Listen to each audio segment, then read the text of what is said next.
Ain't it a bitch, sorting out our sordid lives? It's a bitch when you come to realize. Crack yourself a box of Cracker Jack, you can get a really crappy price. It's a bitch sorting out our sorry little sordid lives.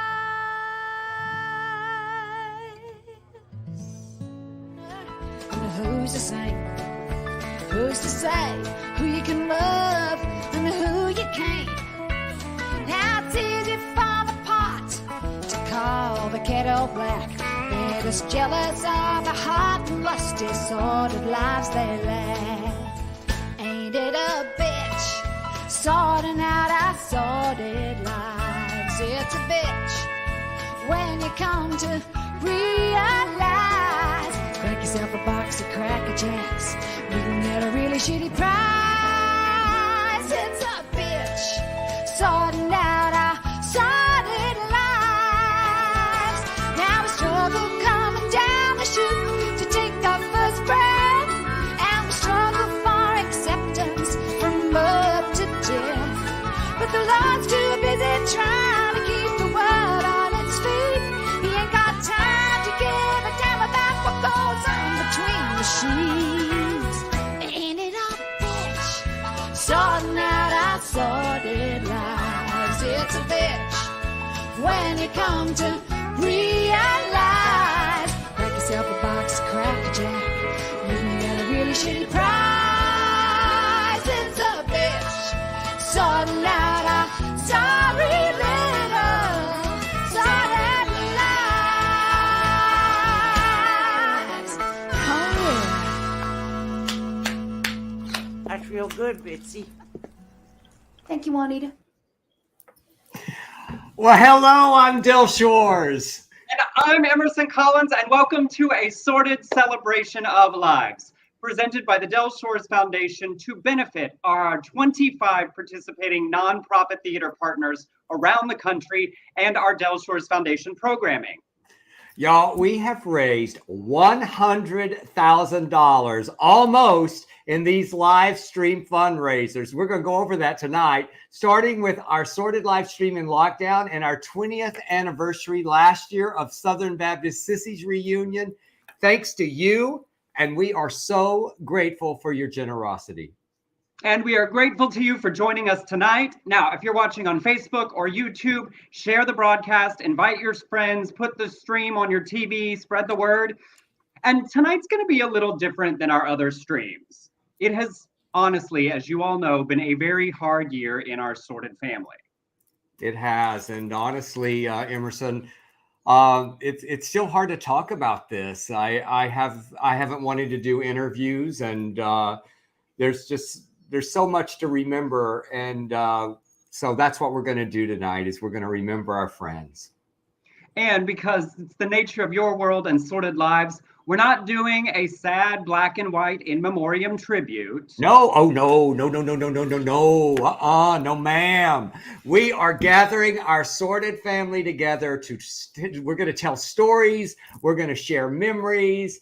And I hope that we share some laughter with you tonight through maybe some tears. To have a celebration of life for Carole Cook, yes. Sarah Hunley, yes, Rue McClanahan, Olivia Newton-John, and Leslie Jordan. Whew, these people are my family. They're all of our fans have made it possible for us to keep telling these stories and spending time together for so many years. And so many of our sordid stars are here tonight to celebrate with us. We're so happy that we're going to get to see Beau Bridges and Bonnie Bedelia and Caroline Ray, Dale Dickey, all sharing stories about those that we have. And Rosemary and Newell Alexander, yes. And Bobby Eakes and David Steen and Lorna Scott and Alec Mappa. And we cannot have one of these without our honorary board's co-chair, Miss Ann LaVonda Walker. She's going to pop in like Endora every now and then.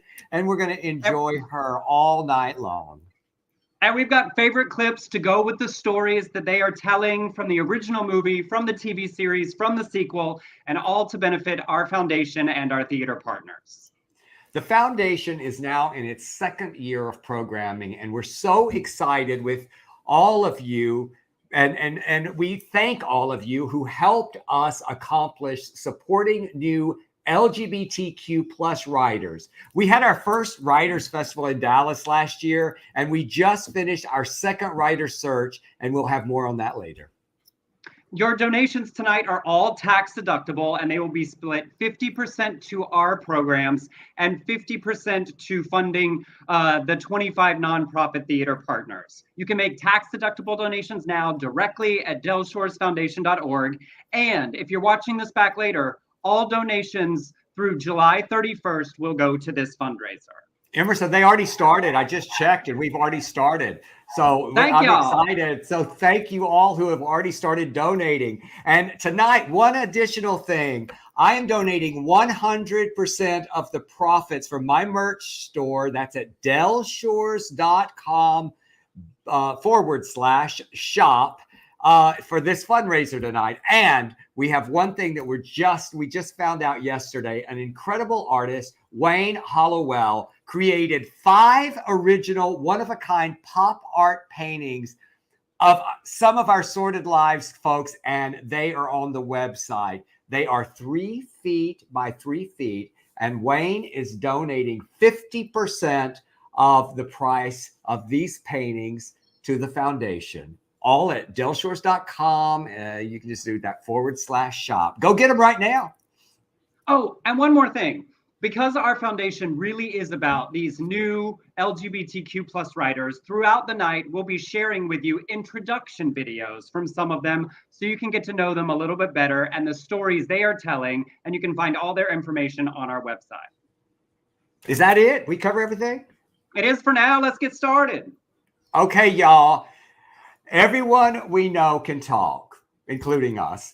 So we are in for a long haul. So y'all make a drink, decide what that drinking word is to you. And just if you drink, and because I think the more you drink, the more you'll donate. Order your food and sit back, stay with us, settle in all night long for a very sordid celebration.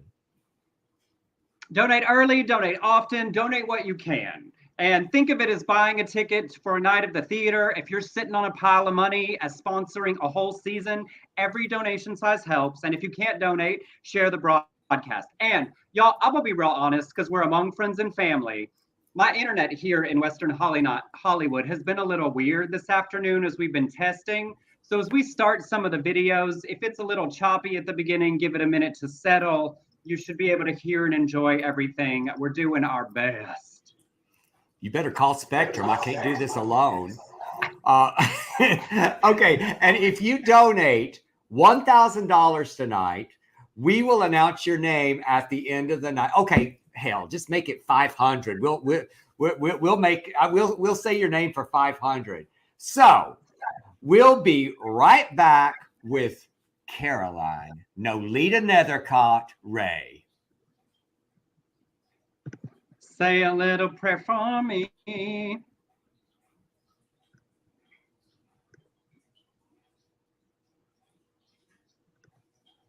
my name is Carole Cook. I'm a writer, actor, director, and lesbian from Pumpkin Center, Louisiana, and I am so proud to be a finalist for the Del Shores Foundation Writer Search for the second year in a row with my play, A Date to My Sister's Wedding.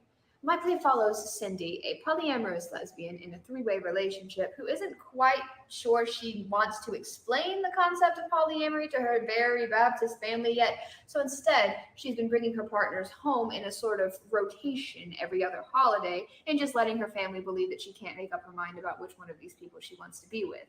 But all of that is thrown up into the air when her sister announces a very last-minute wedding that neither of her partners can come to until they can. And they both end up on their way at the same time with a thunderstorm going on and no way to reach them. It's a fun hijinks ensue sort of situation, and I hope that you all enjoy it as much as I did. And please welcome Nolita Nethercott. Caroline, what are you doing? I'm looking as tall and thin as possible with you two meanies. Come on in. Come closer. Look how cute you look with your pink pants. I gotta move this so I have some light in my face. I was gonna open the light to the fridge, but I know you'll be mean about that. Okay. Well, they have these things called ring lights. Well, that looks good. That looks good. No. Oh yeah, love a backlight. Right there. That's good. Is that the refrigerator light? For our in memoriam service, we're not doing the sad sack version.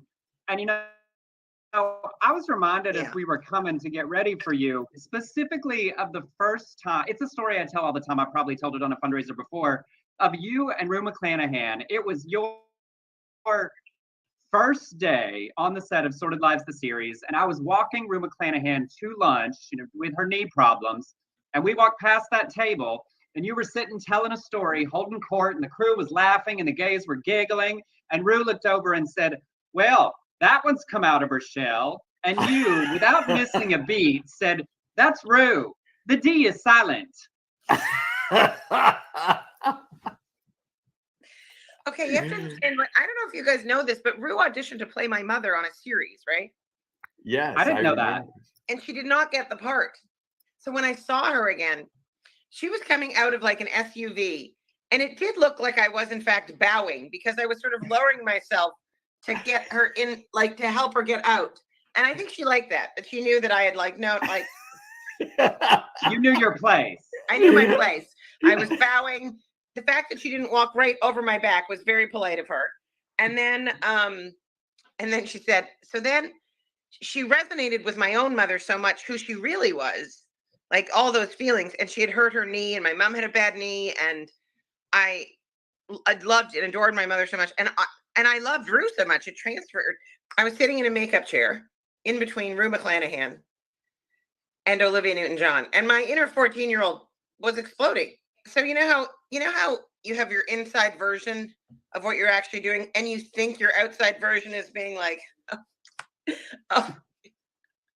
But my inside version was literally screaming, hopelessly devoted to you, and thank you for being a friend. Like the songs were going over and over in my head. I was just like trying not to freak out because, as you know, I was only there because Tennille had passed on the part from Captain. you just have made that a story of whole cloth.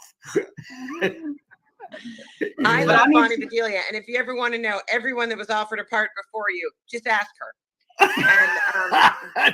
well, that was not true. Oh no, Tennille was one of the choices. No. Jennifer Coolidge couldn't do it. Well, she was on the list, but she was on the list, and but Tony Tennille. They also tried to get a woman walking down the street who had blonde hair and had never even thought about acting, but she also passed. So then I guess they went to you.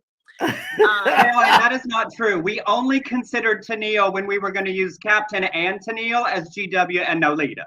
That was just a stunt casting thing. It was a duo. But what this story got, I'm going to just clear up this story. This story got so crazy because somebody in casting, not our friend Jeff, but from the logo casting, they put this list together, and there were people like, Tony Tennille on it. And I said, why? I told Bonnie, I said, why would they put Tony Tennille on a list? So then she tells you, and then of course you were like, oh, she was above me. No, that is not true. And I have to say that, when you and I met on that call and you stepped in dressed like Nolita with a chicken leg in your hand, and you said, as you waved the chicken leg, Dale Shores, I am your Nolita. You had the role. Uh-huh.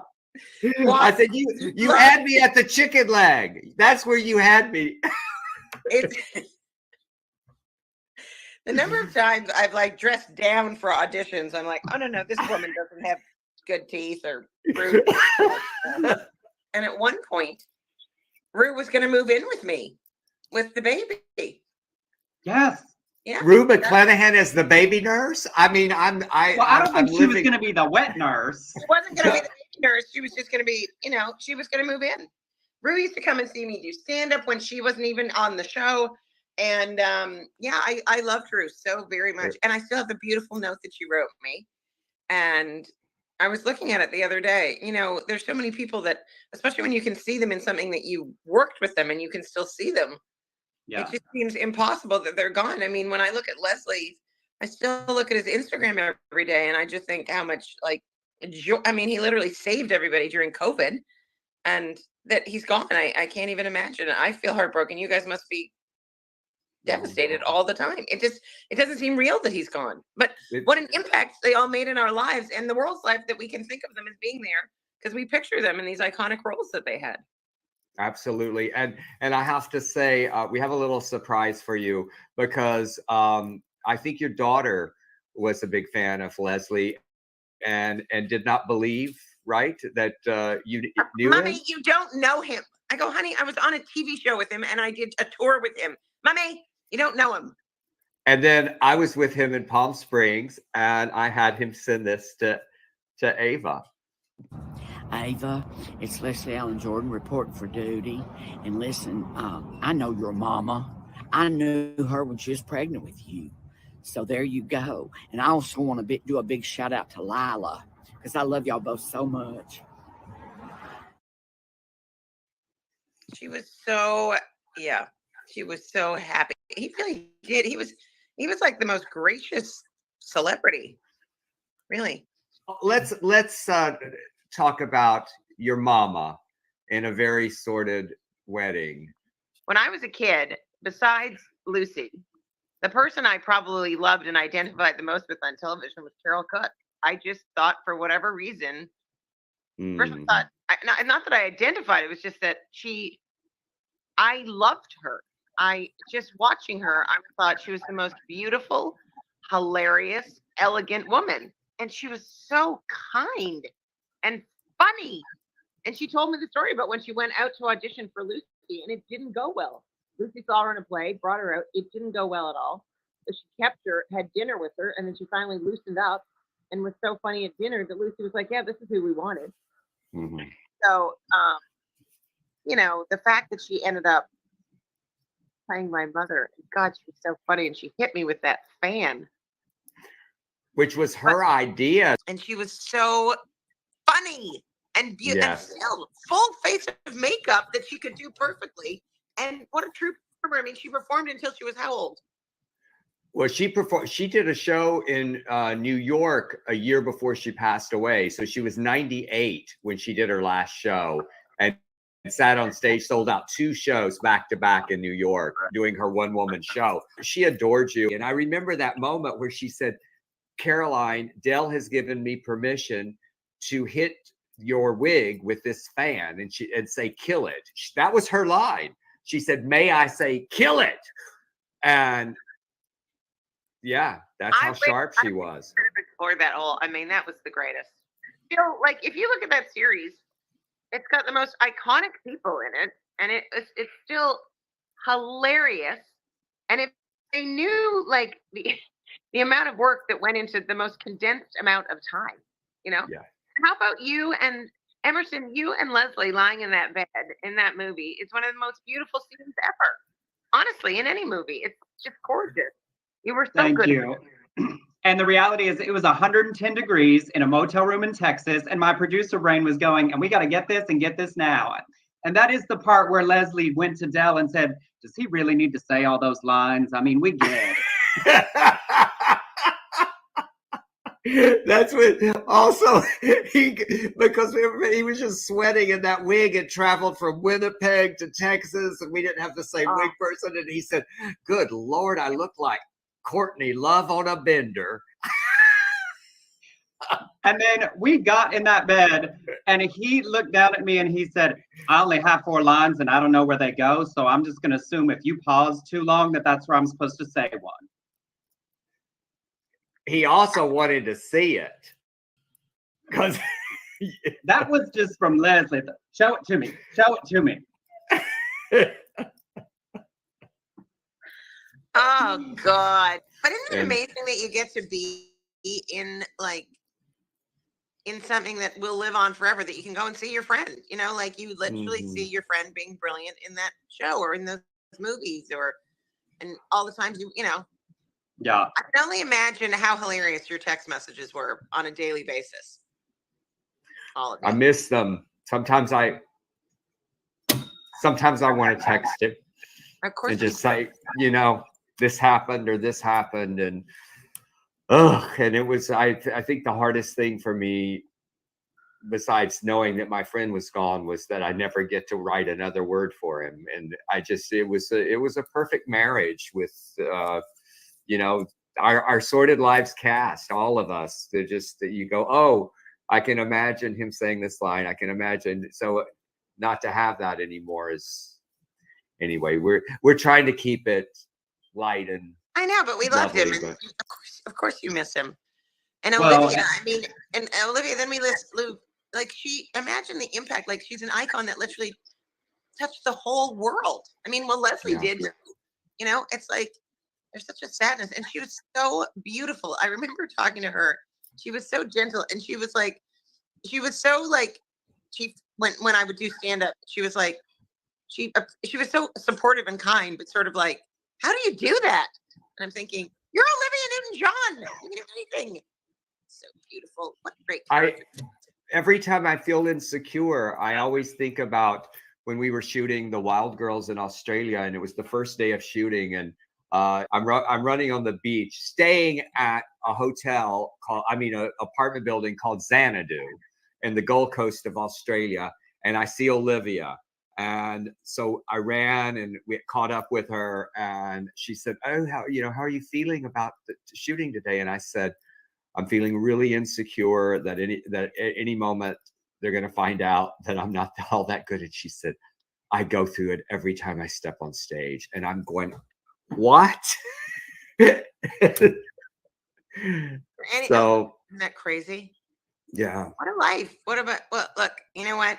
We just have to be very grateful that we were lucky enough to not just see these people on screens, but actually know them and love them and have them impact our lives. And you know, and consider them just not just friends, but really good friends. They were good friends. They were the kind of friends like you are. We joke and we banter and we play, and we love that you always are willing to show up for our things and here for the foundation. But as we're talking about having lost people that are important and that we love, that are geniuses and icons, the reason I tell these stories, the reason we tell these stories, is because you are too. And I want to say it now, like in the serious place, not the like we're playing, but like you are one of those people for us too. And we are grateful to I'm have the you. alive one. I'm alive. I wanted to be perfect. Yeah. And we Yes, love you are. Handle that. I love you guys. You know, I'm Canadian. I know you can't. That's why I usually keep it in the play. But you know, your stories with them, our stories with you are the same. Yeah. Well, that you're very kind. All right, I love you guys. Love you. Love you. Thank you for supporting us and the foundation. Bye. She's like, But I gotta go. Well, you know, she's a witch. Bye. Yes, it still is. It is funny, you know, for all the things. I'm like, she tells the story of sitting between like Rue and Olivia, and I'm like, for me, it was like, oh my God, we got Caroline Ray to come to the series. Like, I love, but it's funny that she doesn't see herself in the same. And my God, is she? And it was such a, you know, it was, we lost Delta from the series 5 days before we were shooting, and then all of a sudden it's like scramble, scramble, scramble, and then Caroline Ray shows up and has to shoot the very first day. Very first day, she has to do the scene where she's crying in the mental institution, and she's so generous. I remember when we at Samstown, we all went out to dinner, and she picked up the check for about 20 people. Yes, I was very grateful. I'd ordered a salad and a water just in case. All right, y'all, we'll be back. What took you so long? Did you bring me my payday and my flamingo pink lipstick? I mean, the nurses, the orderlies, the new preacher. They had to look at me all day without my lips on. Yes, ma'am. I'm sorry. Oh, just give me my lipstick. If I'm going to die, I want to look presentable. Oh, just cremate me.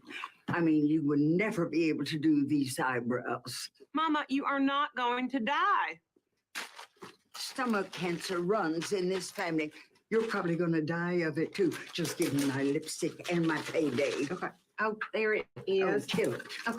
Payday. Payday, good. Lipstick. Uh-huh. And quit eating. You'll never get another man at your size. Mama, I'm a size 10. In what country? I'm not going to let you push my buttons, Mama. You may have installed them, but I'm not going to let you push them. I heard that on Oprah's life classes. Oh, shut up. Oprah's full of shit. Now, if you'll excuse me, I am going to see if they have your pending test back to see how much longer I'm going to have to put up with this shit, which Oprah is not full of.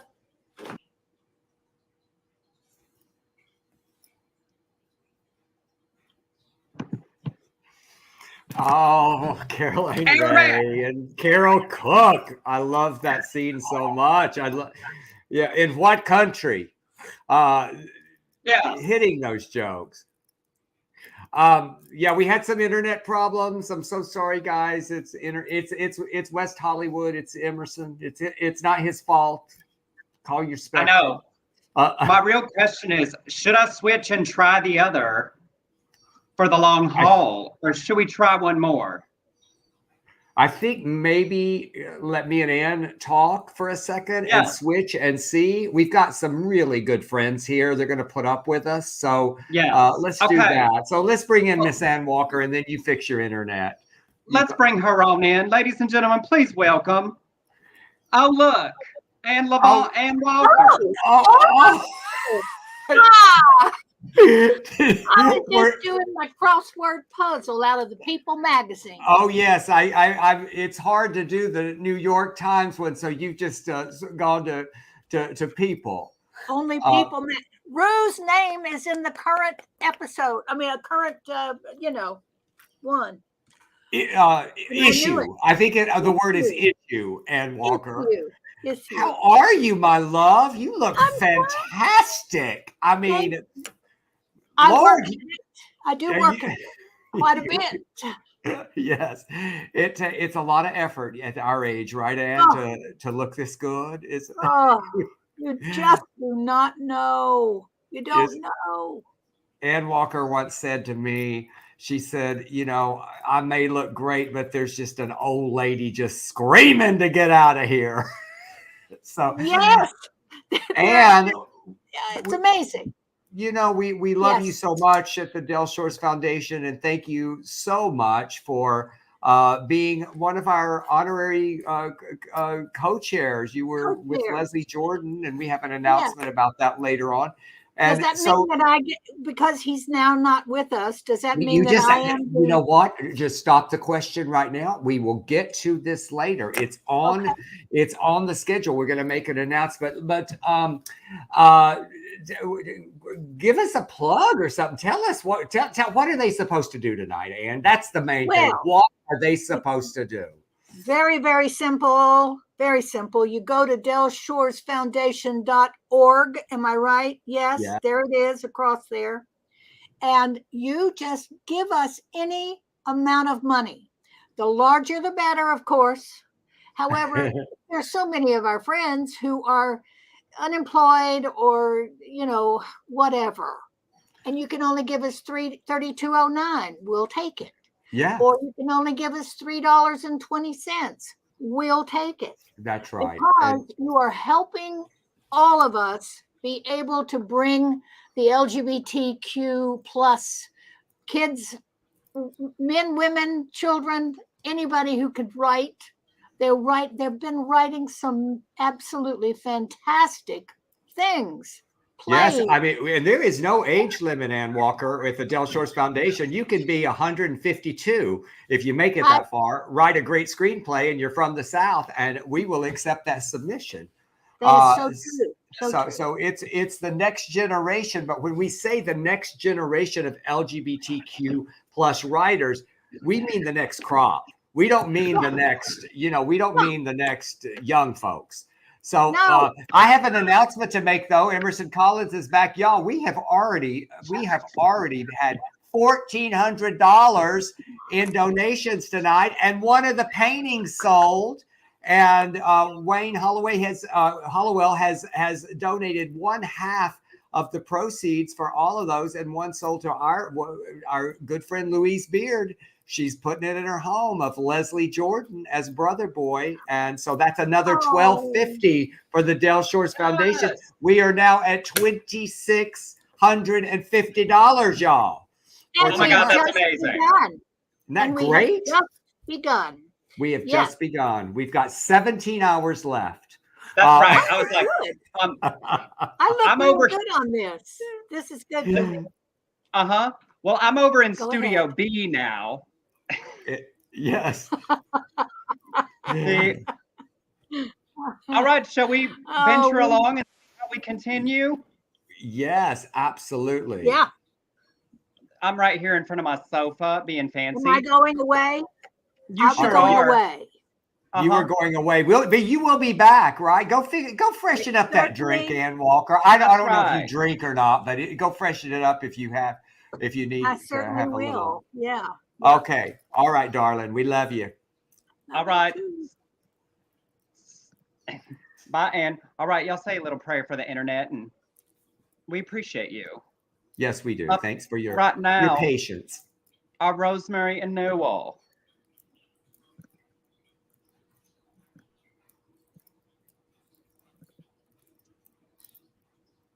My name is Hank Ryan, and I'm honored that my play Truth Is was chosen as a finalist in the Del Shores Foundation Award. Truth is an autobiographical show about moving my father into the biggest retirement mecca in the state of Florida. My father was gay and an alcoholic, and at that point, the 2.3% of his liver that was actually functioning was failing epically. My brother and I get together and we decide and start making plans, and then Mom came. It's the first time in 15 years we'd all been in the same room at the same time. And that old Southern adage of, you don't talk about it, it doesn't exist, blew the hell up. I would really like to thank Del and Emerson for this amazing opportunity. Thank you. Welcome the staple stars, the preeminent Sordid couple, Rosemary and Newell Alexander. Hey, y'all. Yes. Emerson. They really put the power in Power Couple of Hollywood. They've Yeah. been powering for a long time. Yes. I know we got to talking as we're telling all these stories, and like y'all have stories on everyone. I think you're the only one who got to be in both projects. Oh no, Sarah Hunley also, but you were in Daughters of the Lone Star State with Carole Cook. Like when I first was introduced to Carole into my work. Oh my God, she was so wonderful. What a grand dame. I mean, she really was so special. And she was a consummate professional. And in the scene that I did with Carole, we get into this bitch fight and she ends up slapping me across the face. And she was like, honey, I don't want to hurt you. I don't want to. And I said, Carole, don't worry about it. I am tough as nails. Just haul off and knock the dog shit out of me. So she said, well, let's practice. Now I can't go too easy because we don't want it to look like I'm not really mad at you. So it was just great. We had so much fun, and there was a time when in previews when Miss Cook was on stage with a lot of the ladies, and it got quiet. They were up, and there was a pause, and then Carole said, John, who was our stage manager, we need the line, and he gave the line, and it's still quiet. And she said, John, whose line is it? And he said, it's yours, Miss Cook. And she said, thank you. Well, she actually said, "Well, fuck me running," and it was the first time I stole that line, "Fuck me running" for Trailer Trash Housewife, and she turned to the audience and she said, "Y'all didn't pay full price anyway. This is a preview. You were told that we're old," and they went crazy. The audience went nuts. She could take the audience and just hold them. You know, she was so great. And you talk about power couple. Carole was married to Tom Trug. They must have been married 60 years. I mean, they were together a long time, and they were, both of them. He was a sensational writer, actor, director, and she was devoted to him and he was devoted to her. I mean, they had a beautiful love affair to the end. He came to when we did a Very Sordid Wedding in Canada. He came with her. Tell us about when Carole walked into rehearsal for the first time. Oh, she came in. She actually had, Ann Walker had loaned her a full-length fur coat, mink coat to wear. So the first time, you know, everybody's walking in the door, Carole comes in with this coat and she like walks in like the queen, does a sweep around and says, "Well, I'm here. When do we start?" Oh, one other really quick story about Carole. I don't know if you remember this night, but we were the play was going full force, and there was a back door from the alley, and they had talked about in the play this sort of guy in town that was not right, named Bubba Miller, and so this homeless man, just unhoused, we say now, just walked in on stage and stood there, and Carole did not miss a beat. She went over to him and she said, "Bubba, the Lions Club meeting is down the street," and she shoved him out the door and closed it. Oh my gosh. She never lost her cool. No. You also, in that same Daughters production, worked with Sarah Hunley, Rosemary. Yes. Oh my goodness. Oh my goodness. That, you know, life with Sarah Hunley was always an adventure. And in that show, halfway through the run, Sarah got hit by a bus. That's a story for Del to tell, and ended up with a broken arm. And so I had to help her put on her pantyhose, and Del and I both backcombed on her hair for performances. But she, you know, the show went on, she went on, but it was like only Sarah Hunley who said, "Don't worry, you'll never have to go on for me unless I get hit by a bus." And then, she gets hit by a bus. We're laughing. It's not funny, but well, it can be now. It can be now. And Sarah, dear Sarah, where's the picture? She would laugh with us. I remember though, when we were doing the series and we were doing publicity and logo, it was in New York, I think, and they were interviewing us one by one. And someone asked Sarah Hunley, "What is Dale's best quality as a director?" And she said, "Well, he does good hair." Oh.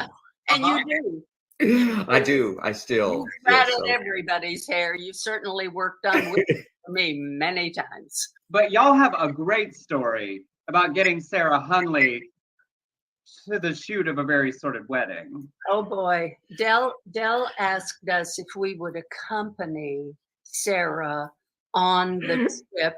And on the morning of, the limo picks us up, and then we go pick Sarah up, and Newell and I go up, knock on her door, get her, help her down the stairs. She was a little shaky in those days, but she was so excited to go be working in the film.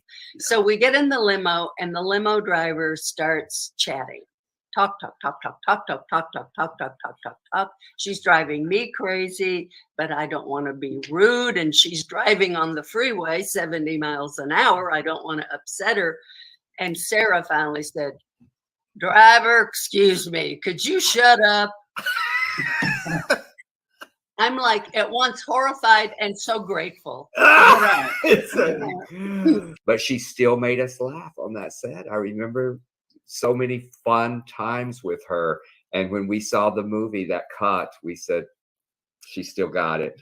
And it hurts me that she never got to see her beautiful work in A Very Sordid Wedding. She worked for one of the biggest ad agencies in the country, in Chicago. She was a senior copywriter.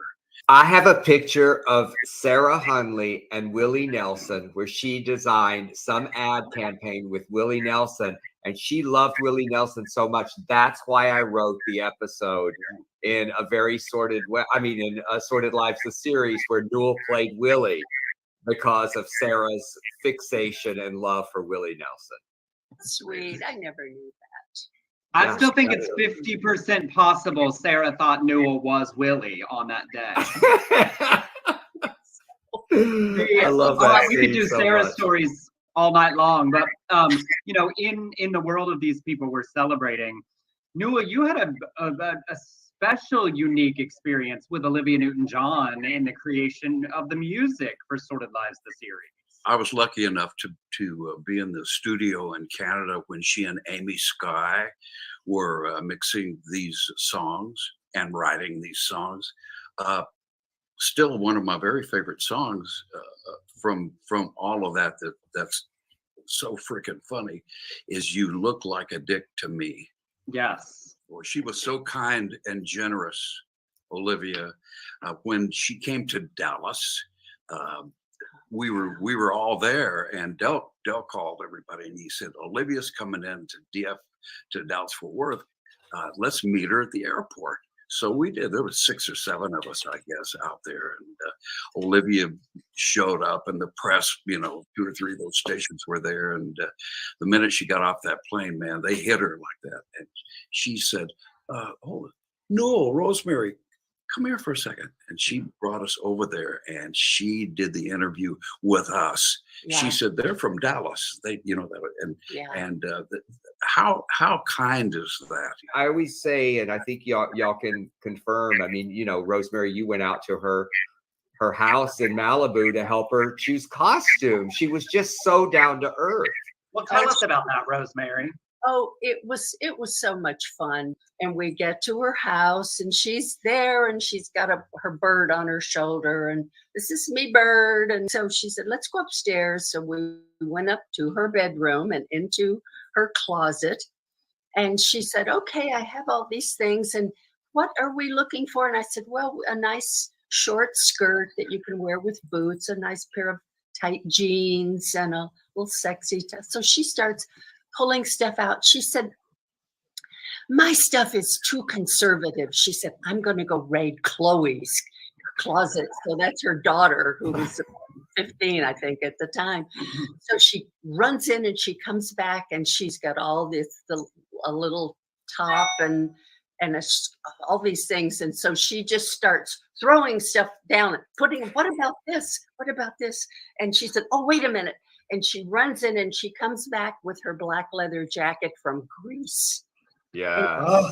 How about this? I said, oh my God, do you mind if we use it? And she said, oh no. She said, I'll bring it to the set as long as it's with me. I'm fine with it. So she was like a child playing dress up, and she was just so joyful. It's like being a team player and putting aside everything except, oh, let's have fun and do this and play. Yes. And I've loved her ever since. Wow. And then my one little one that goes with your, how kind and generous she was to everyone in every capacity. When she left Sordid Lives, the series, after she was done shooting, she was leaving on a very early flight the next morning. They said, we'll get a PA to take her to the airport. And I was like, I'll take her to the airport. And so I did pick her up at 5:30 in the morning for the little drive to the airport in Shreveport. But I will remember this forever, because as she went to get out, she said, thank you. We chatted, said, thank you. And she said, you're very good at this. You should keep doing it. And I look back now and I realize that I was very, very young, and she knew her power and how much her words carried, because that meant so much to me And even if she thought it, saying it out loud, she knew that it would mean a lot. And she chose to say it because of that. And I just always, and she did that with everyone. And then, of course, in the series, we had Rue McClanahan drop in as the matriarch, just bouncing around Shreveport with everybody. Well, Rue and I had something in common. And Do tell. That is a little town called Borger, Texas. So I said, yeah. I said, I'm from Borger. And she said, how old are you? And I told her how old I was, 89 or something. And she said, we're the same age. She said, did you ever go to the swimming pool in Borger? And I said, yeah, every day. I said, that's the only swimming pool, for 150 miles. And she said, I used to go every day. She said, but you never would have noticed me. And I said, yeah. She said, because I had no tits. She was so bawdy. I just loved how bawdy she was. Since Newell brought up Rue McClanahan's breasts, I will go ahead and tell the time that in Shreveport working on the series, I knocked on her trailer door going in to say something, and she said, come on in. And I walked in and she was completely topless, facing me. And I said, I'm so sorry. And she said, honey, they weren't that much to begin with. I'm not going to worry about them now. What do you mean? Oh. She was, I mean, in a way like Carole Cook. She was totally in control of everything around her. And we were at the Palace Theater in Dallas. We did like a variety show. Leslie Jordan went on to do, I think 5 minutes he was supposed to do and then get off. And then Rue is next. So Leslie goes out, and of course the audience starts laughing and Leslie starts talking, and he talks and he talks and he tells this story and this story. And Rue's looking at her clock and she's, come on. And 7 minutes, Rue goes, that's it. She walks out on stage. That little son of a bitch is over his time. Walks out, grabs him by the arm, and she said, you're done. And she literally, you talk about somebody getting the hook. She physically drug him off. And she said, I'm already hungry, and we're gonna be late to dinner. Leslie told that story till the day he left us. He told that story. He was like, he loved so much that Rue McClanahan drug him off stage. But also, like many of Leslie's stories, it grew and grew and grew, because I swear one time he said, and she grabbed me by the hair and drug me off the stage. Okay, let's hold right here because y'all have so many stories. We'll come back to you a little later on in the evening. Does that work? Yes. Yeah, we're good. You stick around. We're going to Vegas tonight. Okay, great. And if that's true, she only did it to keep up with that tomcat son of yours. We all know Clarence can't keep his zippers shut. I guess he learned the art of bed hopping from his mama. Or was it called car hopping, back when you were the most popular girl in high school, Bertie? Now let's see. What was your nickname back then? Oh yeah, Miss Peanut Butterlegs. Easy to spread.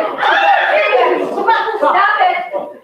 And let's also not forget who married in white and had little Otis Jr. premature 6 months later. I always wondered how you decided who to marry in the first place, Bertie. There were so many to choose from. And I always thought that Otis Jr. looked a lot more like Sid Cranford than he did like Otis. How dare you? I admit I made a whole lot of mistakes.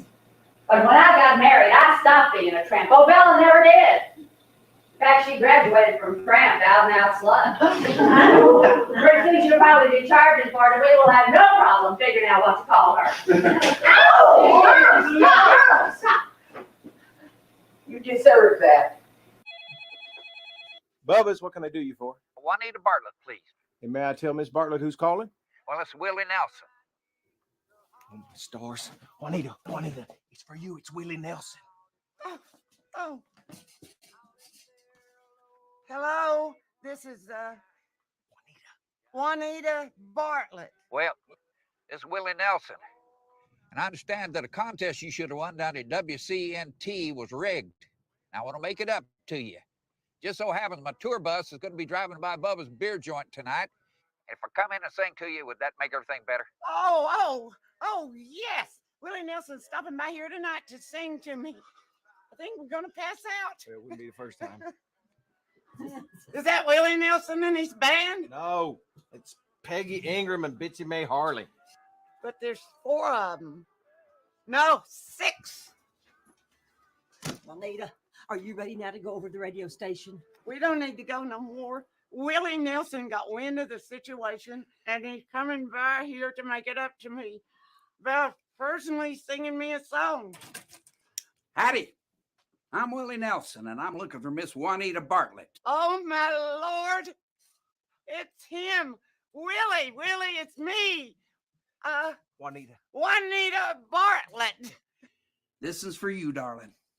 Oh, they tell me I'm a home far beyond the sky. Oh, they tell me I'm a home far away. Good night. Oh, they tell me I'm a home far beyond the sky.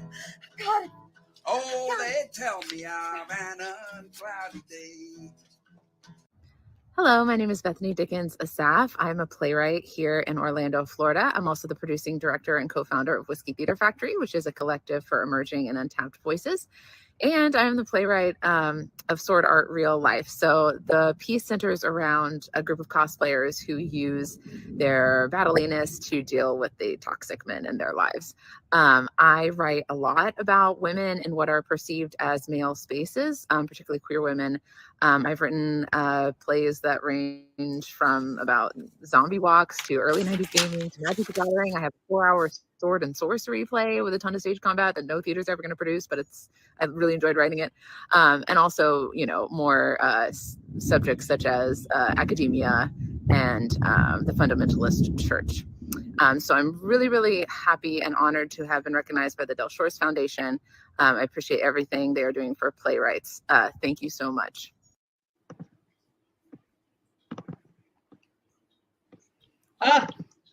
Oh my goodness. What fun stories. And those clips, I had not seen that. Well, you went and got the daughter's clip, Emerson. That is so great. I sure did. That's Rosemary. I'm sorry, go ahead. No, Rosemary getting slapped. I mean, I don't know which side of that I would have been on. I would have wanted more. It was a good slap. I mean, for a theater slap, that was a good slap. You know, because it's not like you could have a sound effect hit that. That was for real.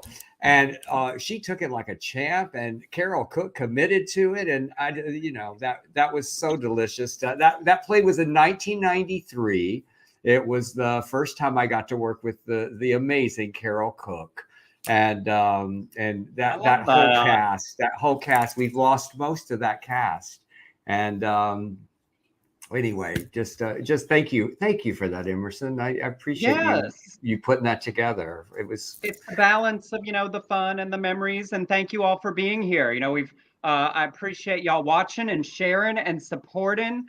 And Del, let's talk about the merch opportunities again, because thank you. So many people have already made their donation for tonight. If you have not, you can do that at any point when it's just us talking, because you know what we sound like. But your entire merch store, the profits are going from tonight. Okay, right? You can buy so much in my merch store. You can buy Sordid Lives the series, all of the DVDs that are available, my stand-up, every single thing. You can even buy season 1 and season 2 of the series. Everything is signed by me, and 100% of all profits go to the foundation for the next few days. I'm going to extend it for a couple of days past this. So please go get your Christmas presents. And while you're there, there are also some amazing portraits that Wayne Hollowell, amazing pop artist, created for us. One has already sold, and that was to Louise Beard. And so they're $2,500 each.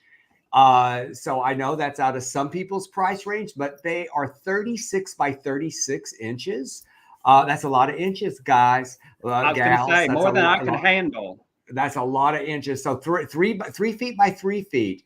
Go there, get them sent right to you. We've got 2 of Brother Boy. We have I love the one of I love all of them. I mean, the Carole Cook one is so great. The Olivia one and the Sarah and check out his website because he has many other wonderful things for sale. But it's already, Wayne, thank you so much. 12,200. No, wait.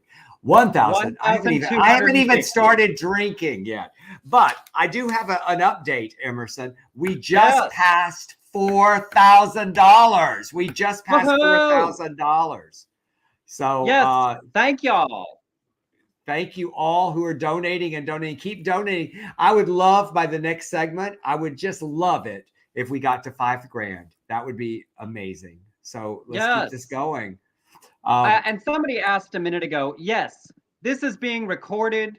If you have to leave, if you've got the kids or you get too drunk, don't worry. You can come back and finish everything that you didn't see. It will stay on our Facebook and our YouTube forever. So pop in and out. You can share it tomorrow. If you're watching this back later, you can donate at any time. So through July 31st. So thank you. And we appreciate you.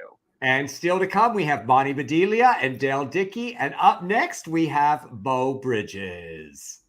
Yes. Here we go.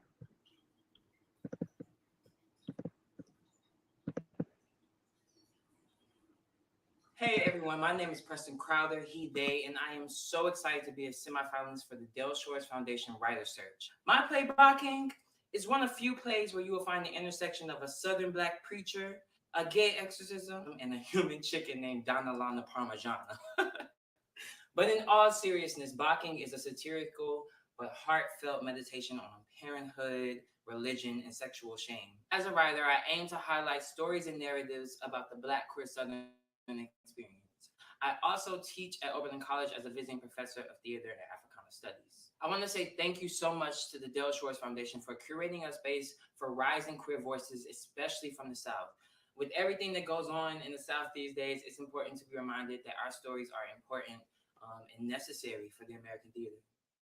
And please welcome to a sordid celebration of lives, G.W. Nethercott himself, Beau Bridges. Hey, yes, sir. The OG, as the kids say. Yes. It's so good to see you, Beau. I was just remembering that last time I saw you and Wendy, we were drinking wine together on FaceTime during the pandemic. That's right. Yeah. Well, we did the Sordid live StreamYard after that when you came back and supported all the theaters. But boy, that was a hard time for us all. Oh boy, yeah. And I remember watching Leslie do his show that really inspired me. In fact, it got me and Wendy, my wife, to put on our own show. We were reading kids' stories at first. I remember. It was all inspired by Leslie. Yeah. I love that. Yeah. It was so crazy when he passed away, Beau, but I got, as you can imagine, just hundreds and hundreds and hundreds of messages, and almost every one of them, those people who didn't know him felt that they did because of that time that we all spent isolated with Leslie Jordan twice a day, just being so silly and wonderful. Oh yeah, he was that kind of a guy. He had such a sunshiny personality. I ran into him throughout the years in all kinds of crazy places and airports and elevators and hotels. We didn't expect to see each other, and he always had a beautiful smile on his face, and was just a lot of fun to be around. And what an entertainer! I mean, he was so funny, but his comedy was all really based on just him being himself and at ease, and so you were able to enjoy and laugh right along with him. The best storyteller. He was always, and the one thing you got to work with Olivia as I did, and in that tiny, when I think about that tiny bar that was so not glamorous for you and Olivia and Delta Burke to walk into. Yeah, and Olivia, this celebrated singer artist coming into that funky bar with all It's us guys, crazy. and she was so down to earth. I remember I didn't have any scenes with her really, but we all sang the song together, and I've always been such a huge fan of hers, and it was great to have that time with her. Yeah, she and Leslie shared something in common. They both. I mean, I know that sounds odd, but they were who you saw.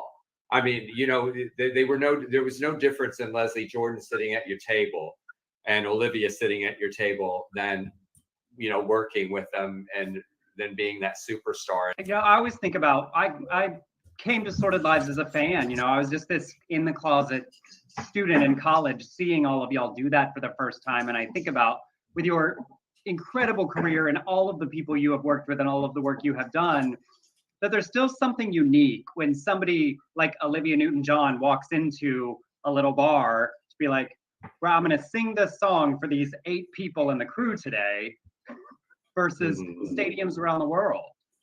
What a special thing you all do. Yeah, I think for all of us that were a part of Sordid Lives, telling Dell's story, it was such a unique experience. I mean, whenever people ask me about, my body of work or whatever, I always float up Sordid Lives because it's such a unique, beautiful piece. And I think we all knew it when we were doing it. It was, I think, a stretch for all of us because Del writes stories like that. He likes to really push it to the limits. And, but that's fun. And it was a real warm feeling, a real family feeling. So like Leslie and Olivia and Sarah, I didn't really have a lot of time with them outside of the workplace, but because that Sordid Lives experience was so unique and so much like family, I feel like I knew them quite well. Yeah, and it's that project that never stops. It was so weird because we didn't know what we had at the time. And I have to say, Beau, you were one of the main reasons I wrote the screenplay. I remember I wasn't there the night that you came and you brought your whole family to the play. And I remember Leslie used to tell a story. Now, we all know that this may be a lie because he was a known liar, but he said that this was when your dad was still with us, and he told the story that your dad waited by the stage and said that he had to meet that brilliant actor that played the drag queen. And I just thought that how crazy that for Leslie to have been given that gift in a 64-seat house by Lloyd Bridges. I didn't realize that my mom and dad saw Sordid Lives. That's great. Yeah, you brought everybody. But you called me the next morning because I was on a shoot that night, a night shoot. I was working on a TV show, and you said, this will be a good movie, like Daddy's Dying, because we did Daddy's Dying, and you said, and I'll wear that black bra, and you were the first person who was attached to get us the funding. So I have to thank you, and all of us have to thank you for that phone call. And I think Wendy told you, Del, we keep getting pushed up to first class, when we're sitting in the back of the plane, and the stewards, oh, Sordid Lives, Peggy. Back here. You need to move up to first class. It's happened like 7 or 8 times now. Yeah. I want to talk for a second. And also, we want to say that Sarah, you are such a consummate actor, and you have such a backstory for your characters. A couple of things I remember when you went over it with me and Delta, and you asked Delta, does that all work for you? And she said, oh, honey, I just learned the lines and hope for the best. And then the other one was, you said that you felt like that you got drunk, that GW got drunk one New Year's Eve and made out with with Juanita, and that's why she started. I told her the story, and she started flirting with you. So it had a huge part of the evolution of her character and yours. So I just, there's a lot of gratitude I have for you. But I want to tell one quick story. Beau Bridges called me and said, "I'm working in Georgia, and I see that you're performing." And I said, "Oh, Beau, I'm performing at some nude camp. I mean, it's like a gay men's nudist thing." And he said, "Well, Whitney and I'd like to come."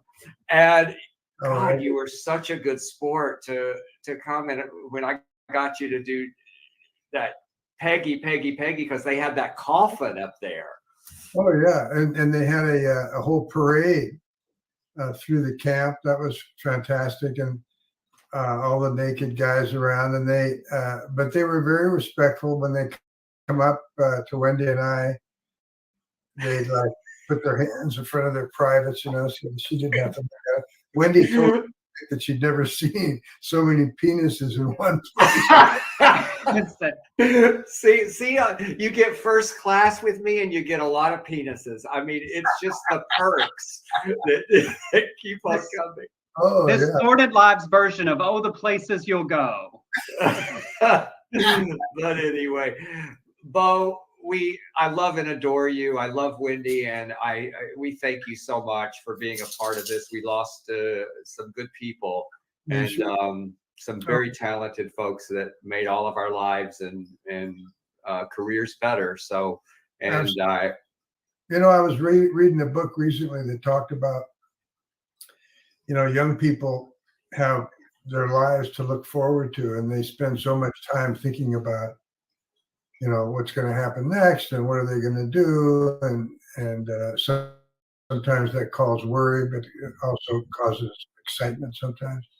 But for us old folks, I mean, I'm 81 now, and what I can say, and I read in this book, it's true that the only thing that is real is your memories, what you've done in the past, things you've lived. Everything looking forward, all of that's out there in front of you is, potential. It's not real. That's right. Leslie and Olivia and Sarah, those are real people to me. I'll never forget them. And when Leslie passed away, I remember Carole Cook, who we also lost at age 99, and she said to me, she called and she said, "I'm so sorry."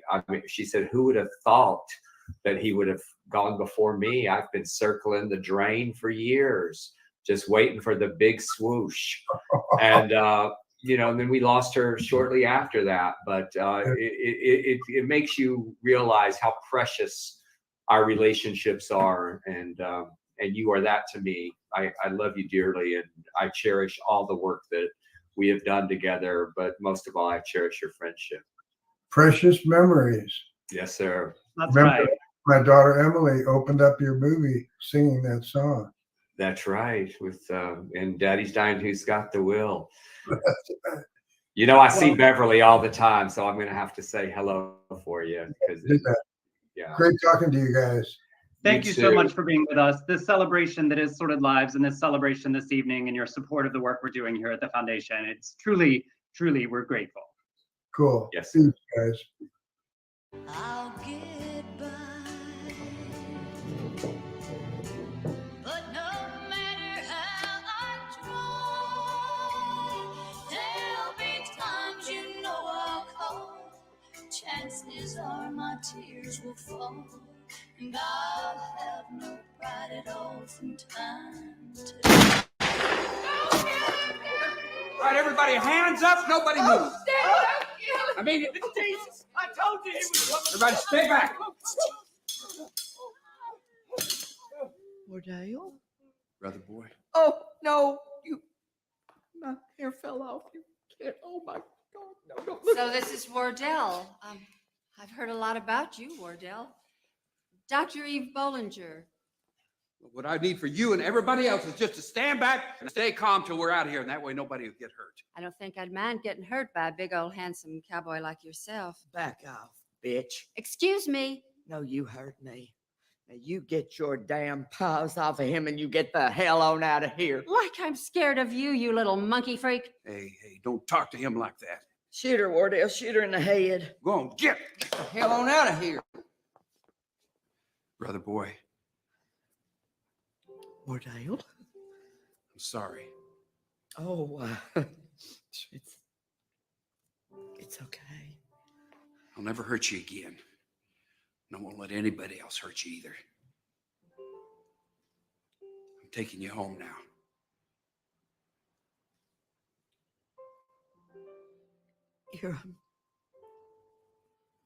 You're taking me home. That's right. Dear sweet Jesus. I'm going home. Come on, let's go. Stay back. Robert, grab him. Come on. Oh. Give him a gun. Run, I know the way. Hurry! Go on, go! Keep running. Shit. Where'd he go?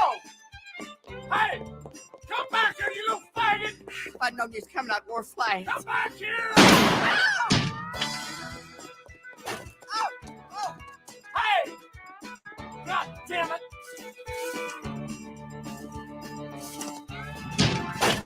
Shit! Here we go. Run fast. Run fast. Stop or I'll shoot! God damn it! Asshole. Do you see my pussy now? I'll ask Wardell. Hi, everyone. My name is Nathan Blankenship, and I'm a screenwriter from Atlanta, Georgia. I was a semifinalist in this year's Del Shores Foundation Writer's Search in the shorts category with my script, The Final Touch. I was also a semifinalist in 2021 in the features category with my screenplay, Broken Road. I truly believe that the South has something to say in creative spaces, especially queer artists, and I so appreciate the Del Shores Foundation for giving LGBTQ+ writers like myself a platform to amplify our voices and our work and allow us to connect with other creatives from all over the region. It's an honor for my script to be recognized alongside all of you insanely talented Southern queer artists. Oh, I love these messages, Emerson. They're so fantastic. And for those of you watching, like, you know, yes, tonight is a celebration, but obviously the point is we're raising money because these writers are amazing. You know, when we started this foundation, I thought, oh, this is a good thing to do. But as we've met all of them, we just had a Zoom happy hour with a bunch of them to hang out. They are so wonderful as people, and the stories they are telling in their work is amazing. And the donations you are making tonight help us help them. And by the way, Del, we didn't set a goal. We didn't set a goal? No. Okay. All right. Well, how about 20 grand? Is that too much? I like it. Is that... Yeah, no, let's start there. And then 25 as a stretch goal. All right. And you know, when we bring Ann back, I'll do a little, y'all, it's hard for me to do math, but I'm having to do the math tonight. I'm having to add up all these numbers, but y'all keep make it hard for me to add up these numbers. Please keep giving and I'll keep giving you reports because we are doing well and we thank you so much. And it is why we are here. And just a quick rundown. Thank you to Victor, Corinne, Brad, Teresa, Linda, Lori, Sudi, Mary, James, Ronald, Lily, like so many of our, I know basically every one of you by name and see you in the chat, and many of our ambassadors are with us. So thank you for making this possible. But let's bring back Ann Walker. Oh, there she is. Oh, there she is. It's about time. Oh, are you getting impatient? People have been donating money. They have been donating money to help us help all the other guys and girls. Yeah. Have you been making calls? Have you been making calls, Ann Walker? Well, actually, I still was reading my People magazine, but I could make you. Now, first of all, just riveted. First of all, yes. First of all, did you have something? No. First tell of it. all, I just want to say, back in the early part of our program, there was said that it was my mink coat that I loaned. No, Carole Cook had her own damn mink coat. I was her understudy, and I think I got the understudy part because I had my own mink coat. That story has gotten crazy. Well, that one's a little crazy, Anne. I mean, I could have found some old ready-made coat because here's why you got that role. Oh, because you're fucking talented, Ann Walker. That's why you got the role. And because also I had red hair. And there's a history in my work. There's so many people who have understudied for me, and then they go on to do the next. I go, because I'm a codependent. So they did good work, and they were so willing. Ann Walker did like 8 or 10 performances for Carole Cook, and I wrote Lavonda for you. You didn't even have to audition for that one. No, I did not. However, I did have to take the part of Juanita when we were going to do the movie because other people got my part, another person. But then the search was on to let's replace that character of Lavonda. And when Caroline said that Tennille, what's her name? Tony Tennille. Anyway, when everybody in town was red for Lavonda, down to what's her name? I love her so much. Anyway, it doesn't matter. So much you don't even remember her name. Oh, wait. Don't take me off yet. I'll remember it. She's on with Jane Fonda. What's her Jane Fonda and Lily Tomlin. Now she would have not, as much as I love her, she would have not given it the right. She did not. She was offered the role. We weren't going to read Lily Tomlin. She turned it down. People kept turning it down. Well, God bless her sweetheart, because I ended up 2 weeks before trying to lose like 50 pounds in 2 weeks because I wasn't scheduled to play the part. So I starved myself. Anyway, this is a sympathetic thing. This is a sympathetic program. But it circles back to the amazing Sarah Hunley, who then came in and did Juanita, and it all was right. You were Lavonda. I was working on getting my lipstick moved from one side of my mouth to the other in that lovely scene that didn't have a problem. Sarah Hunley had no problem doing that, moving the lipstick over to her cigarette over to the other side. That's right. Anyway, it made you realize how much talent that took. It made you realize how much talent that took. That's exactly right. I was laughing, thinking, yes. No, I was just keeping tabs on all that people are saying that was not true. Leslie Jordan had the ability to, embellish quite a bit. But Del Shores does too. Del Shores. I'm laughing because it makes it funny. That story about who was going to be cast as Lavonda on this memorial service night about these 5 other people is why I have a list of people not allowed to speak at my funeral, because I know that they will get up and do 10 minutes about themselves. No, you're not, but Dell's on the line. Yes. I will attend your funeral, honey, but I doubt very seriously if I'm gonna last that long. Really, I'm already almost. Oh my God! Wait a second. Are y'all like making me? Never mind. I don't even want to go there. Let's celebrate these lives, these amazing, amazing artists who have left us without deciding who's going to attend whose funeral. Thinking about no, I know. I was like, look, I've decided I want to go quick because I can only produce so many funerals. I want to go first, not last. Well, they're not fun. Well, but this you still got to do mine because my children will not have any clue. They will not have a clue.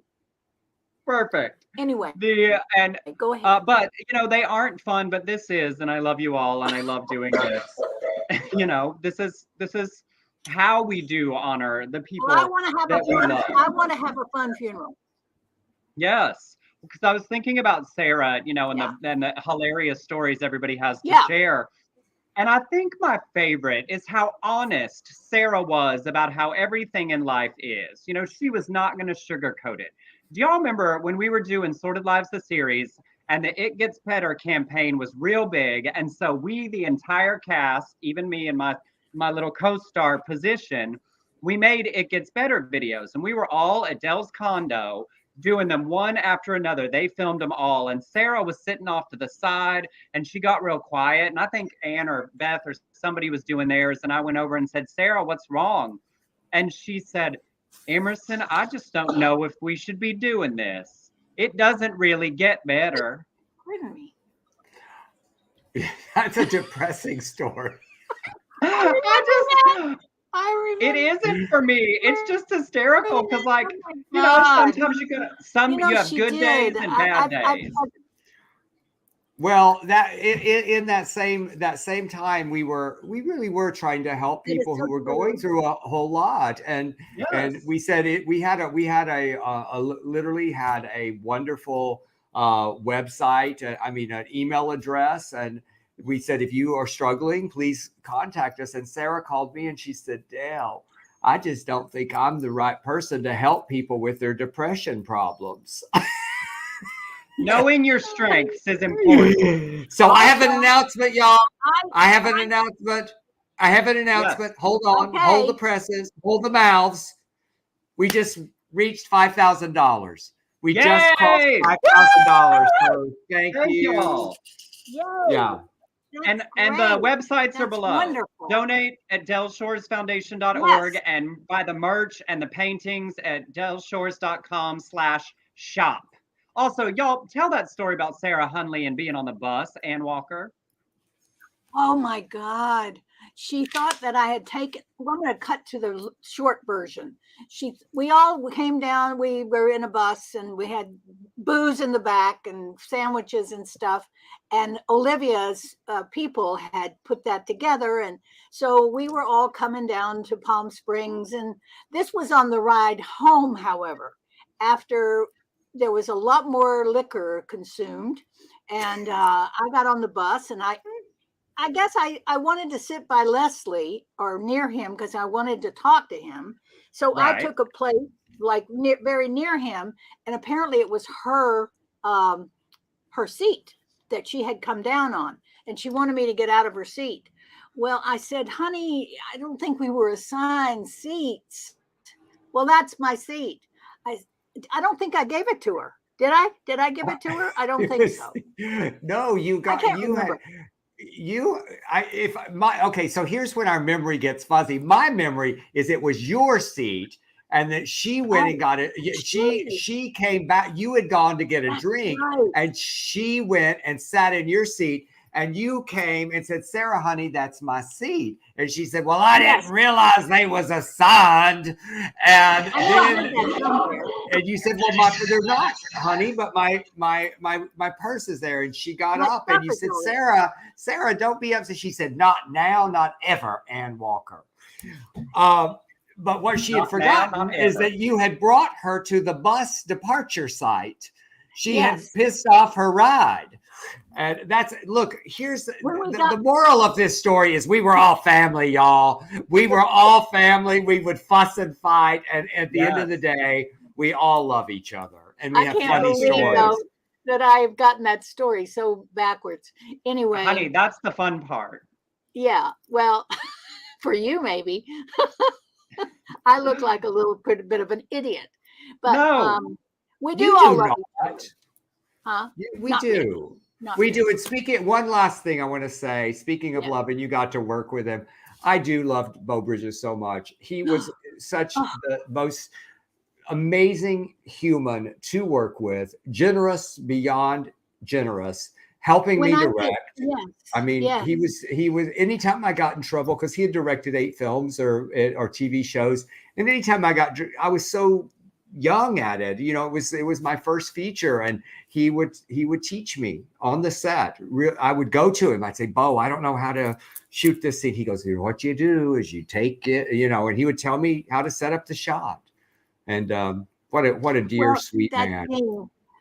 That Delta and I had with the 3 boys when we made them undress, he just couldn't have been better. I didn't think anybody could be as good as we had started with, but God, he was so wonderful, just wonderful. Yes. And All just right, in Ann Walker. general.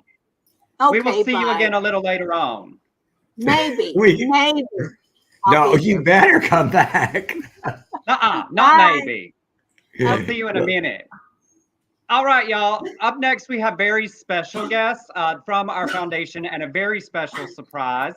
And then a little later on, we got Bonnie Bedelia and Alec Mappa and some more fun things. So thanks for sticking with us in our sordid celebration of lives.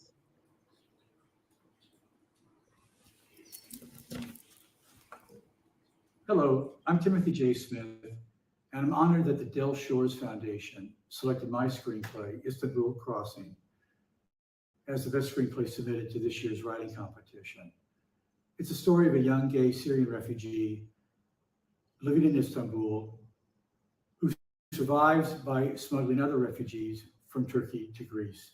He developed such a good reputation for his resourcefulness that he's contacted by both the Islamic State and the CIA to smuggle high-profile fugitives between the two countries.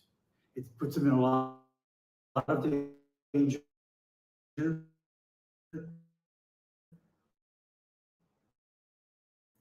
it's a very exciting story. In the middle of our sordid celebration of lives, because we have a very special and exciting announcement. And then we have with us a very special guest. Please welcome the winner of our 2023 Writers Search Best Play Award, Lee Osorio. Yay! Hi, Lee. Hello, thank you for having me. Well, Absolutely. welcome. We're so excited for you, and you just won this, and everybody was raving about your play. So we're so happy to have you, and it was great to meet you. We got to meet you in Atlanta. Yeah, that's and we told you once you joined our family, you couldn't get rid of us. It has proven true so far. So yeah. And we have a very exciting special guest here with a very special announcement. Please welcome to our broadcast the artistic director of our new partner, Actors Express in Atlanta, Freddie Ashley. Hi, Freddie. Hey, Freddie. How are you? Good to see you, sir. Oh, and it's very special for us to have you as a partner. You know, Actors Express and the work you all do in Atlanta. You've been a leader in the Southeast in theater for such a very long time. It's very exciting to have you with us in the foundation. But you have a very special thing that we are the first announcement of. What's your news, Freddie? Well, if you promise not to tell anyone yet. Okay, all of you watching, this is to the grave now. Just between us, right? I am very, very happy to announce that Actors Express will be producing the world premiere of The Third Way in October of 2024, right on our stage. And it is just an absolute thrill. We're so excited. Lee has been an actor on our stage and a teacher for us, and to welcome him into the theater in capacity of a playwright with this beautiful play is just a thrill. It's really exciting for us. Oh, we're this is so happy. That's great. Because he got some great response, and other folks wanted it. So congratulations, and it's in your hometown, and you know there's always something wonderful about working with people that you've worked with before, and you just know they're not assholes. So yeah, very true. And for those what of you kind watching, of what brand of asshole you're getting, right? correct, the clean kind. And also for those of you watching, we will be supporting that production with the $10,000 play production grant that we give here at the foundation. And Lee, share a little bit about the story of the play. Yeah, so basically Nico and Matt have been in a relationship for a while. They've been married for a while, and their marriage is fine, but it's less fine wine and more like, yeah, that meal was fine. I may not ever need to eat there ever again. And so they make the decision to open up their marriage. And as they're starting to queer that aspect of their lives, it really opens them up to how they can queer a lot more in their lives. It kind of follows 4 different people that are, in their mid-30s, that time in your life where maybe you've achieved a certain level of success based on the markers of success that America and capitalism tells us is going to make us happy, and they realize that they're not. And so trying to figure out how they can step outside the bounds of the shoulds in their lives and create a different kind of being. So I love it. It's so timely too. It is a comedy. I cannot tell you how many times I've appeared in places and I go, and this is my husband, this is my other husband. I go, oh, hi, well, hello, and hello. And what drew you to Actors Express being the choice to be the new home for your story? I mean, since I grew up in Georgia and I grew up in the Atlanta area for the latter half of my childhood, and Actors Express has always been a theater that pushes boundaries and that does really exciting queer plays. To like get to just sort of start my playwriting journey. This is my first ever full production of a piece in this place that I've loved for so long is really special. And the play is set in Atlanta, and I'm, a big proponent of telling stories that have nothing to do with New York. People fall in love and have their hearts broken and fall back in love in places other than the streets of the Upper West Side. So I'm really excited to tell this Georgia story and start it off in Georgia. Well, we're so excited for both of you and for this theater and all of you watching. This is what happens with the Del Shores Foundation. Lee entered the contest, he won, and then Freddie, one of our partners, and they're benefiting, theaters are benefiting tonight as well from this, and they also get a grant to produce this play, and that's because of y'all. So push that donate button. Yeah, Lee, thank you so much for sharing your story with us. Freddie, thank you so much for your partnership, and we will all be excited to support and be there for the opening of a third way at Actors Express in Atlanta in 2024. Yes, it's going to be a party. We'll see you there. My 40th birthday when it opens. It's my 40th birthday weekend, so come celebrate. All right. Thank you all. So what do you want to talk about now?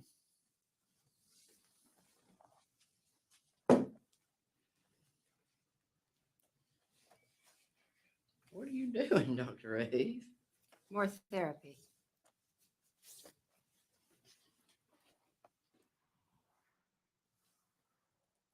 What are you thinking right now, Earl?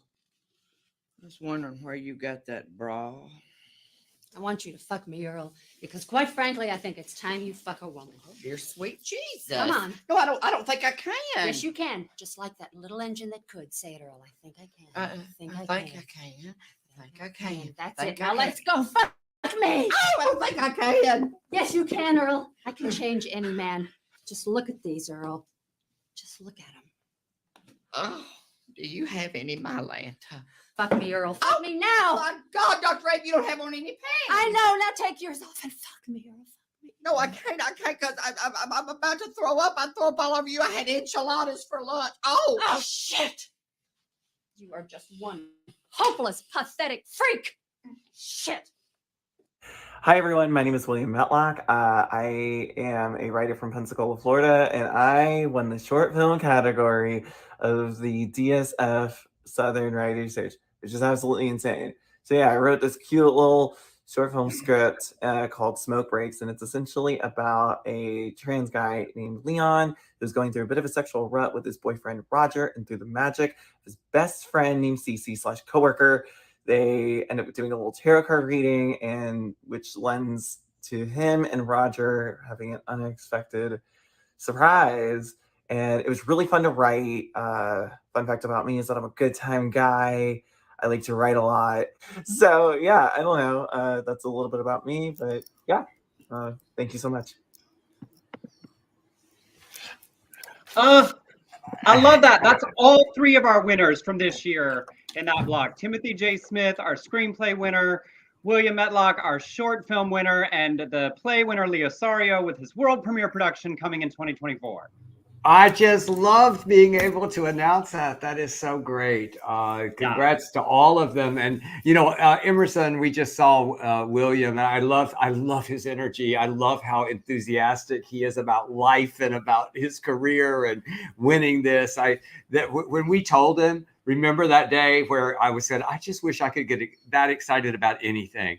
It was just so great. And that's what it's about. Y'all are making such a difference in these lives when you donate. That's what we're doing. I'm mentoring right now and helping. Emerson and I have been helping William get his film made. He is so ambitious. He's got a production company. I've been helping him with the script, getting it into shootable form. And he is so talented. And I have to give a shout out to the Red Ribbon Foundation and Stamp Film Festival from Pensacola, because Red Ribbon sponsored us. And we were here at the Del Shores Foundation, and Emerson and I were appearing at Stamp Film Festival, and they're one of our partners.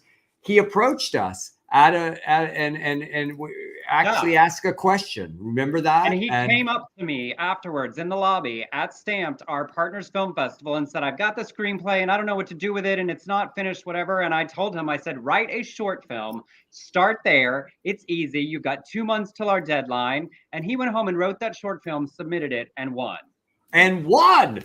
Yes, it was like so that's a little on you, Emerson, to say, hey, here's an idea. You don't have time to finish that screenplay. Write a short. And if you're a writer out there tonight, please submit to the next when we have the writer search again.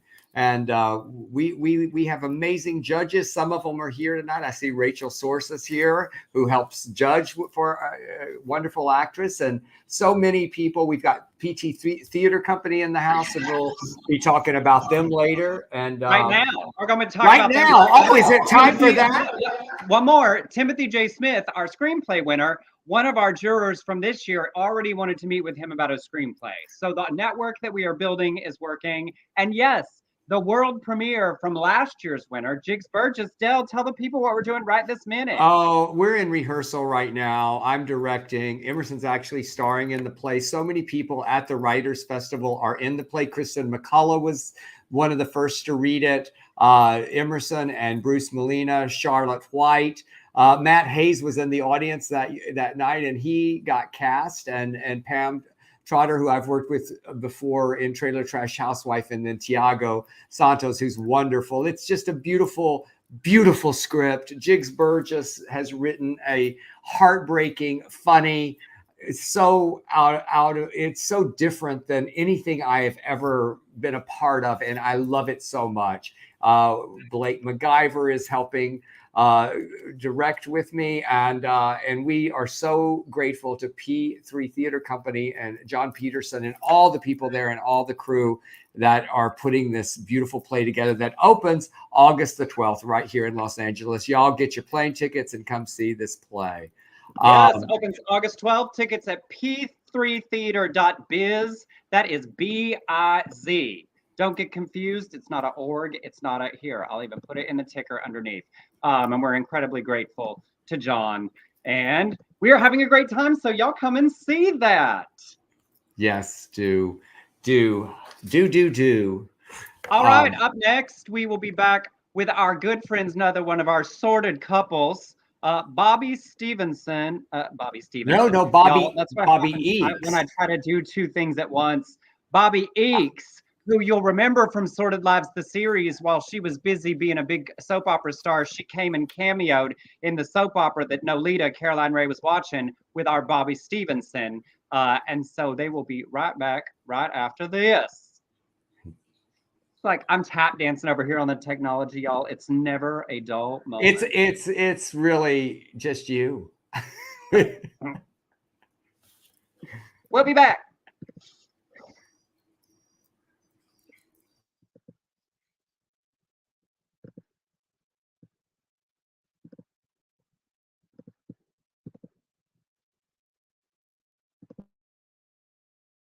Hey everyone, my name is Matt Morse. I am a playwright and screenwriter, and I am so excited to be recognized for the second year in a row by the Del Shores Foundation in their annual writer search this year for my web series script, Camp.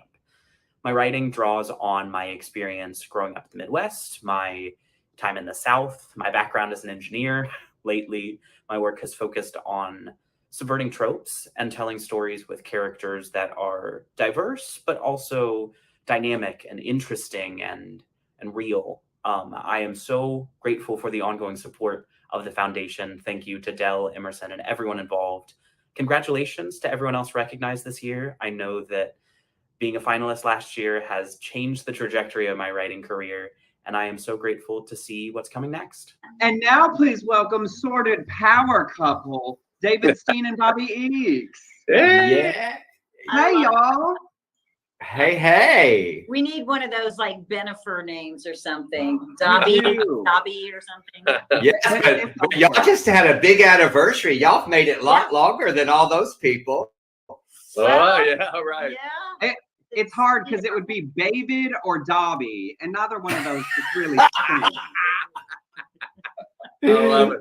I don't like either one of those. Well, we love you. We are here to talk about some of our wonderful former castmates, and the love of Rue McClanahan's life, I think, was David Steen. We've got her book back here that My 5 Husbands and the Ones That Got Away, and I think David kind of got away after that shoot. But when I first got the call from Rue that she was going to do this, she said, "Del, I love playing a woman in love. And at my age, I don't get to do that anymore.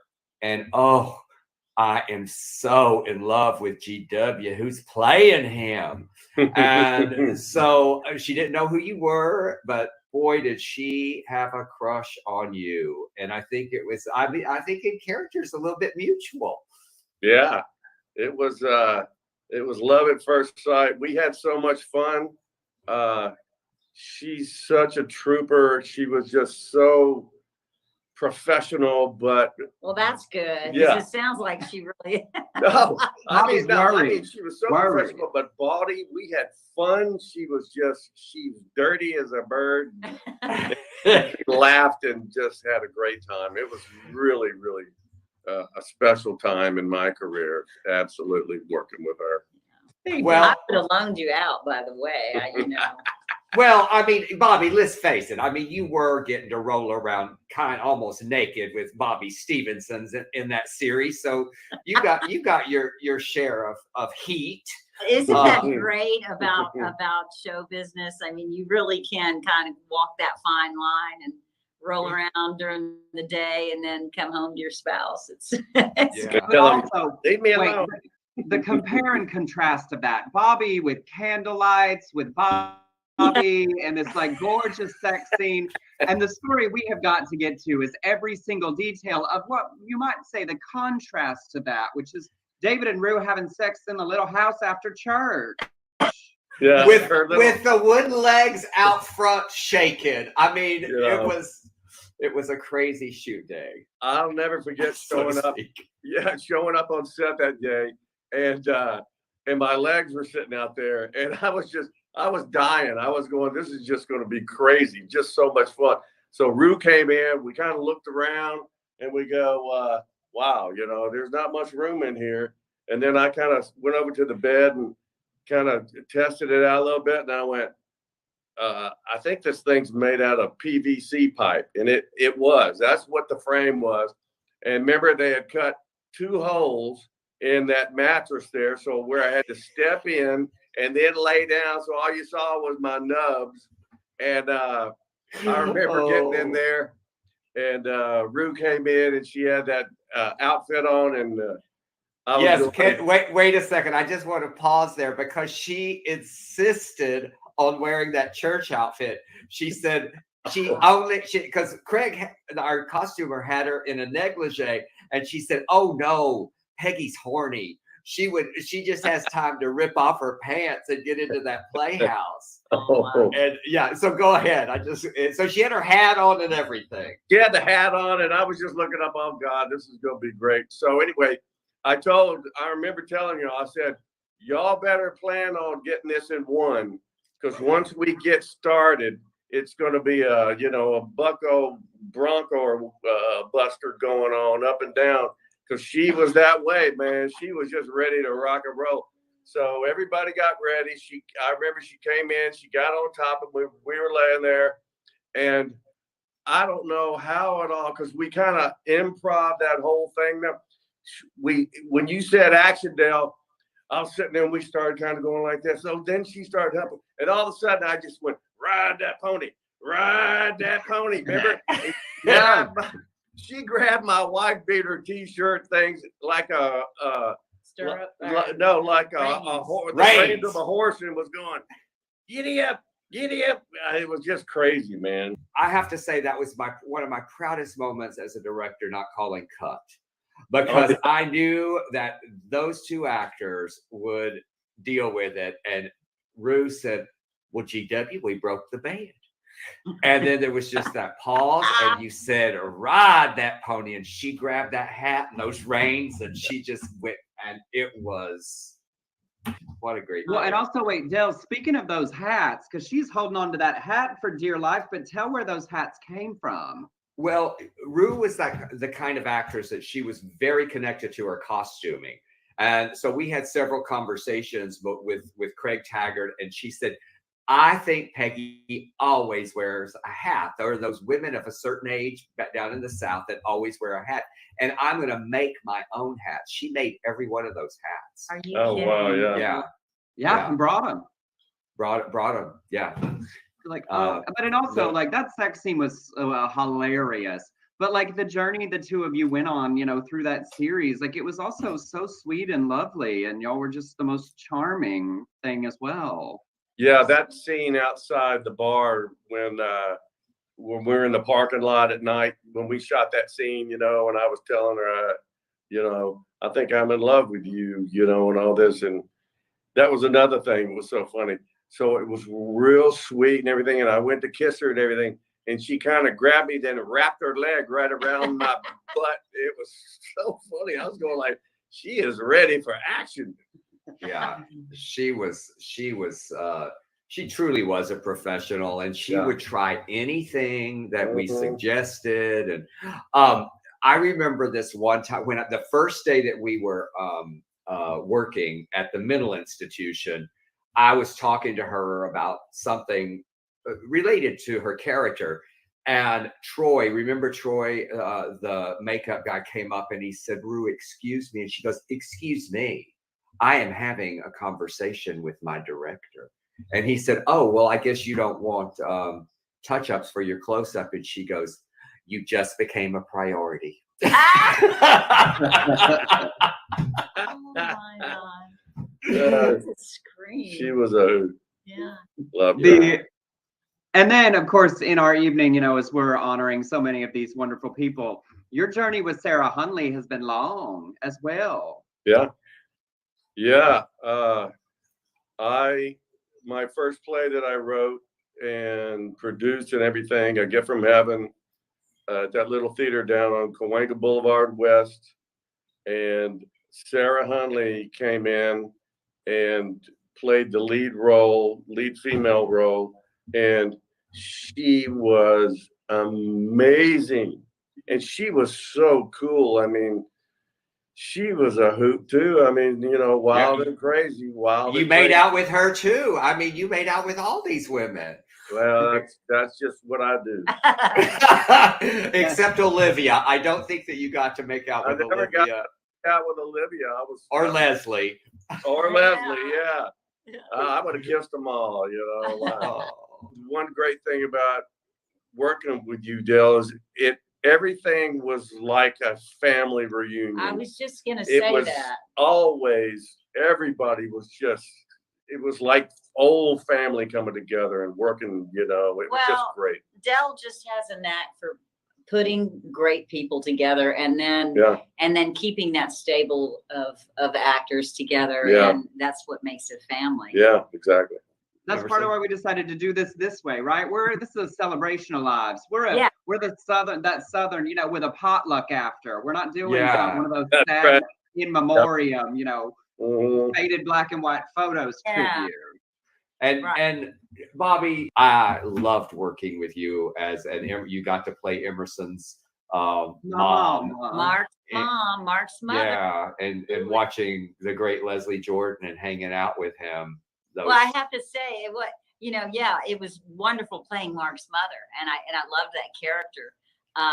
But one of the best things about doing that play was in between my scenes when I could sneak out into the hallway there and look through the curtains and watch these geniuses at work.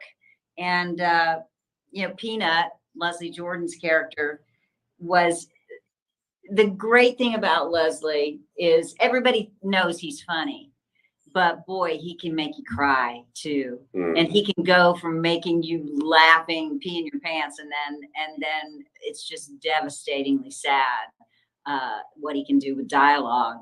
And it's this wonderful connection that you had with him as a writer, Del. I mean, it's almost like I can't think of it's almost like it was you. You're the writer and you know the character so well that you probably will agree with me that he got it.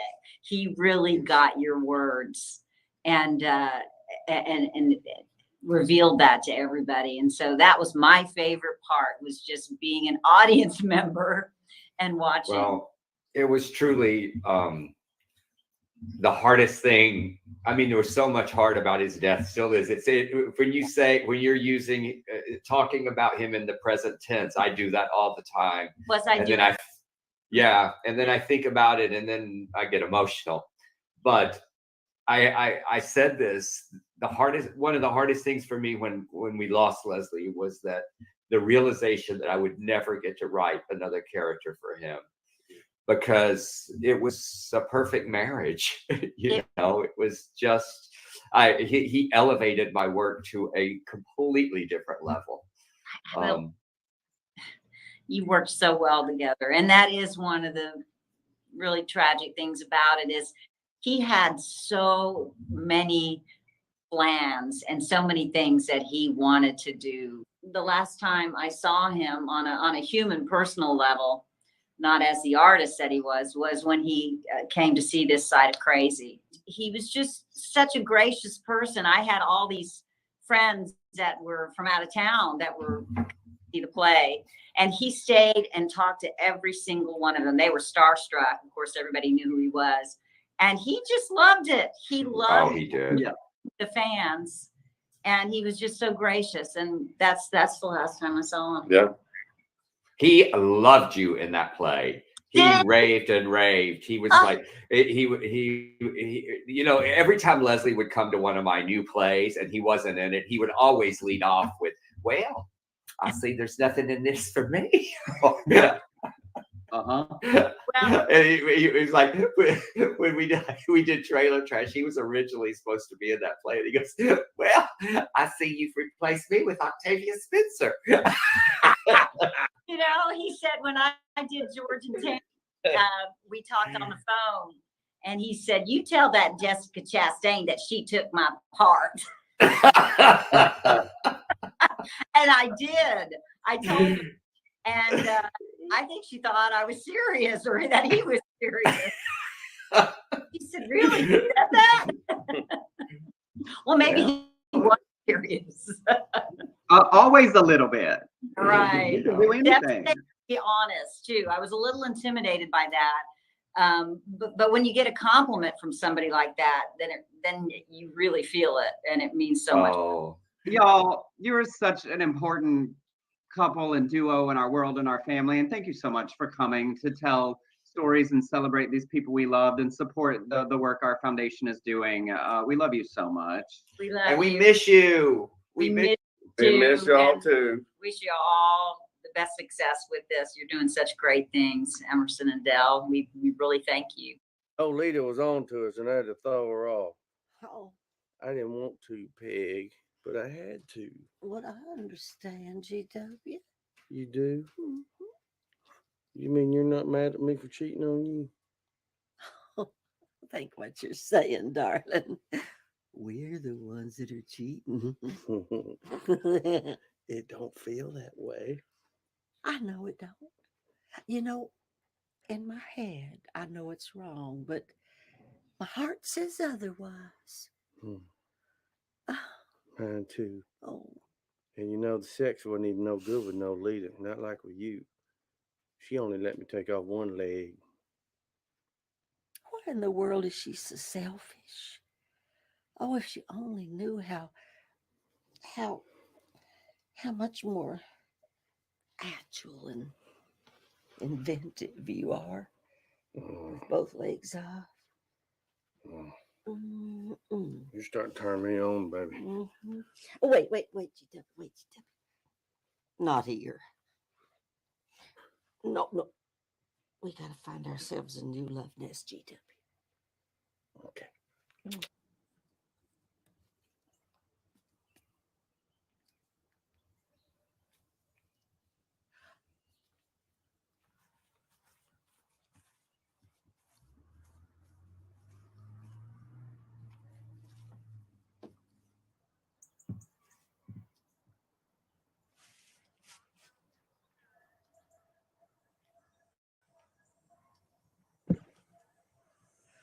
This'll do just fine. Oh, GW. Oh, Peggy. Oh, GW. Oh, Peggy. Oh, Peggy. Oh, Peggy. Oh, Peggy. GW,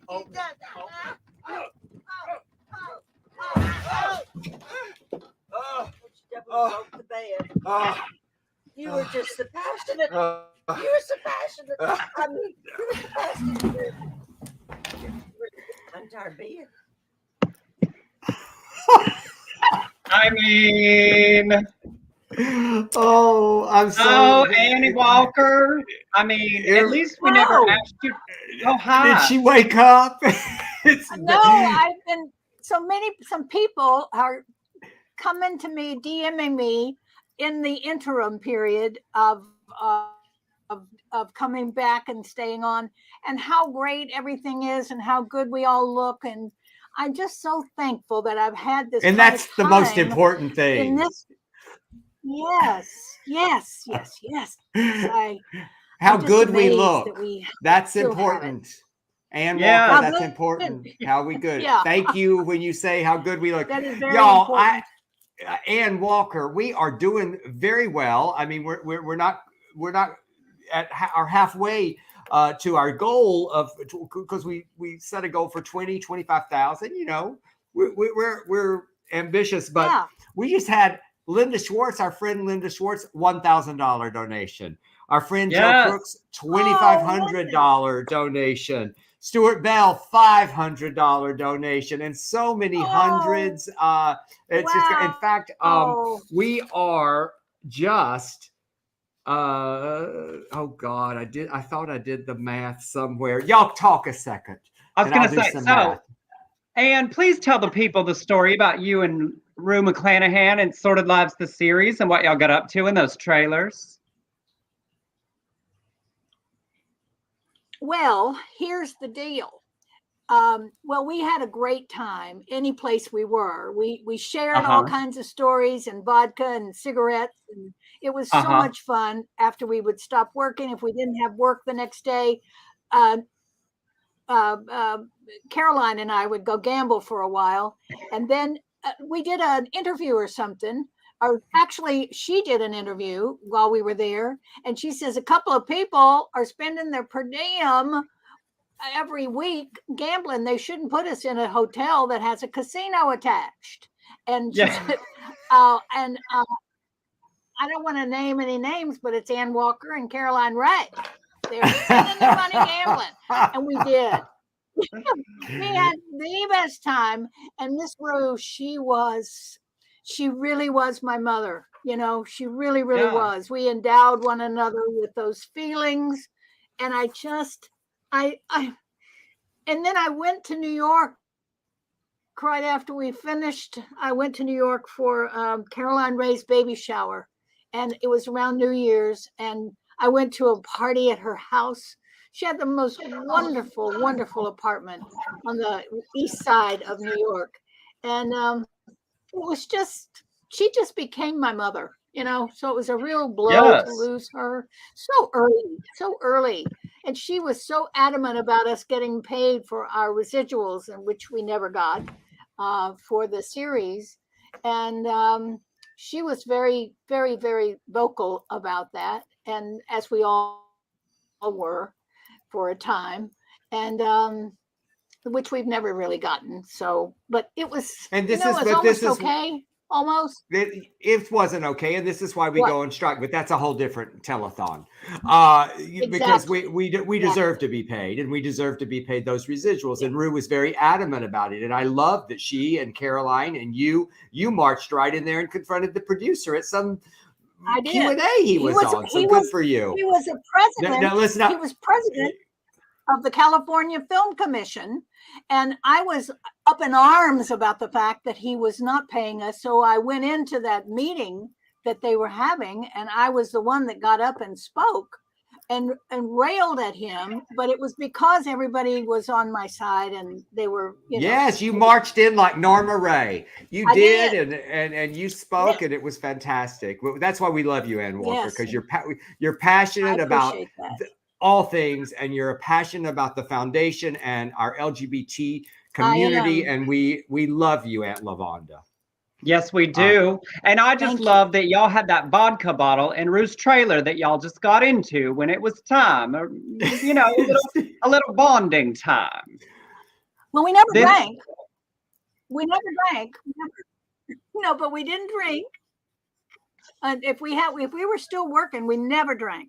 I will. Of course say we that. drank after work. We didn't need to drink because we were high on life.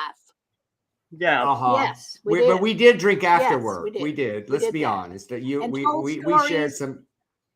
And laughed. I still remember her laughed like you drink. can't imagine. She loved a dirty martini. What was it? Dirty martini. She loved a dirty martini, and you loved yours up. No, I had such an affinity for her. I think that in some other life we were probably related, because she was Absolutely. my kind of actress. She was my kind of gal. She Yeah. just was everything Well, to me. And let me play this clip that was one of my favorites of her, because y'all shared that like bawdy sense of humor and ready for a drink. And this was a highlight moment for me. In the 33 years I was married to Theodore, well, I never once had one of those thingamajigs you're supposed to have, during, You mean an orgasm? Yes. Shh. Yes, that. But, last night. Oh, Betsy May, let me tell you something. Now I understand what the fuss is all about. So what are you gonna do? Well, I guess I'm going to have to break it off before something awful happens. And forfeit the possibility of never having another orgasm? Lord, what a quandary. I love that, because Rue McClanahan had 5 husbands, and she had lots of orgasms. So that was some real acting there. Yes, and there. Yes, I she remember did. the day that I got Yes, the she call. did. Yes, she There's did. something. She was just a lusty woman. Yes. Tell Yeah, that, there Dale, was- about that call. Well, I'm wanting to tell the day that. There's I mean, something I often say I get what I don't deserve, and I wanted Rue McClanahan, and I didn't think there was any possibility she would do that role. I sent it to her, the scripts to her manager, Barbara, and she said, well, doesn't pay anything, right? And I said, no, but I would really love her. And she said, well, she makes me send her everything, but she doesn't read on the internet. You have to FedEx them to her. So we did. That was on a Friday. On Monday, I get a call. This intern comes in. He goes, oh my God, Del, this little gay intern. He said, Rue McClanahan's on line 3. And I'm like, oh shit. And then I composed myself and pushed it. I said, hello, Miss McClanahan. And she said, Del Shores, if we're going to work together, you must call me Rue. And I knew at that moment that she was going to work with me. And she said, I hear this doesn't pay anything. And I said, no, ma'am, it doesn't. It's for logo. And she said, that's okay. I'm rich. And she said, sometimes we do things for money and sometimes we do things for passion. And I want to do this for passion because, as I said, when we were talking to David and Bobby, I love playing a woman in love. Yes. So. And we got her. Oh. Yes. So lovely. All right. Well, we And are you up told- next. And she asked you. Can I just say She this asked you what? one more thing? Yeah. She asked Del, is that girl going to play the same girl going to play Lavonda? Yeah. And he told her yes, and she was quite pleased with that info. She That's did. all I She wanted said, to say. because It was she's about- terrific. That's what she said. That was the rest of it. She loved you. I didn't listen. Yes. Thank you for all your donations and for sticking with us. We are marching merrily along through our evening. Up next with Alec Mappa. And then after that, we still got Dale Dickey, Lorna Scott, and Bonnie Bedelia to come. So refill your drinks, get you a snack, and stick around. And I'll have the update.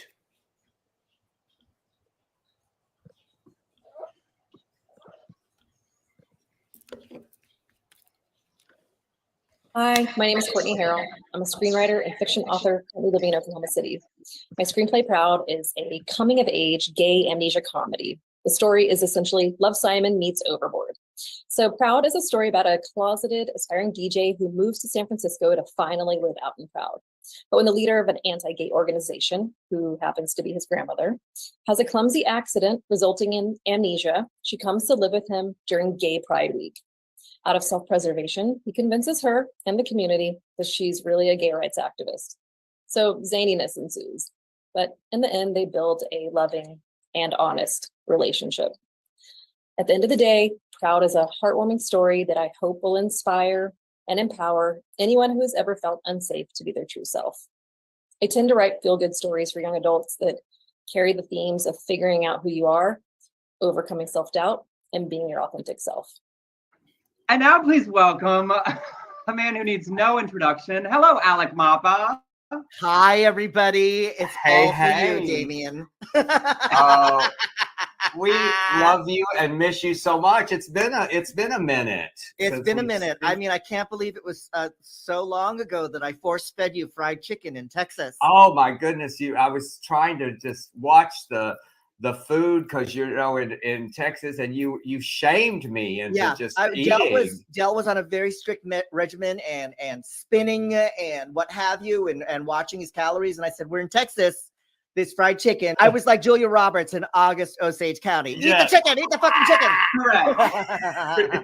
And also, because I feel like you didn't realize, when we finally brought you into the Sordid family with a very Sordid wedding, we called and said, hey, it's going to be quick and easy one day with Leslie, Jordan, and me in Texas. And you went, yes, I'm on my way. But we didn't explain it was going to be 115 degrees and we were going to be in a tiny bar. Oh my God, that day. It was like a sauna. But it was great though. I lost about 17 pounds in 20 minutes. I remember that day so well because we were working with 2 cameras. And at one point it was 118 degrees in that little bar. Poor Leslie, he was having the hardest time. Remember we kept on thinking this is going to be so quickly as long as he remembers his lines. And he couldn't remember one. No, he was like, there's a whole monologue I had to cut because he said, it's the hate, Delford, it's the hate. Which fair. I remember we had a pool going. Leslie had been working on American Horror Story, the Roanoke season. And we said, how long is it going to take him to spill the beans? Yeah. And we all got the transportation truck van to lunch. And the first thing out of Leslie's mouth was, I'm so exhausted. I was up till 5 o'clock in the morning working with Gaga and I die in the 4th episode. Do you want to see me? I'm completely eviscerated. I work with that Miss Bentley, who looking healthy, you would just work right through it. And that was it. And that's lunch. And it's like, okay, let's go to lunch. And you did sign that NDA, right, Leslie? And he goes, it didn't matter. Those were not. When he did American Horror Story, the witches one, Coven. He called me one day and he said, "Look, I'm not supposed to talk about this, but please tell me if I die." And he read the scene, and it was like they gouge his eye out with a ice cream thing, and then a melon baller. Yes, and he got that's right. It was a melon baller. I said, "I'm pretty sure you die." I think you're dead. You don't come back from something like that, Leslie. But when somebody melon balls your eye, when Jessica Lange melon balls your eye out, it's sayonara, sweetheart. That might be it.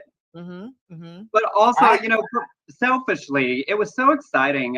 Having been a fan of you long before we became friends, it was so exciting to bring you into our universe and to watch you and Leslie Jordan. Like, yes, it was a million degrees, but to see the two of you spew comedy back and forth at each other, just standing there with my sledgehammer out of the way.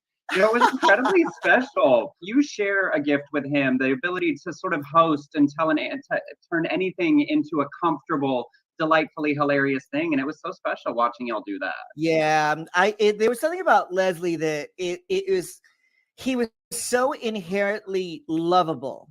Like he would like meet my friends and he'd be like, wow, you're a tall one. Is it proportionate? Like he would say the most ribald things, but he was so charming that it was like, oh, Leslie. And I think the fact that we're both little people too is kind of like, no, really take me seriously.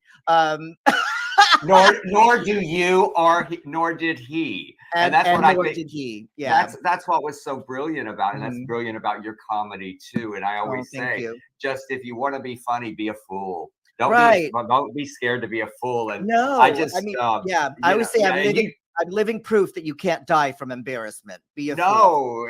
Nor did he. He was just such a fool and just glorious. And he had a story that I made him tell over and over and over again, which was when he was working with Billy Bob Thornton on that sitcom. What was it? Evening Shade or something like that. Hearts of Fire. Hearts of Fire. And the apocryphal story is that Billy Bob has a notoriously large penis. And during one of the rehearsals, Leslie had said to Billy Bob, can I see your penis? And Billy Bob said, no, Leslie, no. And so Leslie said, cut 2 years later, we're on the carpet for the Golden Globes. And Billy Bob is all about big star because of Sling Blade. And we caught eyes on the red carpet. And he told me earlier that when Billy Bob said, no, Leslie, Leslie had said, please. So we caught eyes at the red carpet. And as soon as we made eye contact, I looked at Billy Bob and I said, please. He told me that one time he said, he told John Ritter, he goes, I just want to see it. And John said, I've seen it. And Leslie, you would fall in love. Oh, God. You did a lot of benefits with Leslie. We did the Matthew Shepard Foundation. Oh, yes. And we were in Denver and we both knew Judy Shepard and Dennis Shepard, and it was their annual benefit. And then we were walking through the airport, and it was when I was with Ugly Betty, and Leslie had also guest starred on Ugly Betty. So between the Will and Grace and the Ugly Betty, people in the Denver airport were like, what is going on? Are we on candid camera? How did these two end up here? But yeah, he was very civic minded, and I think Leslie got a big kick out of being able to bring people in, to kind of like that he had the kind of notoriety that would draw attention to something like the Matthew Shepard Foundation. Yeah, well, and it's something that you both share. Both of you were sort of at the forefront of visibly, unapologetically gay and queer, because who you are, you both chose not to hide any of that, and your work success came out of that. But it sort of inherently thrust you both into activism by being two of the very few visibly out and proud. Leslie was telling the truth about who he was, and Leslie was very forthcoming about his drug addiction. I think that Leslie had faced the beast. And I think it's like, as far as being out, I mean, if I was in the closet, imagine how psychotic I would look. And it kills your comedy too. And it killed his comedy when I know that his southernness as well, when he went in audition every now and then, they'd say, could you do that without the accent? He'd go, no, I can't. I mean, he would just be so honest about it. We must talk about someone else that you worked with who did so many benefits for our community, and Carole Cook. Just every single time you went to an event where they were raising money for any kind of AIDS organization, Carole was there, and Carole Cook was there, and with that fire engine red hair and that coal liner, looking exactly like she did in 16 Candles, which was like 40 years ago, with that cigarette ash that was going down. I would always kind of like look at her and go, I can't believe Mrs. Limpet. My first, Yes. it was the Yes. incredible Mr. Limpet with Don Knotts. Carole took a lot of psychic space around her. She was so theatrical. I was up in San Francisco this weekend for this wreath benefit where they were honoring Leslie and Carole. They've done them many times. They said Carole had done it 25 years in a row.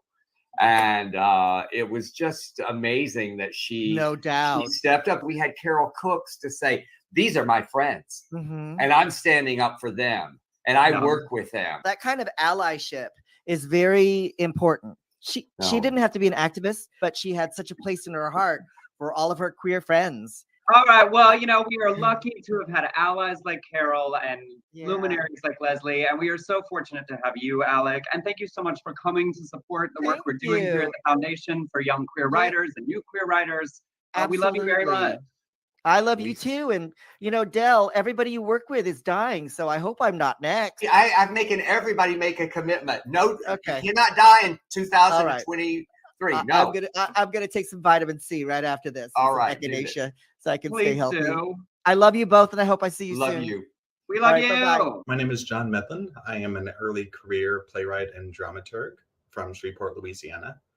Right now, I'm finishing up my master's degree at the University of Glasgow in Scotland in playwriting and dramaturgy. Whenever I finish up here, I'm going to be returning to Louisiana to my Boston Terrier and to my husband. And there I plan on trying to kick off my career with my writing and with my new play development and dramaturgy. My short screenplay, Hey Kiddo, was this year's runner-up for the Del Shores Foundation Writers Search. It tells the story of Jonathan and Katie, two aspiring filmmakers that rent a studio in the basement of a cabin in the woods to make a dream film. While they're there, their mysterious host, Michael, intends to make a film of his own. The two are locked in a fight for their lives against this mysterious host in a short thriller. This piece is inspired by the anxiety queer people often face when entering into the room with cishet men. So I hope everyone enjoys it, and I look forward to seeing what's next for this project.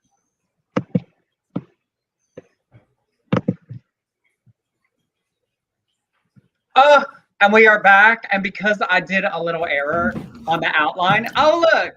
No, I thought I had 1 minute to use the restroom. This is what happens when you're live. I know.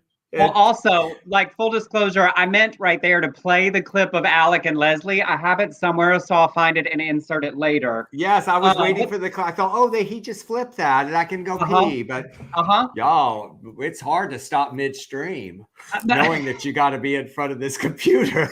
That applies to both peeing and this live stream. And thank you for all of your donations. Thank you for your incredible support, everyone who is lingering on. And once again, a hello to people we know that will be watching later. You can make your donations through July 31st to this fundraiser. And we wanted to share for a moment, the Writer's Search. You've met some of the writers. You will meet more. You've met some of the winners. You've heard about the grants that they're going to work. And our other big program is the Del Shores Foundation Writers Festival, which we had last year in Dallas. Yes, it was so wonderful, Emerson. And it was my favorite thing. And thanks for producing that. It was very special. We had it in Dallas at the Trinity River Arts Center. And rather than tell you about it, our amazing editor, Donna, helped us put together all the videos that our friend Jeffrey Chafin shot. We shot the readings. We shot all the panels. But rather than tell you about it, here's our little commercial and another way for you to see what we are doing with the money that you are giving us. And we believe that you will be thrilled with how we are managing our finances. Off to the airport, Erica. Newell's here, Ann's here, Matt's here, Rosemary. Hello and good evening. Please welcome Del Shores. So thank you all for supporting our work for all of these years. And we now want to just pass it on and introduce you to more Southern gay storytellers. This foundation is about not only changing the individual lives of these writers, but changing the world. I submitted to the Del Shores Foundation to stand proudly in my writing and to stand proudly in my queerness at the same time. This festival is so exciting, bringing all of these LGBTQI+ people together, because Well, one, it hardly ever happens. And it's great to connect with other people, other queer people, other trans people, other non-binary people. It's a tremendous help just to know that I'm not alone, knowing that there are people who can share their experiences with me and who I can share mine with. It makes me feel like we're all in this together. I'm not a man. I won't pretend to be, not even to save my own life. That may be the trade you're making. Seeing so many strangers making a fuss over some words that I had written is a real kick. To see her reaction to hearing her script come to life. And it's so thrilling as the program director to bring all of these writers together from all over the South to watch them make new relationships and new connections with each other, to see them sit in the audience as the panels of industry professionals from theater and film share their journeys, their life lessons, impart their knowledge. I guess the lesson is don't stop. Don't let finances, don't let anything deter you. Continue to create. I am enjoying every aspect of it. I mean, just being gathered in the theater space, it's like life affirming. Ultimately, you listen to your own voice because nobody's paying you yet, and when you go, oh my God, it works. And think about what is most important to carry the story forward. There you go. So when people come to these workshops, and especially the fact that they're free, oh my God, is really amazing. Having the Del Shores Foundation pick up my script, my work, and go, this is good. It just means everything. It just does my heart good. Mama, he's gonna grow up to be a pansy if we don't do something about it. It's not fair. I wasn't ready to say goodbye to any of them. They all left. I love the courage of writers who just say, this is who I am. And it's a sad day in West Texas when you got to keep a tomcat in the house so he won't get cornholed by a monkey.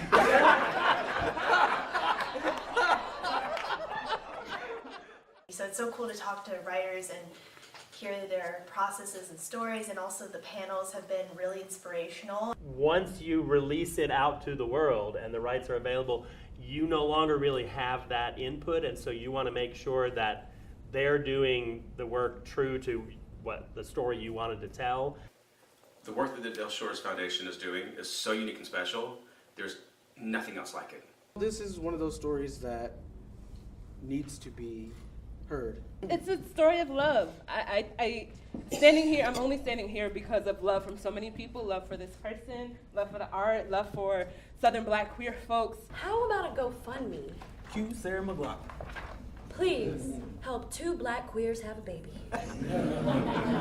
Once that you are ours, the future of our coming selves, our unborn child. I was supposed to get her here. I was supposed to protect her, take care of her.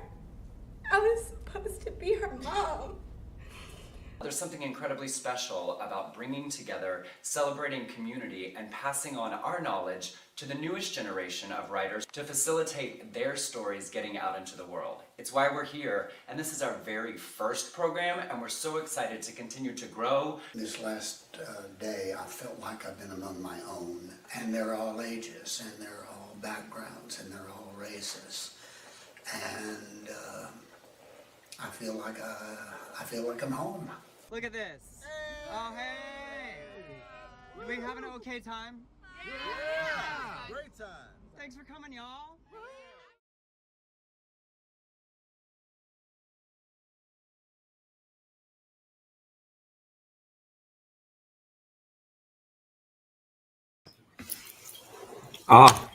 Memories. What amazing memories. Right? I mean, and y'all, that's why we are here. In that 5 minutes out of 4 days, there's the readings we did of the winning scripts. You see our board members, Leslie Kimball, Matt Hayes, Rosemary Alexander, honorary board, the glorious Ann Walker hosting with us tonight, and Newell there, and Jason Williams, the co-creator of Greater Tuna. So this is what you are helping us do. This is what the funds you are giving us are going to support. And we are excited and proud to continue and to grow and expand. And speaking of funds, we just crossed $8,700. We have raised tonight. So amazing. And remember this. Remember, yes, 50% of this goes to the Del Shores Foundation to help facilitate these writers getting their stories told. But 50% also goes to those theaters like P3 Theater Company that is doing the Red Suitcase, and and grants go to them when they do the plays. So we are just ecstatic that you have added to that, and we love writing those checks every year to help our theater partners, because we must. I would not have a career, y'all. Emerson would not have a career if it were not for theater. That's where we all come from. Yes. So continue. If you haven't yet, if you haven't taken a break, make your donation at delshoresfoundation.org. Go buy any of Del's merch and go take a look at those paintings, 36 inches by 36 inches, these beautiful pop art for your living room, for your summer home, for your outside of your trailer, wherever you want to put it, at delshores.com//shop. And thank you, Wayne Hollowell, for that amazing donation. There are 5 paintings. 1 has sold already. So grab yours. 4 more. Let's sell them all, y'all. All right, up next, Dale Dickey, and still to come this evening, Lorna Scott and Bonnie Bedelia. This is so much fun. I just appreciate y'all all being here and being with us. Hey, y'all. My name is Steve Holbert. I am from the finest trailer parks of Georgia, which meant I ran away. I write hour TV and features that mix queer teens, horror, and the South. I submitted Every Bisexual's Nightmare. It's a feature called You, Me, and Evil, and it's about a closeted bi nerd who takes his boyfriend on vacation, but his ex-girlfriend crashes. Also, the place is run by a cult, so they all have to work together to, live. And it's Schitt's Creek meets Midsommar. I tell people my personality is ex-drag queen, amateur ghost hunter, and I'm a foster parent. So now 30-year-old grandpa, which is fun. And please welcome to a Sordid Celebration of Lives, Dale Dickey. Hello, howdy. Hi, Dale Dickey. How are you, my love? You're in Tennessee, aren't you? I am in Tennessee, taking care of my dad for a while during the strike because everybody's out of work. So it's kind of a blessing I can be here and take care of my family. Well, Lord, I got to thinking as we were preparing this evening, we could do 2 hours just with you and stories on this people. You work with the most of them, the most often, the most times, the most working. She has been in every incarnation of Sordid Lives as the most characters. You played played Lavonda on stage. You played the wonderful woman in the jail who superglued her husband's dick to his stomach in the movie. Glendora, who then moved to the series, right? Glendora, yes. and then you did Glendora in the series, but you also on stage did Sissy, and then you returned to Sissy in a very sordid wedding. God, you keep me so schizophrenic, Delford. But in speaking in our celebration and talking about Glendora and the uniqueness of that journey, let's kick it off with Olivia Newton-John, because that getting to be in a woman sapphic experience with Olivia Newton-John as Bitsy Mae Harling. I mean, there's a lot of women who wanted that option. I remember the very first time I met Olivia down at the bus station at Theater. Right. And I remember you saying Olivia Newton-John's going to be here tonight. And I was like, what? And when I did Sordid Lives, the series, we played, we had a crush on each other, and Glendora and Bitsy Mae. I can remember Olivia sitting down at the table during when they were setting up something, and we'd met and I felt comfortable with her, but I remember she asked me, and I can't do her accent, but Dale, are you nervous about this?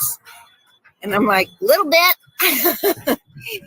And I said, I had to kiss a woman once in college in a scene. And I said, but if I'm going to kiss a woman, I'm really happy it's you. And she admitted she was a little nervous too, but she just so game for everything. And such a love. It was like such an honor to be with her. And I think what I remember mostly was the scene when they've got us we're in the bedroom together. Wherever we were filming, the location, it was somebody's house, and they had real, kind of nice furniture. And it made it so romantic. There were candles everywhere, candles lit, and we're just lying in bed, and it's very sweet.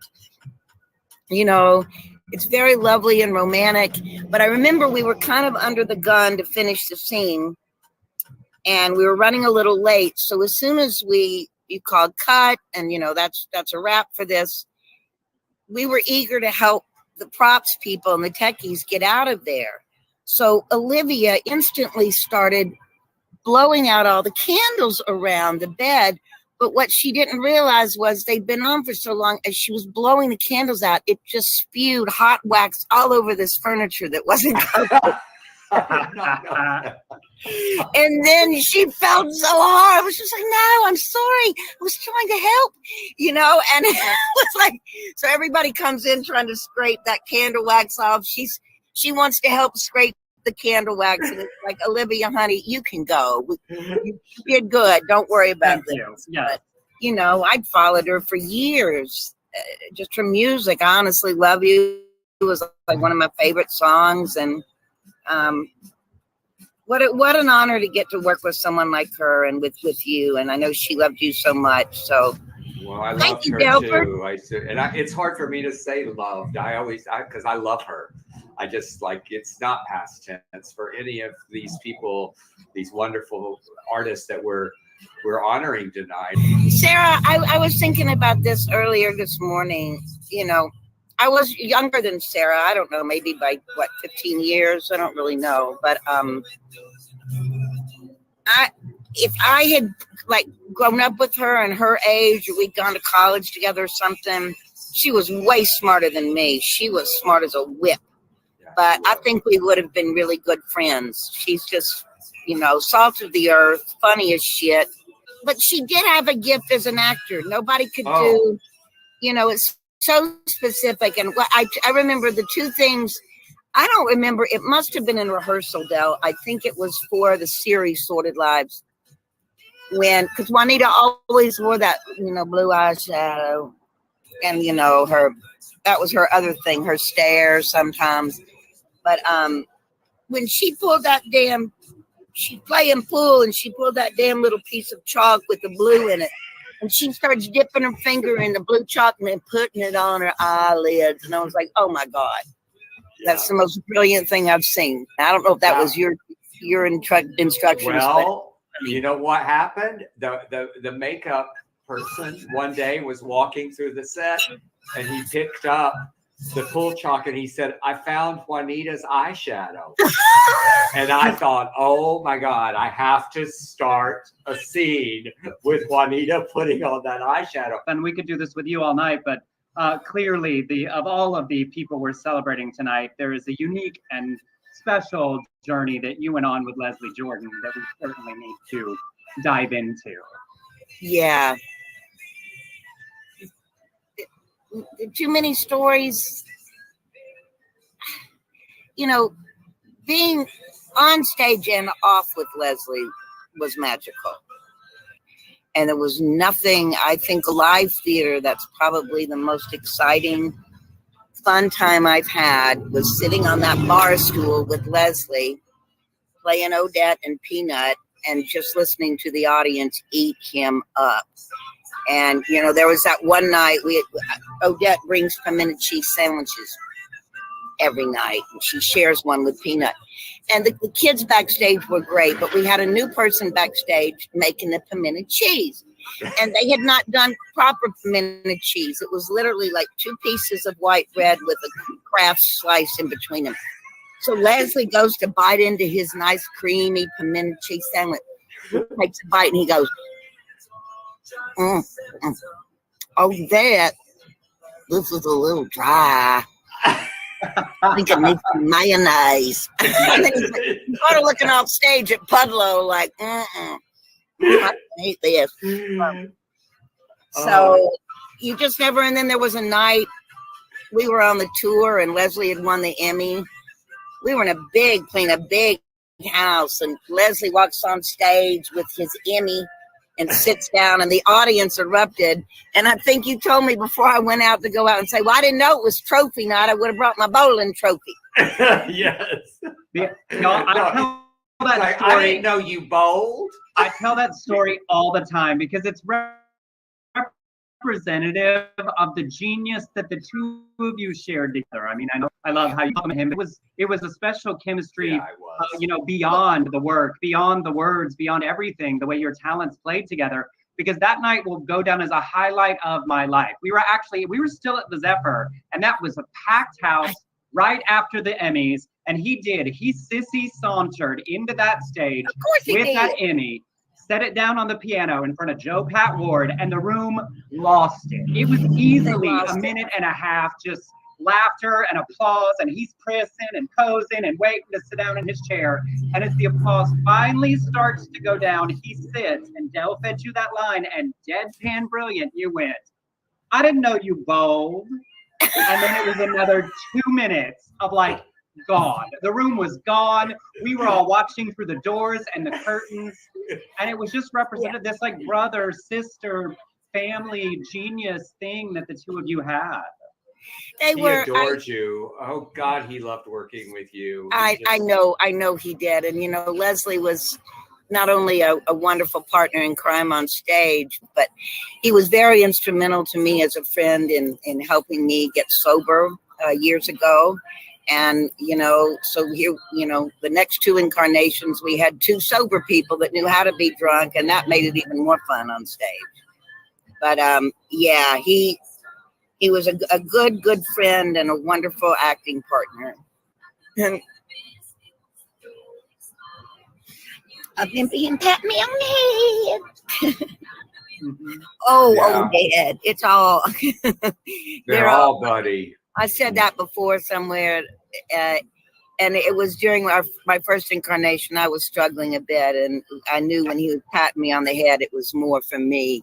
And he was by my side, called me. What a gift. And you got to work with speaking of laugh whores, you got to work with the great Carole Cook in the last movie. And what a treat it was for all of us. I remember the last birthday, she died right before her 99th birthday. And on her 98th birthday, I called her and I said, Carole Cook, this is Del Shores. Do you remember who I am? And she said, oh God, yes. I've never liked you and I've never liked your work. And I said, well, my work would have been a lot better, the ones that you were in, if I just had a decent actress. She said, well, I didn't have a decent director or a decent writer. I mean, she just would just bam, bam, bam. She was the queen of that. Carole was just so elegant and so until she opened her mouth. Well, exactly. Elegant and gracious until that mouth opened.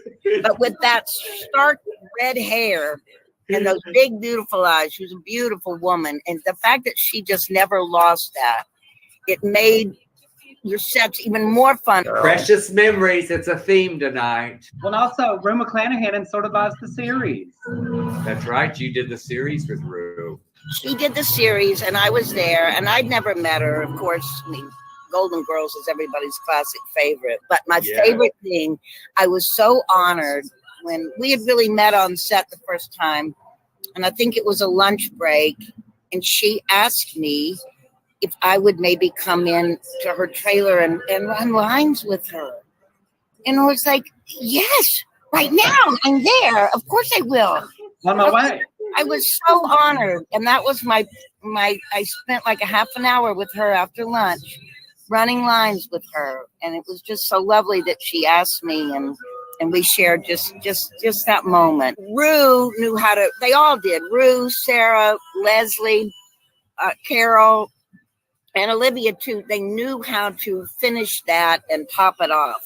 I'm not that witty, so hopefully some of their genius wore off on me. A mild trashy self.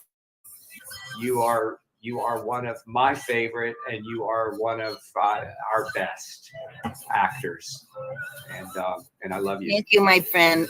And Thank you for that. Thank you for all you've given me. And it means so much that you continuously come back and on our honorary board and supporting the work the foundation is doing, and the fundraising we're doing tonight for our theater partners and our programs, and that you and Dell at the center of this extended Sordid universe. Well, I hope I can continue to be involved more than I have been, but it's an honor. You do wonderful things. All right, sorry to keep blabbing. I love you guys. Thank you for being That's here. why we're here. Thanks We're for here to having blab. me here. Love All you right. guys. Bye. I'm assuming you were raised Southern Baptist. Accepted Jesus as my Lord and Savior and was baptized at 9. Amen. Hallelujah. I got kicked out here a little while back over an unfortunate incident I'd rather not discuss right now. And you? What's your story? Well, we have something in common. I was kicked out early on when I was found in a precarious situation with the handsome assistant pastor fresh out of seminary. My name is Preston Leroy, but folks just call me Peanut. Nice to meet you, Peanut. Here's to backsliding Baptists. Here's the backsliding homosexual former Baptist. Here's the sinners that need a redemption. No. No, honey. I'm not a lesbian. I'm an alcoholic.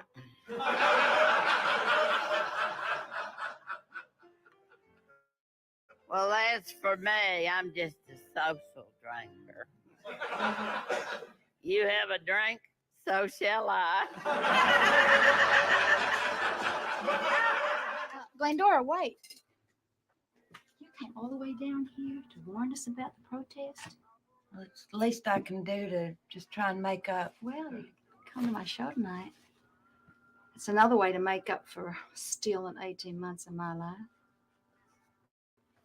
With the protest and all, it might be a pretty sparse crowd. Okay. I'll do it. Oh, that was really good. I hadn't been out much since I got sober. Oh, I forgot. It must be hard for you. Not tonight. I was too distracted by you. I mean, you know, you're singing. And I like the way you look. Can I buy you a Coca-Cola?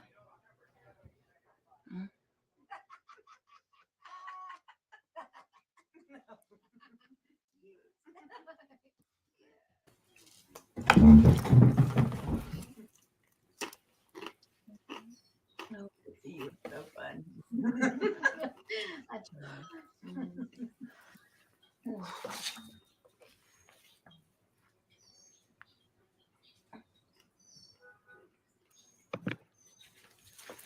Oh, I haven't seen the.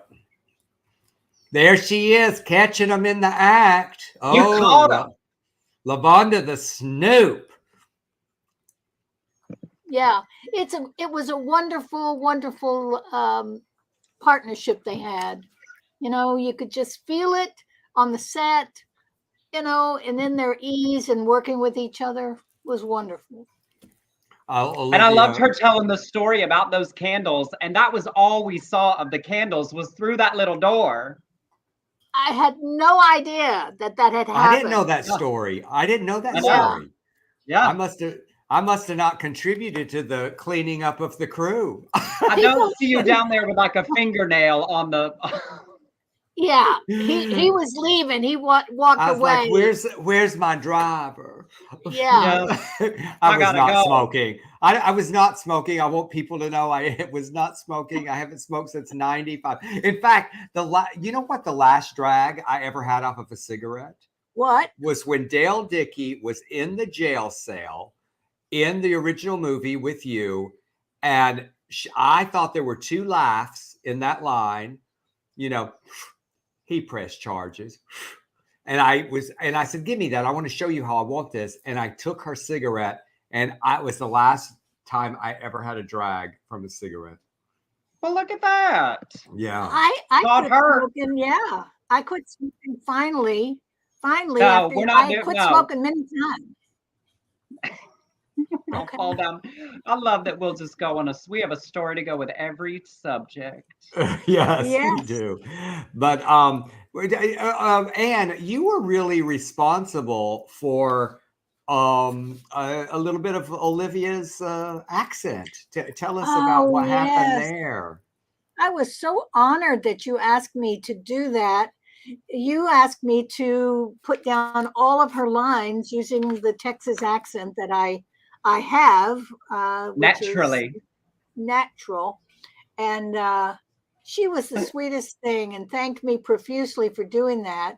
And she really, really came to the fore. I mean, she really embraced it and was just wonderful in that part, using that accent. And I was before we, really- excuse me, before we worked with her and after we worked with her, she was in every play we ever did. She was Yeah. always in the audience. She was always supportive and so amazingly sweet. And Emerson, I think you met her. That's at a how I play. met her, was her coming to see your plays. Because the production of Southern Baptist Sissies that I moved to Los Angeles to do, of course, the opening night, Scott Presley, Roger from the Beehive, who I was sharing the role with, it was his show. And so I was waiting in line for the bathroom. And right behind me, I hear, "You're Emerson." And I turn around and it's Olivia Newton-John. And I literally spun in a full 360, like, well, yes, and you're Olivia Newton-John. And I know why I know that, but why do you know my name? And she said, oh, Del told us, because my nephew, her sister Rona's son's name is Emerson. And there weren't a lot of us that he had already told her. But that was my very first encounter, was in line at the bathroom at the Zephyr Theater. Well, she was just a wonderful person on set, off the set. I mean, she was just great. But you know what else? And I wasn't planning to tell this, but she always came to all of our productions. And when we were doing Daddy's Dying, Who's Got the Will, we got chosen to go to the Edinburgh Festival, and Olivia heard that we had to pay our own way airfare, and she bought all of our airline tickets. And she was just that person who gave. She gave because she had.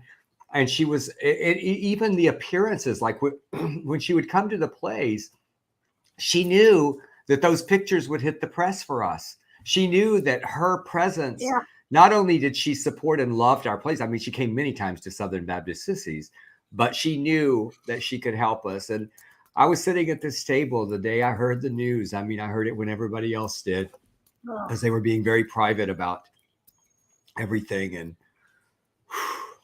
August 8th, it's coming up on a year that we lost Olivia. Well, and it's also, but that's how much she loved you, that she came to everything, the big things, the little things. She donated to the Indiegogo for Southern Baptist Sissies, and like no recognition needed. She used her celebrity to support the things she loved. She used her money to support the things she loved. And I mean, literally, when we did the very first Sordid Live, and we, in the lockdowns, all of us crazy sitting at home, Del wrote her and said, hey, would you be willing to do something for this? And she said, of course. And of all the things we asked for that, hers was the first that came in her home studio. And do you mind if I show that? This is the video she made just to support what we're doing here at the foundation, because she loved you and all of the things that you do. Hi, everyone. This is Olivia Newton-John. And my sister Rona was a very close friend of Del Shores. And in 1996, she took me to see his play, Sordid Lives, in a really tiny 64-seat theater. And I was really taken with the play. And after it, kind of jokingly, I said to Del, listen, if you ever turn this play into a movie, I'd love to play Bitsy, because it would be so much fun to be chewing on gum and, acting out with an accent and all that stuff. So I did it. I had a wonderful time. It was so much fun. And then I went on to do the series later on with Del, and I wrote 5 songs with Amy Sky in a couple of days for the series of Sordid Lives. And it all started in that little theater. So whatever you can do to support the arts, which is a wonderful place for us all to get together, and hopefully soon we'll be able to do that again.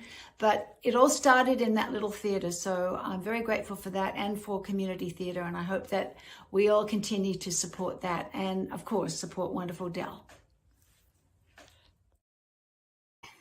I mean, What? Oh, wow. And then at the end of the night, at the very end of the night, when we checked the donations, she gave $5,000 to the theaters that year. Oh, yeah. So she had a heart, and along with, just so generous, so generous in spirit and love, and I miss her. It also, though, because I promised I'd help keep everyone that we would laugh through our tears. She mentioned in that video the 5 songs that she wrote for Sordid Lives, the series, but y'all, we was so busy. She's an international icon, always on tour and doing things. They had not recorded the vocals for those 5 songs. So while we were in Shreveport, Louisiana, on a Saturday, her writing partner, Amy Sky, flew in, and we went to the recording studio. Me and Del, one of the other producers, and Olivia, her sister Rona, and Amy Sky. It was 10 o'clock in the morning. They do a little bit of recording, and then Olivia comes out and says, I think we need some vodka. And it was like, we can make that happen. And so we send out a PA. They come back with a bottle of vodka and orange juice, and we make screwdrivers. Everybody gets one. And Del leans over, because y'all, I notoriously don't really drink. I just don't like it. And he goes, are you going to drink that? And I was like, well, for the whole rest of my life, to be able to say that I drank with Olivia Newton-John in the recording studio, recording tracks nobody had ever heard, I absolutely am. So I drank that screwdriver top to bottom in like 5 minutes, I think, out of excitement. 10 minutes later, I was just drunk. and what's crazy about that story, Emerson, is Olivia rarely drank. I mean, and she just had like a sip. It was like she just to clear the vocals. Just a little. Meanwhile, I'm hammered, laying down on a sofa. I wish I'd seen that. I've never ever seen you any way intoxicated. I know. It was a rare experience. Oh wow. And then Bedell, also one of the best scenes from the series, one of the best days, was you and Olivia and Rue at that graveyard. Just like 2 icons doing scene work. It was I loved that scene so much. And I want to tell, if you want, we were telling stories about Rue McClanahan, because Olivia was insecure as an actor. She always felt like, I'm surrounded by, Del Dickey was intimidating to her. She was, oh my God, I'm going to have to work with Rue McClanahan. Here she had done scenes with John Travolta. And I mean, it was crazy that she was that insecure about her acting. And she told Rue, she said, I'm not really an actress. I'm a singer who happens to act every now and then. And after she did this scene, Rue McClanahan took her face and she said, don't you ever say that you're not an actress again. I love that so much. What a gift. Yes. Well, all fine. Let's enjoy that scene together from the series, shall we? Your mama was my very best girlhood friend. We were inseparable growing up. That is until she started up with your daddy. He wouldn't let her have friends with her.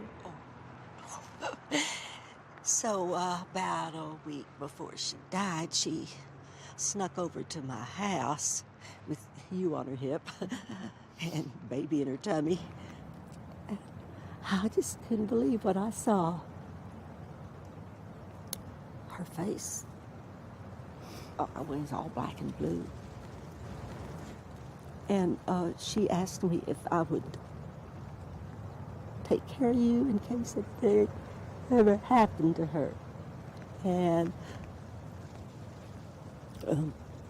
then something did happen. I remember it so well. I was just 3 years old, and I woke up in the middle of the night. I went out and I found Mama lying on the floor, blood everywhere. I started crying and screaming, and I tried to wake up Daddy. He was passed out on the couch, and Daddy tried to tell me that she had a bad miscarriage, but... Whoa, you know that isn't true, don't you? I didn't keep my promise to Mama because I was so scared of your daddy. Everybody was.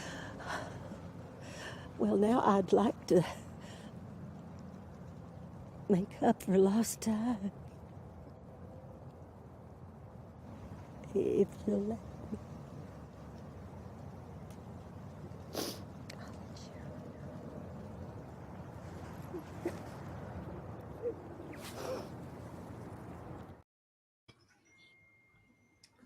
That was great. Oh, Just great.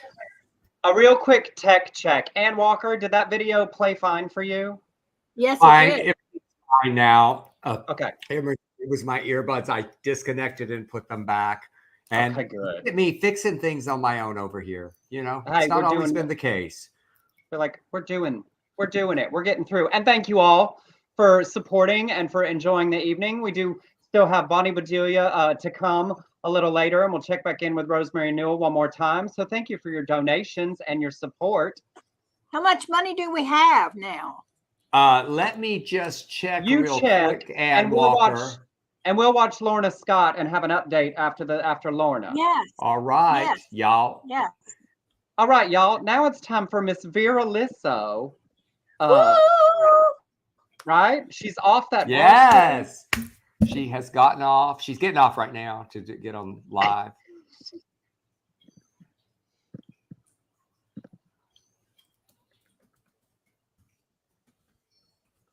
I'm Brent Duncan. Homeland Insecurity is a satire comedy screenplay I've been lamenting over since 2010. But around 2019 or so, I saw this resurrection of permission to say the hateful things out loud, and it gave me my moral premise I needed. And of course, the universe was raining ridiculousness at the time, so the material seemed endless for this draft. And it will always be a draft until it gets made, because that's the curse of screenwriting. I've written something every day since I was about 17, mostly poetry at the time. I remember 2 decades of hateful darkness that our community went through, watching my friends die. Writing was sort of like having a secret source of light. And now welcome a very special guest off that bar stool and with us live tonight, Vera Lisso. Hello, Miss Lorna Scott. Hello. Oh, Lorna, it's so good to see you. Such your favorite guys. You got a new do. You got a new look. I've still got my COVID long hair. I always talk about how our journey together, you know, with you understudied in Sordid Lives, you understudied Patrika as Nolita, and then I wrote Vera for you, and the couple of scenes got cut in the original movie, and you ultimately ended up with a classic run of numbers. And 3209, 3209. you don't know how many people send me receipts for 3209. And we use it as any excuse to raise money. People watching tonight, you can donate 3209 to the Magic foundation and number, to brings these you luck. theaters. Yes, We use it. lucky number. And of course, you got some bigot backup in a very sort of wedding as Carole Cook joined you on that wrong side of history. Oh, yeah. Carole Cook, one of the greatest ladies I've ever known. She was just like royalty to me, you know. And Tom, her husband, what Yeah. a wonderful pair. Still in love Yeah, it's after how many years? I mean, well, 60, I believe. They were almost married 60 years. may we all have relationships like that. That's what we all want. It's possible. Well, But it's not I'll going to have to live happen to for be me. I mean, 120, that you know. ship has sailed. There's no way I could hit 60 with with Tony. If I It's can like- just last to 132, I'll find my guy. Yes, exactly. But let's talk a little bit about that day, because I just loved it so much. And Carole Cook, by the way, was fascinated with Sarah Hunley. She just I remember her once telling me, she said, she's just one of a kind. She said, I've just never worked with anyone like that. She was fascinated with her. And that day with them together, and you remember the line that Carole had when she walked when Sarah walked out? Yeah, it was something like, and you got to help me with this. It was something like, the train It was about the train. It was, I believe it was, the gates are down, the lights are flashing, but the train is not coming. And I think Carole just meant that about Sarah a little bit. Yes, she did. It's like when Rue, and another one that we lost, when Rue said she's just a lost ball in high weeds. I just think of all the times and all the gas station scenes that you shot across the movie, the series, the sequel. But I think hands down for me, that final one with you and Sarah standing there arguing about Biggin and those Cheetos, and like there's just something about like clapping it all off. Yeah, don't call me Biggin. She says, keep the change, Biggin, and she said it's 2 cents. It's all yours. But she was a load of fun. Lorna, I don't know if you remember this, but she lost her passport in Canada. Yes. And you guys had to stay like an extra 2 days or something going through her room. We had to hire someone to drive her to the border. Oh. She got to Canada and then immediately said she had lost her passport. And love her, but I was like, I'm not. Okay. No, I checked everywhere. I've checked everything. I don't have it. And I was like, well, at some point I have to send you back to America. So let's work on this. And I surreptitiously checked her prop purse and her things that she brought, and it wasn't there. And y'all, Della and I fully went to the hotel while she was out and searched her room. Oh yeah, it was like, and we would like not. It was a show search. We wouldn't. We weren't good at it. We didn't find it. And no, I mean, we searched the whole room. I'm surprised you didn't slice open the mattress and the couch and everything. Well, we thought, she must have thrown it away, or something. But then we said, you know what? It doesn't matter. That's what contingency money is for. That's why the budget works the way it does. We got to the end of the shoot. They said that you could get her back into America with a paper copy if you drove, but you needed the hard copy to fly. So we put her in a car, drove her to North Dakota, and flew her home. And not the same afternoon, housekeeping called me from the hotel and had found that passport. Where did they find it? Well, she had put it in this Lancome, like those giveaway when you get a free gift at Bullock's kind of things. Yes, and she had put it and a bunch of per diem money for safekeeping. And I call her and I said, I mean, literally, she must have just gotten into her apartment 2 hours before. And I said, Sarah, they found your passport. And she goes, well, where was it? And I said, it was under your mattress in a Lancome bag. And then she goes, that's right. And just for you watching at home, we checked under that mattress. Yes. She had tucked it between the sheet and the mattress off the end of the bed. So when we lifted up the mattress, it was trapped between the sheet and the bed. Oh, because I know you guys checked that mattress first. But she acted like she remembered when Dell told her is maybe one of my favorites. That's right. Yeah, that's right. Well, Lorna, also, and of course in the series, you got to be on the receiving end of the harsher end of Olivia Newton-John's preaching from that pulpit as Bitsy May. Oh yeah. I loved that. And I was sitting with Ann Walker, the fabulous Ann Walker, and the fabulous Bonnie Bedelia. And we were sitting there with Olivia, and she was playing her guitar and singing, and we were all singing with her. What a beautiful memory to have, because, Olivia Newton-John and getting to harmonize. And she was just the sweetest, most down-home person. Well, I have to say something about you, Lorna, because Olivia came to me and she was very concerned about that speech from the pulpit. She just was she did not want to hurt you as a person. And I said, the great thing about the wonderful Lorna Scott is she is an actress. And she has been such an amazing sport with this character of Vera for so many years. And I just love that you were able to play this villainous, this huge Republican who loved Ted Cruz. And you are so the polar opposite of all of all of Vera's politics. I know. Ted Cruz But you know, would piss on him if he was on fire.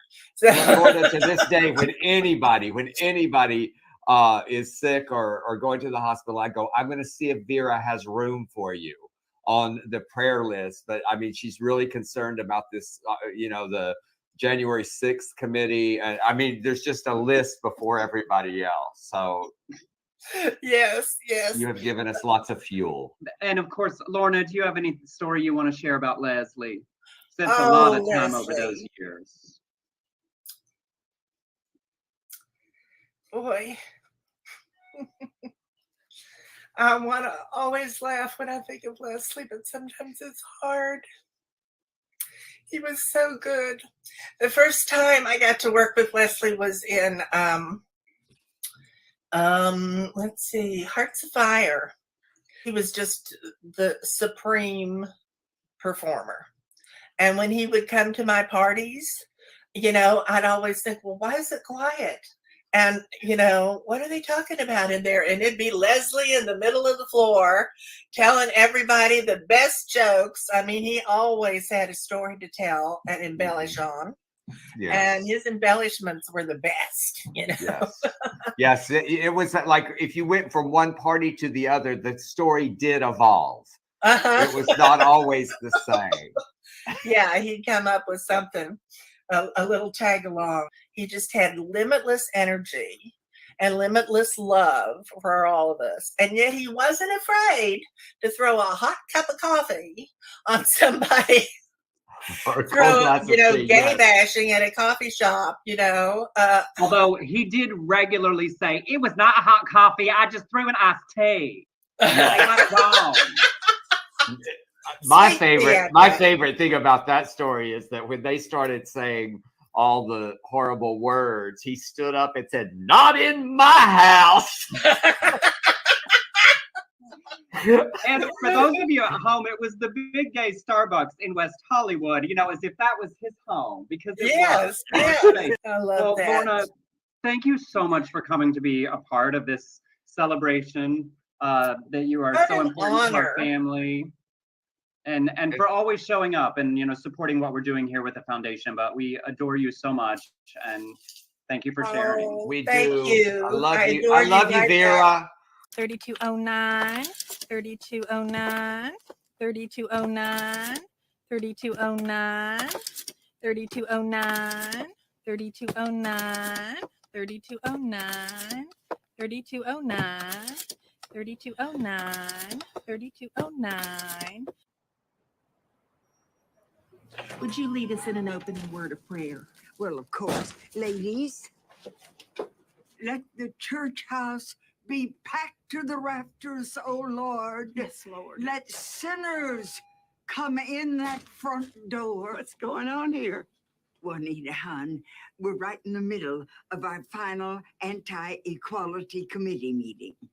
That doesn't sound right. Well, it is. Now, we would just love for you to join us tonight, if you would. I have a conflict. There's something going on real important over at that bar that I sometimes frequent, called, I forget. Bubba's? That would be the one. Might as well be called the Den of Iniquity. I think that one's over in New Orleans. Hey, Biggin, pack up my cigarettes and these Cheetos. The name is Vera. Vera Lisso, not Biggin. We've been through this a few hundred times. Biggin suits you better. The best people make a cheese out of raw milk that is aged in a cave for 4 or 5 months. How do you know that, Juanita? I forget. Keep the change, Biggin. It's 2 pennies. All yours. And it's ripened with mold, and they scrape the mold off before you eat it. And that's where the best people lost me. The gates are down and the lights are flashing, but the train is not coming. Hey everybody, my name is Robbie Robertson. I'm a screenwriter and filmmaker currently based in South Carolina. And I was a screenplay finalist in this year's Del Shores Foundation's contest with my screenplay Pretty Ugly. It's a dark comedy about a self-described homely woman who undergoes a television plastic surgery makeover to change her life. But after her surgical makeover turns this ugly duckling into a swan and she returns to her everyday life, she finds that being beautiful can get quite ugly.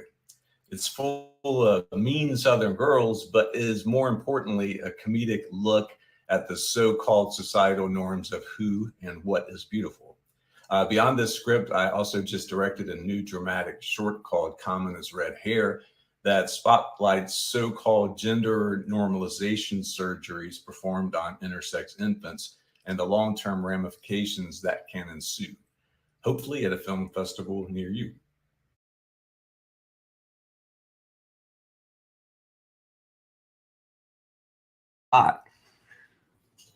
And 3209.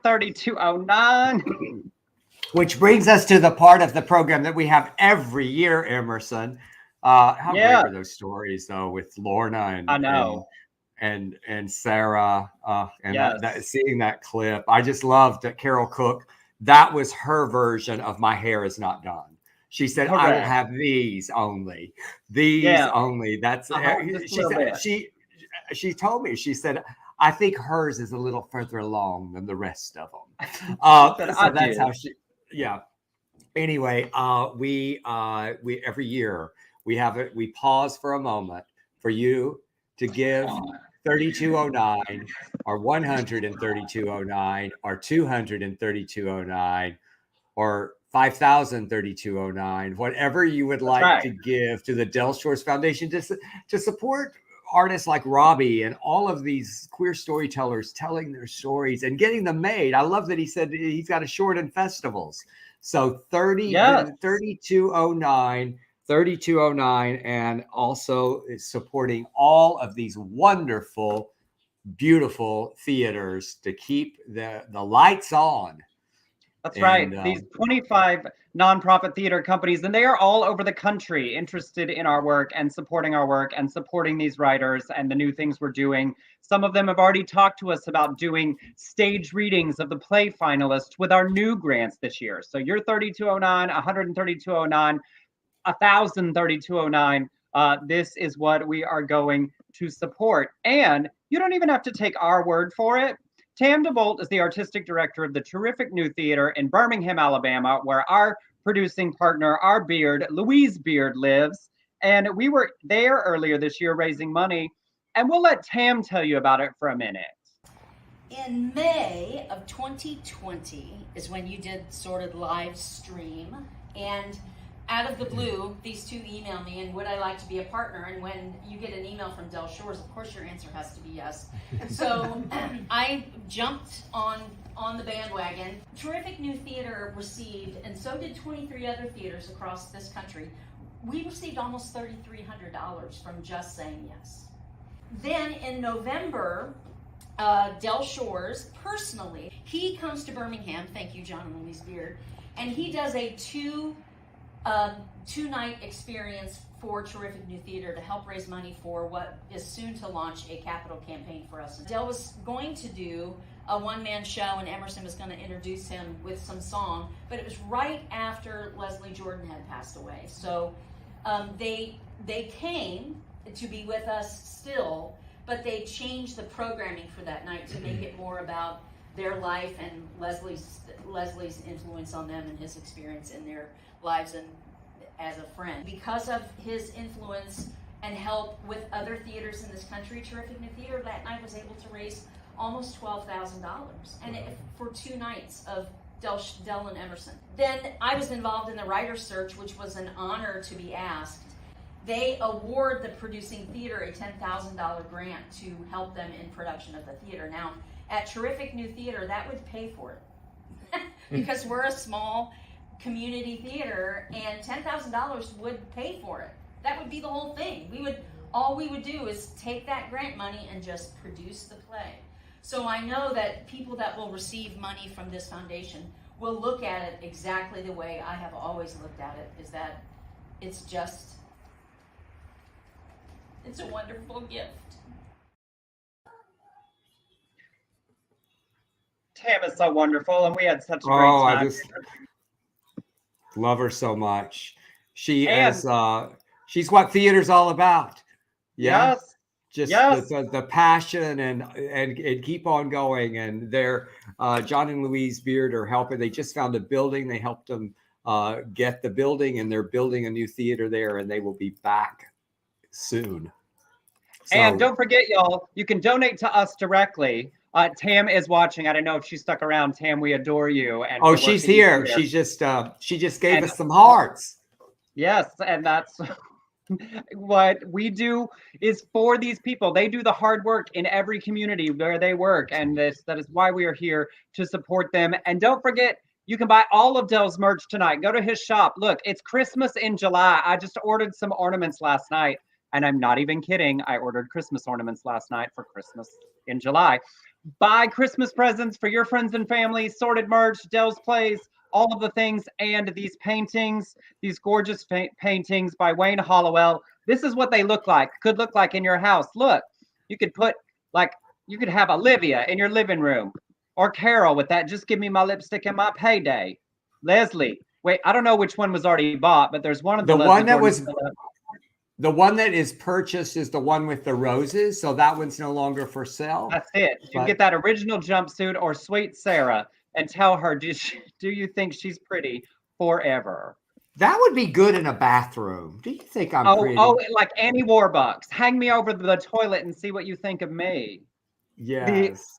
And as Carla, I think it was Carla who just said, waiting on Bonnie Bedelia. Carla, you don't have to wait any longer, because it is time right this very minute to get to Latrell herself. And here she is. And we'll be back shortly. Can y'all always tell I draw out the sentence while I'm doing the technical things, so it all sort of arrives at the same time? As I smile awkwardly. Hi, everyone. My name is John Mabey, and I am the playwright of Impossible Theories of Us. My play is a love story. It's one that transcends life and death and explores what it means to be human in a digital world. It also highlights trans joy without centering trauma. I've been talking and writing about gender identity since I was a kid, since before I knew there were words to describe who I was and how I felt and what I knew about myself. It's why I'm so grateful to be a storyteller now, telling more of these stories, because there are so many more stories to tell. And now welcome a very special guest to our Sordid Celebration of Lives, Bonnie Bedelia. Hello. Hey, fellas. How you doing? Or as I like to say, Miss Bonnie Bedelia. Bedelia. Yeah, Bedelia. Bedelia. I love the way you say my name. I love you as Latrell. You know I do. You always bring me memories of my mom, and I thank you for that. That's so great. Well, and I was thinking about you playing Dell's mother and the sort of special friendship that it built for the two of you.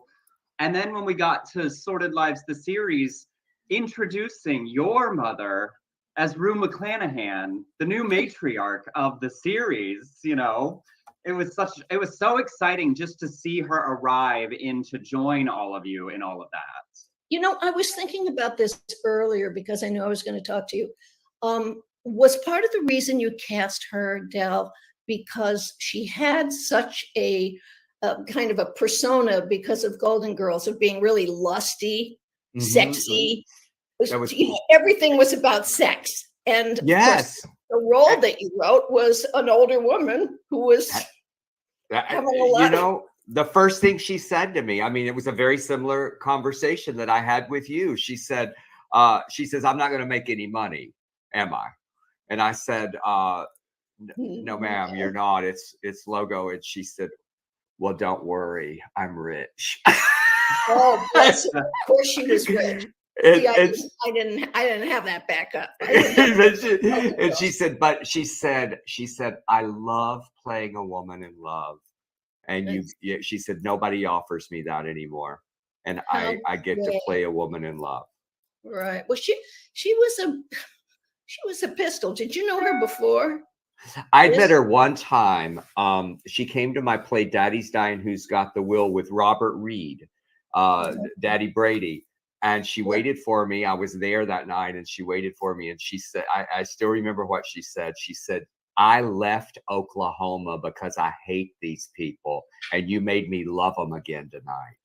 Wow. And I hate you for that.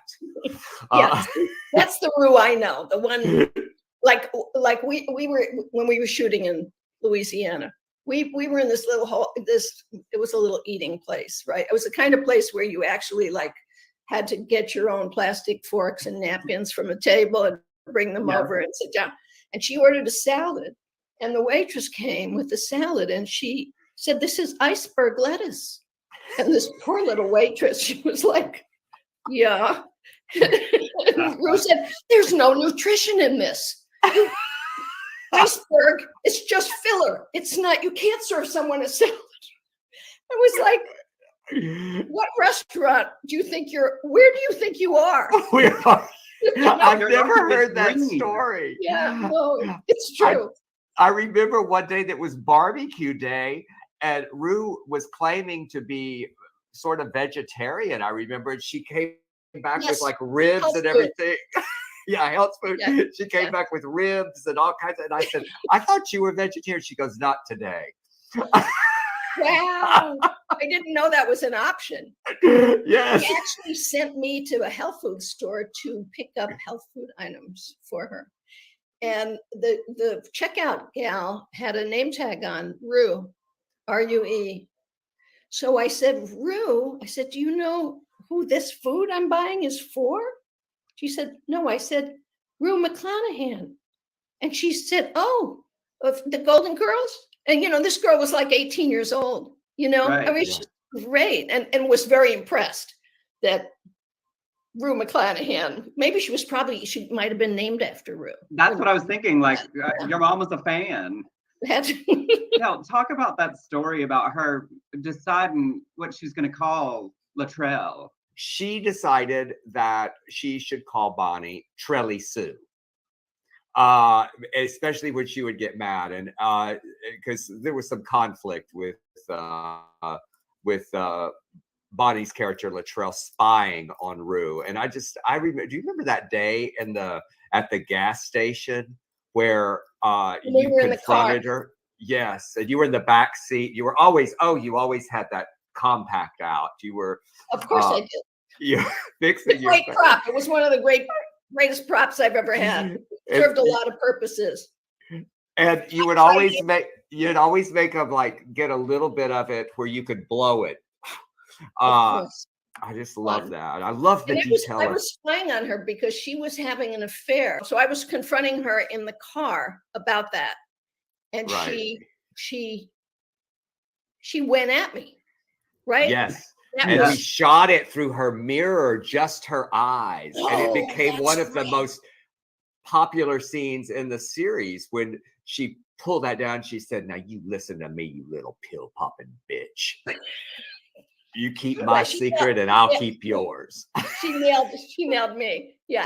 There's one of the things I love most about her was she just decided this would be like her brand, her character's thing, that she would wear these little hats, and she made them all herself. We were out like drinking after shooting at bars and stuff. She was sewing these little funny little hats that became such a part of her character. That was she was a character. Yeah, she really was. Yeah. Yep.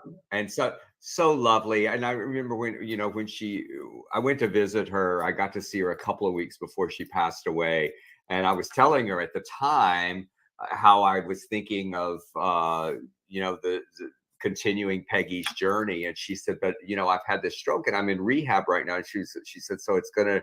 And I said, Rue, you fell and hit your head in the last scene. And she said, oh, Dale, you're a genius.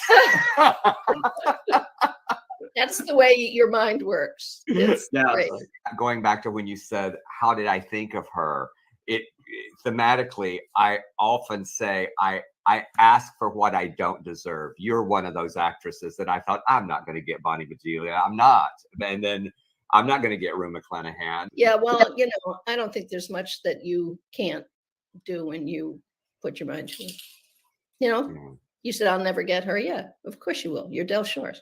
Oh, thank you. Well, I get asked all the time how we get to work with all of you genius actresses, and I say it's the women that Del writes draw these brilliant talents to these complicated, brilliant characters. We want to do good stuff. We want to do good work. We want something on the page. You created Latrell to be yours, and I remember when we did A Very Sordid Wedding, you called me and you said, I don't feel that I feel like she's had a bit of a personality transplant and I would like some of the bitch back.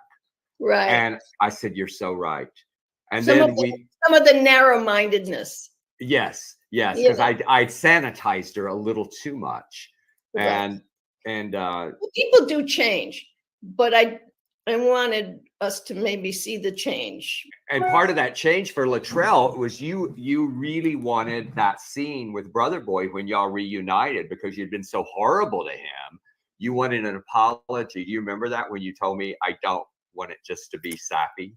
Absolutely. And it wasn't. And I think that was almost that was like the first real scene that I had with Leslie. He was a real soulful guy. He was a very deep guy, very, very sweet. He talked about his childhood and, I think I got a sense of the man. I only mention it because people would probably think that you sit down to, have lunch with him or dinner or something, and that he would just be funny and tell lots of stories and stuff. And he was a person. Yeah, he really loved your work too. Yeah, I know it was almost embarrassing. It was so big in front of everybody. It wouldn't be embarrassing if he just did it alone to me. I go, yeah, okay, great. But in front of everybody, he was so sweet. But and it was. I mean, I remember being excited for that day for the two of you because it was at the very beginning of the Canada shoot of A Very Sordid Wedding. It was one of the first scenes we shot. Exactly. At the house. And thinking about watching you and Leslie separately in the Sordid universe from the 2000 movie through the series to finally arrive 18 years later at this beautiful scene together where your two geniuses finally came toe to toe, and it had all of that nuance. He was wonderful in that scene. It was because the emotion really was very real. Mm-hmm. And then he just turned it because of you. You said, I don't want it to be sappy. And then he says, right. What size dress you wear these days? And then I loved the follow-up at the bar where Lavonda taught you to tip him. At the bar when he was doing his show. The show. Yes. His show. I love that thing he always did where he would point. Yeah. In the audience. Yeah. He killed me. Yes.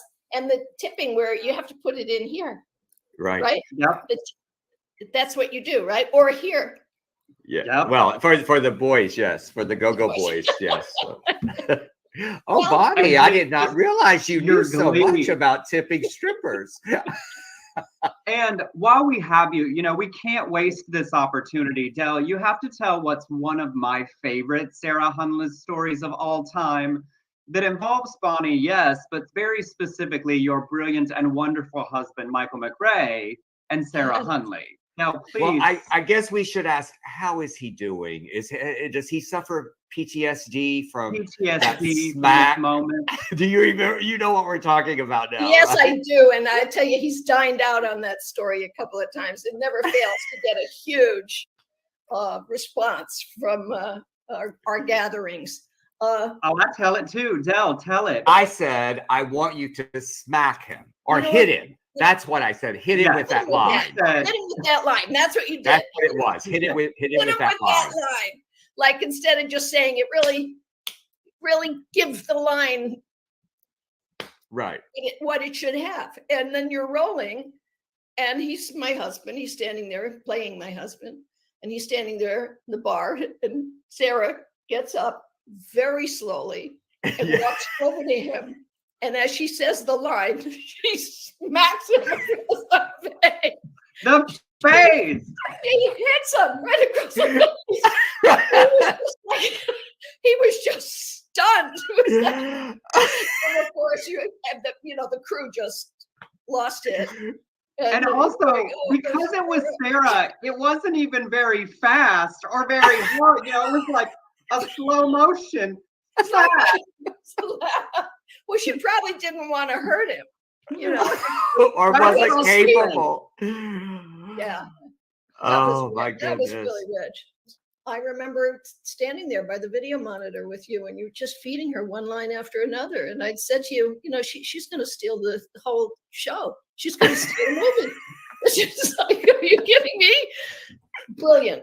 The day that we were filming with Carole Cook, who we also lost last year, and Sarah turned to me after I fed her all the lines. She goes, I just realized I really didn't need those acting classes. I just needed Dale. Yeah, it would be great if you walked around with your own director, no matter what you did. A personal life director is fine. Oh, well, they were all So- wonderful, and it sure is. It's singular in my experience working with the same group of people, and we had the movie, and then we had the series, and we had the other movie, and it's just wonderful. And everyone was great. It was a family, and it It is sure a was. family. So It that's was why indeed. I think we feel so deeply. And as we say in the church, we were blessed to work with them all. We really were. Yes. Well, I sure feel that way. well, and thank you for coming to join our little family reunion celebration of life.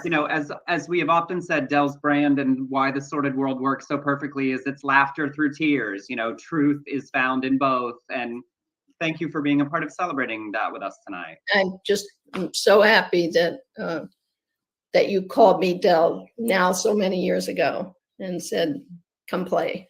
Yes, and please give Michael our love and will. tell him we hope he's okay. Yeah. He's in our thoughts and our prayers. And I'm glad he got a good story. Yeah, indeed. I love you. Love you, friend.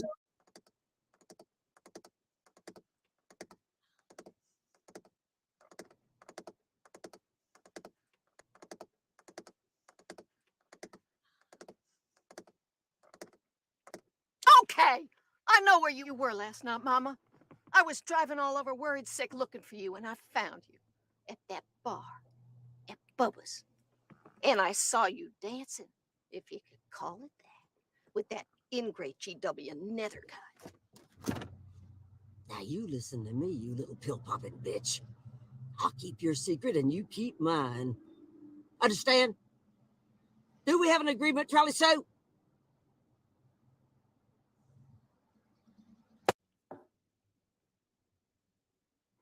Brother boy, you look very pretty. I missed you. Do I know you? Well, I guess I deserve that, but I'm trying. Oh, she's still a bitch. But it's just not nonstop anymore. Do you mind? Come on, boys.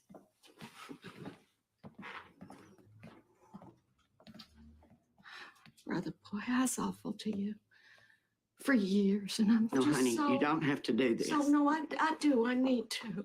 I'm sorry. It's just that so much has changed. It's changing. I guess it just took me a while. a while too long, okay? I want to make up for lost time. Can we? Can we go back to the way it was when we were little? We used to play dress up together. Well, what size dress are you? Oh, I love you. I love you. I love you too, little child. Lord.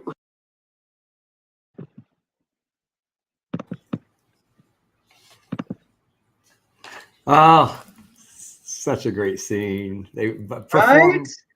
yeah, performed by two amazing geniuses. So great. I did loved. I'm sorry. I love the joy that Bonnie had in that conversation. She just was. She's such an amazing addition to our Sordid family over the years. She's just always there, and just a Absolutely. beautiful. Well, also, but during that bit, we appreciate a bunch of you did your 3209 contributions. Oh, Coming yes. in. We have Kaylin gave 23209. Allison gave 53209. Myra gave 3209. So we got at least 3 that I caught. So if you still want to give a 3209, we're still waiting for that 1,03209. But also, just 3209 or $5. If Yeah. you're watching tonight, we hope, whatever. Obviously, we enjoy putting this together. I had so much fun finding and pulling these clips. I know some that are not, so many are not the ones we usually show to promote everything. So I hope you're enjoying these amazing stories, because I heard so many stories even I had not heard. So at least donate $5 if you're watching, to support we want to be able to tell our other people, look how many people are supporting the work that we're doing. The websites are down at the bottom. And now let's bring back Miss Ann Walker. Hello, Miss Ann. You still with us?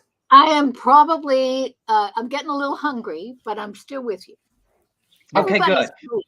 Everybody's fabulous. And you said Did people you- are texting you that they're watching, right? Yes, and telling me I look good and that it's a great show. So, yes, I'm getting texts. Not just texts, but also DMs. You know what, Ann Walker, I want to say something about it being a good show. Thank you for being a part of this, and thank you Yes. to all of the people who came together and did this. And if someone's missing, it just means they said no, or that we didn't hear back from them. So that's, we've seen that question in the chat room, but so many did say yes. And here's what I want to say most of all, and this is unscripted. We're in the middle of a play production right now. We are rehearsing our asses off, and Emerson Collins is the lead with a lot of lines written brilliantly by Jiggs Burgess, last year's winner of the playwriting contest. Wait, hold on. Can I interrupt your compliment to me to say, I just want y'all to know, Jiggs Burgess is out here, the P3 Theater Company, and one of our board members, Stuart Bell, helped make that possible. He is here at our rehearsals. He is just a genius. His words just move all of us on a daily basis. Hearts. And y'all, I'm doing this because he's texting us going, how long is this thing? And there wasn't enough about me. Also who made it possible for Jiggs is Dennis Frisman was our big $10,000 donor of the grant last year. Yes. And then Doug and Dennis, our major donors, donated their guest house for Jiggs to stay in. So this shows us it takes a village. It takes a village to put this all together and to make some dreams come true. And it's thrilling to see Jiggs watch his play coming to life, those words coming to life. But you got sidetracked on me, Emerson. I was going to praise you because you don't like to be praised. But the person who did all of this tonight, I show up and do my thing. But Emerson Collins pulled all those clips. Emerson Collins put this together. And if you're mad because it's too long, it's Emerson Collins' fault. No, we just look, we had a lot to celebrate and I love it. And we got a lot coming still to go. So stick with us. And if you can't stick with us, see the rest of it, because it's going to live on Facebook and YouTube. It is, y'all. You know, we also, you know, we do this because, like, one, we want you to feel like you get something for the money that you're giving us. Also, really and honestly, Del and I talked. I watched Del turn down interview after interview after interview about his friends who have passed. And he really was his idea. He said, you know, I think I'm ready to share about this in a lighthearted way, and let's do it to benefit the foundation. It is his name on the door. It is why we are all here. It was his coming out gay story that brought so many of you to all of us as fans. And so all of this is about building community. It's about building a network. It's about supporting writers who are like Del at the beginning of their careers. I said that with fun, but Jigs is brilliant. And I could not be more grateful that this man came into my life. This character I am bringing to the stage is one of the most exciting and challenging things I've ever done. And I want to do his words honor. And that is why whether you give $5 tonight or $5,000, you are helping us tell these stories and make them happen. And now we've reached the Leslie Jordan portion of our agenda. Yes, y'all been waiting for it. And I want to say one last thing about all of our friends that we have lost.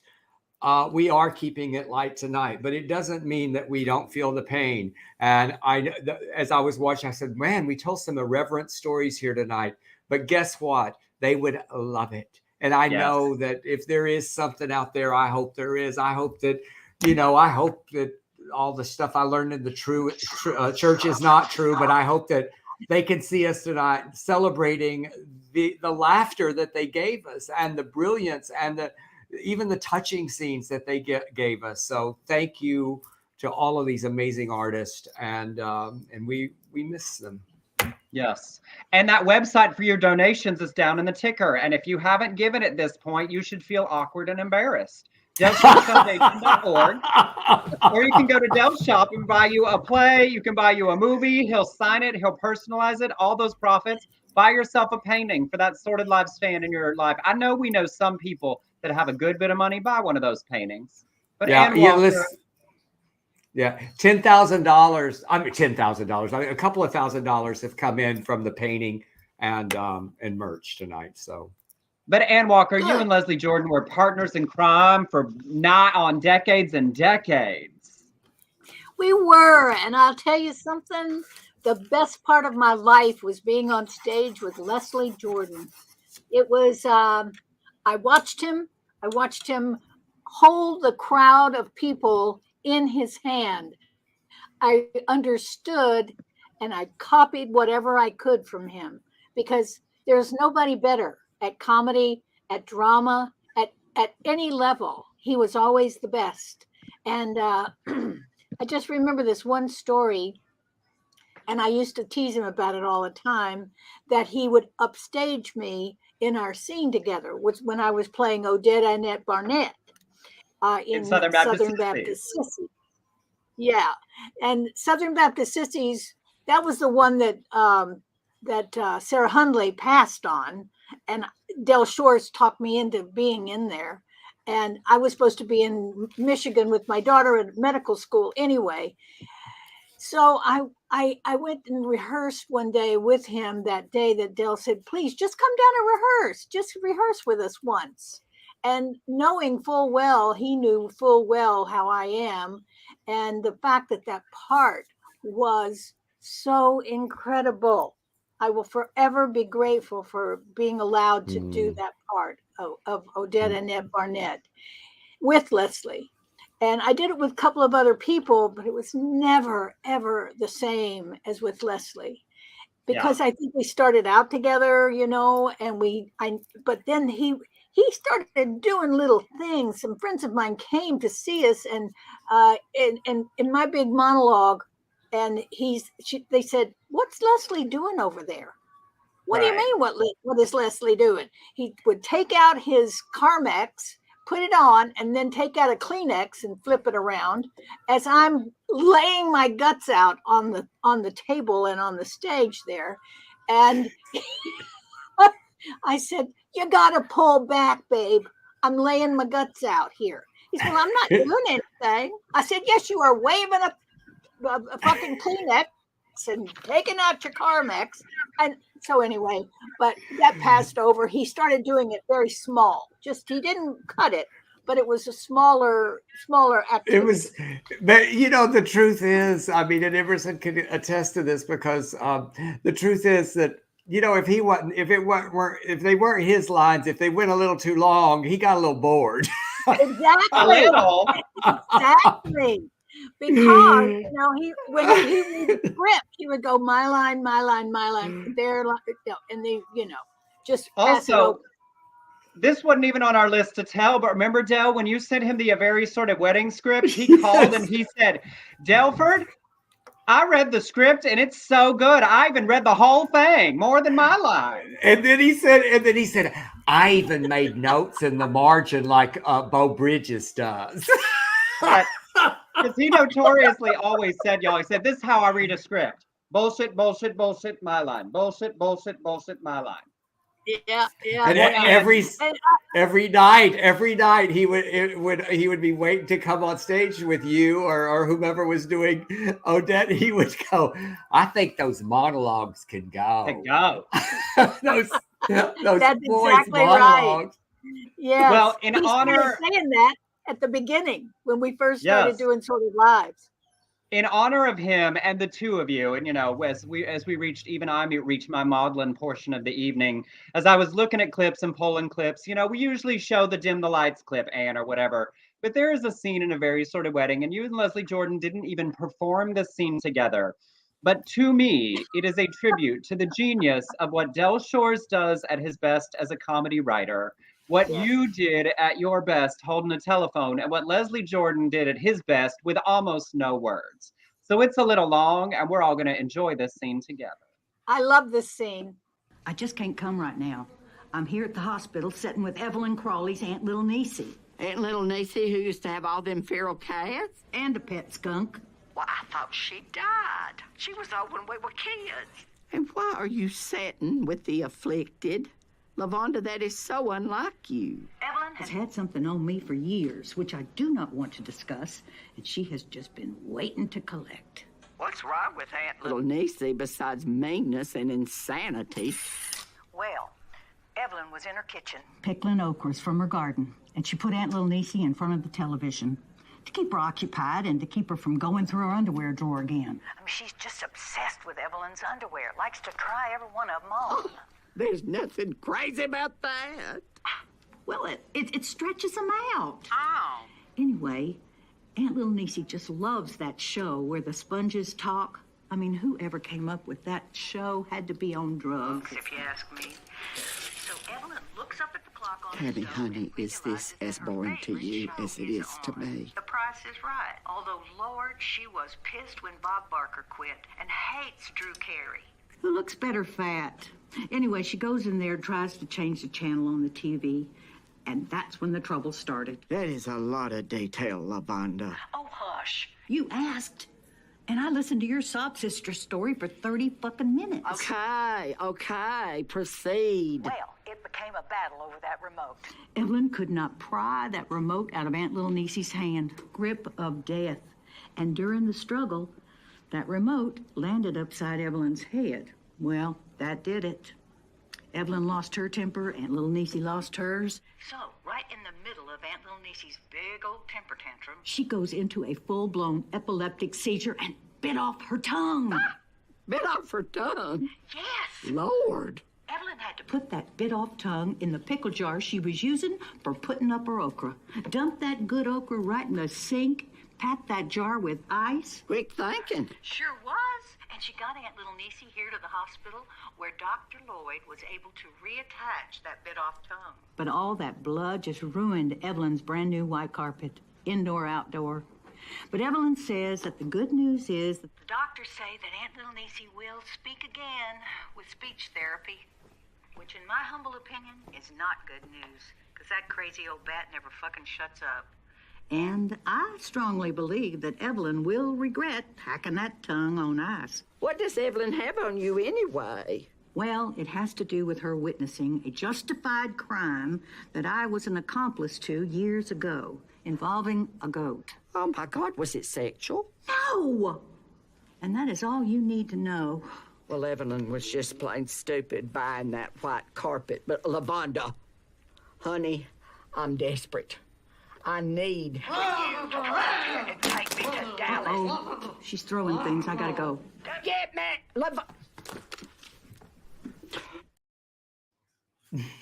It still makes me laugh every time.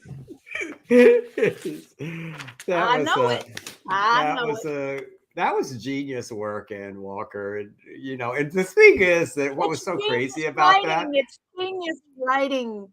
We But were you- good. you- We were very you- good. But you weren't even working with him that day. So we had the script supervisor reading your lines or somebody. I don't even know who it was. And then we plug it all together and it works. I think it was Emerson. No, Yes, Emerson it was wasn't. me. Yeah. Yes, because it was in honor of, even though Yeah. I'm producing the entire movie at this point, when we shot the phone call episode of Sordid Lives, the series in Yeah, well, that Shreveport, one for Louisiana, sure. and Ann Walker had to shoot that entire episode in one day, I sat on the floor behind that beauty chair Yes. and read all the lines for 22 every other character. pages. 22 Yeah. pages. And Yeah. we did it Yeah. half a day. It was after Yeah. lunch we started it. Yeah. Yeah. That was the most pages ever in my career or yours, and it will always be that. I'm never doing that again. It is not That is right. even going to That get is right. close. No. And of course, and as you said, that one of the great joys of your life, mine was the same. People, when we talk about what it meant, what Del and I did for 3 years to make that movie happen, I joke, but it's only a part joke, that I did all of it so that I could act with Leslie Jordan for 3.5 days in Dallas, Texas. And if y'all will indulge me, here's a little clip of that as well. You know who I am? Mm-mm. Should I? You famous? My precious, precious Tammy was famous. It was her blessing and her curse. Eels. I'm just a lost soul roaming the highways. Well, that's poetic. You know, I like the way you look. Rough. Rough trade. Rough trade. Yeah, I'm rough, all right. You know why they call it the pokey? That's nasty. Yeah, but you might like to get poked in the pokey. Oh, you shut up. Kind of looks like a bald, naked Jesus. Jesus had tattoos, which he did not. Who the hell are you talking to? You? Just a silly way of waking you up. Beats the hell out of. Rise and shine, give God the glory, glory. Dude, you are fucking crazy. I like crazy. Losing my nuts was the best thing that could have happened to me. And you. Because if I still had my nuts, I'd have killed you. Then we'd have sex, which you couldn't enjoy because you would be dead. But then I'd certainly be attracted to you. Well, thank you. Sure makes me feel better about myself. Like, well, oh my goodness. I decided to use some ones we don't usually use for that too. Oh. Yeah, I love it. Yeah, Emerson, you were so good in that role. That Leslie thought you could. Leslie was like, he can't do that, Dale. He's not butch enough.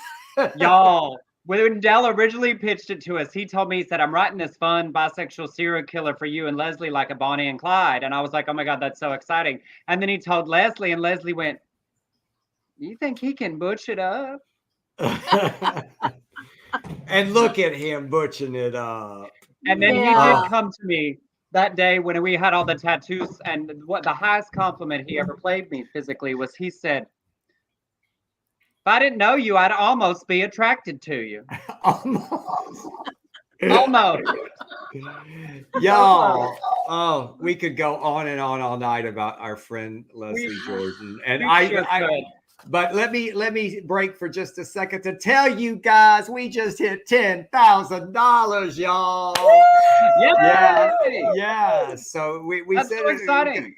And this goes on after this. There's more people that are going to watch it. So just because you're watching it when we're not live, please help us y'all out. keep donating through July 31st. And of course, you know, we couldn't bring it home. They're not, Rosemary and Newell are going to share their final Leslie Jordan thoughts. And then after that, we'll be back because we have one exciting thing we're working on for Leslie and then a cute little thing to announce. So y'all stick with us and we'll be right back after Rosemary and Newell. Okay. We're just dragging Ann Walker through this thing. Can we start drinking, Ann? Yeah. But my dinner is ready. Oh, good. Well, you go get that while Rosemary and Newell talk for a minute. Okay. Hi there. I'm David Grimes, a queer farce about 4 gay friends who retreat to the country in a quaint little hotel to celebrate the upcoming marriage of Richard and Stephen. Imagine a cross between the play Noises Off and Showtime's Queer as Folk. I wanted to write something about gay men of a certain age, as so many of our stories, both on screen and on stage, center around moments and pivotal events in our younger years.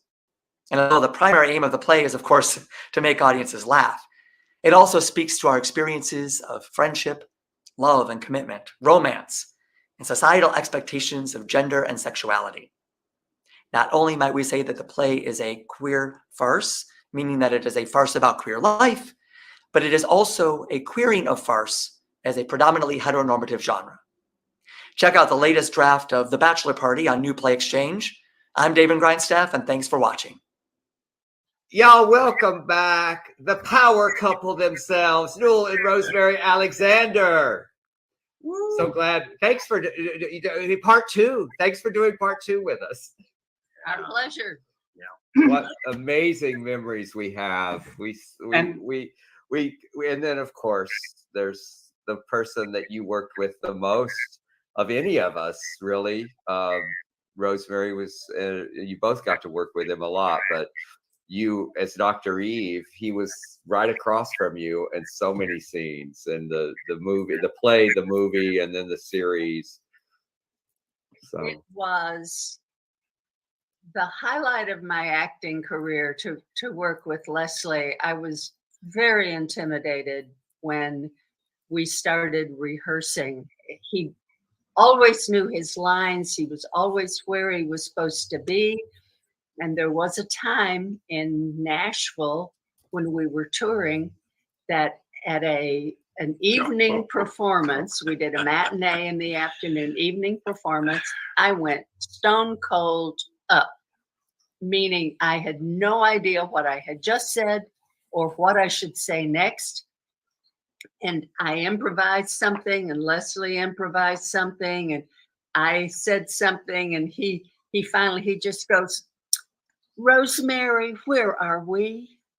And I said, I don't have a clue. The audience screamed. And then, he said, well, let's get the stage manager. And we called and finally we got the line. But when it was all over after the show, I said, oh, Leslie, I'm so sorry. And he said, oh, that's okay, honey. They saw live theater.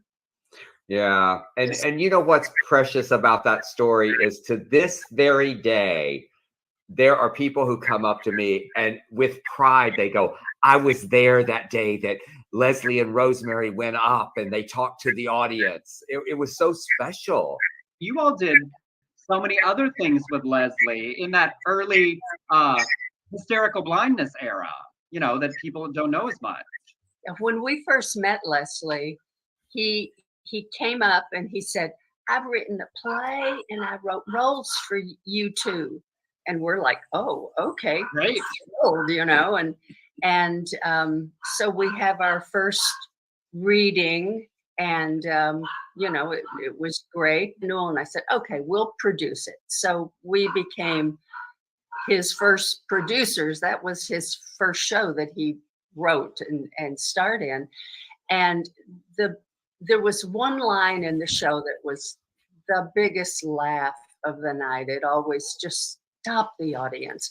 And he told a story about his best friend from his childhood called him, and his name was Ace. And he said, Leslie, I just called you because I see you on television and I'm so proud of you. And I just want you to know that I have AIDS, and you know, but I'm a Christian, and I have faith, and I'm okay.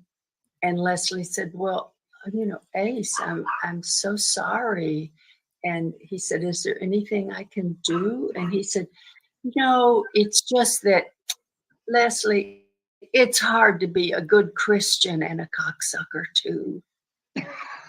And the audience would scream, go crazy.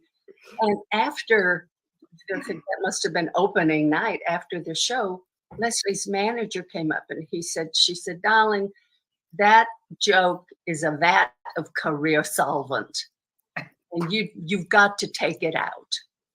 And I said, well, that's Leslie's decision. So we went to Leslie and said, you know, we've been told that we should cut that joke. What do you think? And he said, I'm not cutting that joke.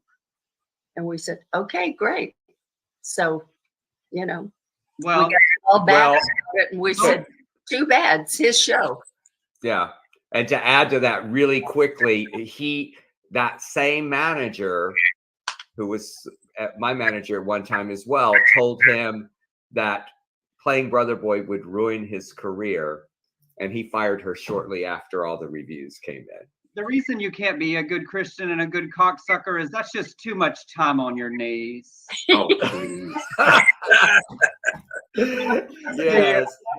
And I know y'all have so many things and so much time with him. And honestly, we could do a 3-hour telethon, just the three of you telling stories about Leslie. But Rosemary and Newell, y'all got a very special, period with him very recently. Yeah. Yes, just we did. The 6 months before he died, he was asked to do a Property Brothers show, Celebrity IOU, where they asked him to be the star and choose somebody in his life to give back to, and they would remodel their house. So he chose us. And the work done to our home is lovely. Amazing. We love it. But the thing that we love the most is that during those days, Leslie was traveling all the time. He was working all the time. He was flying in and out of town. We never would have seen him. But because of the work on the show, we saw him, our shoot dates. We had a reason to connect and talk about things that happened, and those times with Leslie, priceless. Well, I think one of the things that for all of us that time was so special, because you don't know, that's it. That's the last time you're going to see him, and that's the last time I saw Leslie was in your home when we filmed that, because I went off to teach right after that in Louisiana. But I remember him calling me one day and he said, I'm so glad I did this, because to reconnect like I did with Newell and Rosemary, it reminds me how special they are in my life. And he loved you so much. And the great thing about Leslie is, yes, he got busy and we didn't see him as much, but he never changed the dynamics of our relationship with his extreme fame. We were, he still yelled at Emerson from the street, No, yes, he just was, family. That's all. Y'all, thank you so much for being with us as the core center squares of our extended Sordid family. And thank you for all of the work that you do supporting the foundation, Newell on the honorary board. And for you watching at home, Rosemary's not just on the famous people board, she's on the board that does the work board. She works. Committed I'm to on what the we are board, and doing. I'm the co-chair of the Ambassador Circle. And if you're not an ambassador in the Del Shores Foundation, do yourself a favor. That ambassadors are our best friends and family, and you get special treatment and you are deeply loved. So come be an ambassador. Absolutely. All it requires is a minimum $25 a month donation to become one of our ambassadors. You get news in advance of other people. And y'all, it's the easiest way to donate. You put it on your credit card, check recurring, and we'll take it every month and you don't even have to worry about it. That's right. This is a fun bunch. We love y'all so much. Thank you so much for being with us tonight. Our pleasure. Thank you, guys. Okay, session's over. What? You drop a bombshell like that on me, you tell me that my mama is dead, and then you just say session's over. Hey, I'm beat, okay? You think this is easy? Now get your little monkey ass out of here. And next time, please make more of an effort with my masturbation exercises. Yes, ma'am. And show up with no wig and no makeup. It is time you start participating in your own recovery. Because I ropes in with you, Earl. I'm fed up. Do you understand? Yes, ma'am. I'm sorry. I'm so sorry. I'm gonna do my best.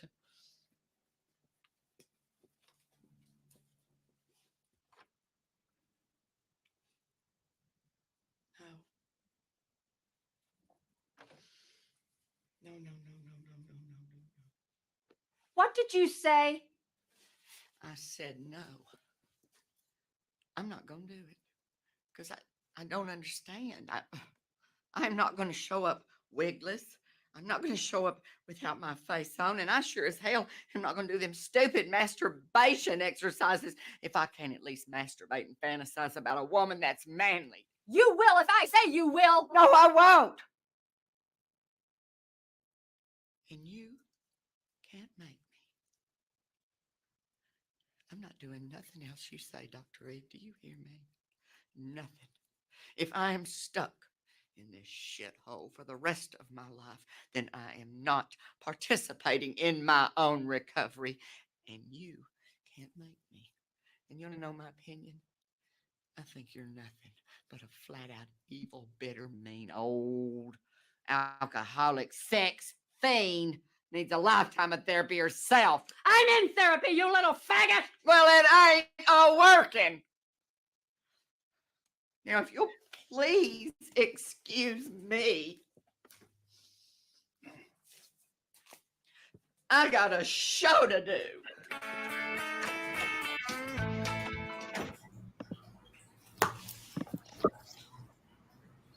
I mean, Just the best. I say Yeah. cheers to everybody. I did make myself. Yeah. Well, I'm going to wait till the last little block, which is coming up. I'll have one next because I don't want to get. You're smashed right at the end. I don't want to get messy. Not messy at the end. And as Rosemary just said, a bunch of our ambassadors are watching and commenting along with us tonight. They are the core supporters. They are the front line, and they all give at least $25 a month. Go to delshoresfoundation.org and check the donate tab and look at the ambassador circle. You can set your donation per month and forget it. And we send you news in advance. They knew about this broadcast before anybody else. They So it's did, fun. and they know about everything, and they share our posts, and we're so grateful to them, not only for their money, but for their constant support of the foundation. And if you become one, you'll get a video from me and Rosemary, and we'll just have a grand old time being ambassadors for the Del Shores Foundation. Yeah. As they did, and as Anne agreed at the very beginning to be the co-chair of our honorary board with Leslie. That's right. And we don't want to lose Leslie, so we are making him tonight. This is a big announcement. He is now our honorary co-chair emeritus. So he's going to always be with us, and he was the greatest storyteller I ever knew. I hate saying knew, but I've ever known.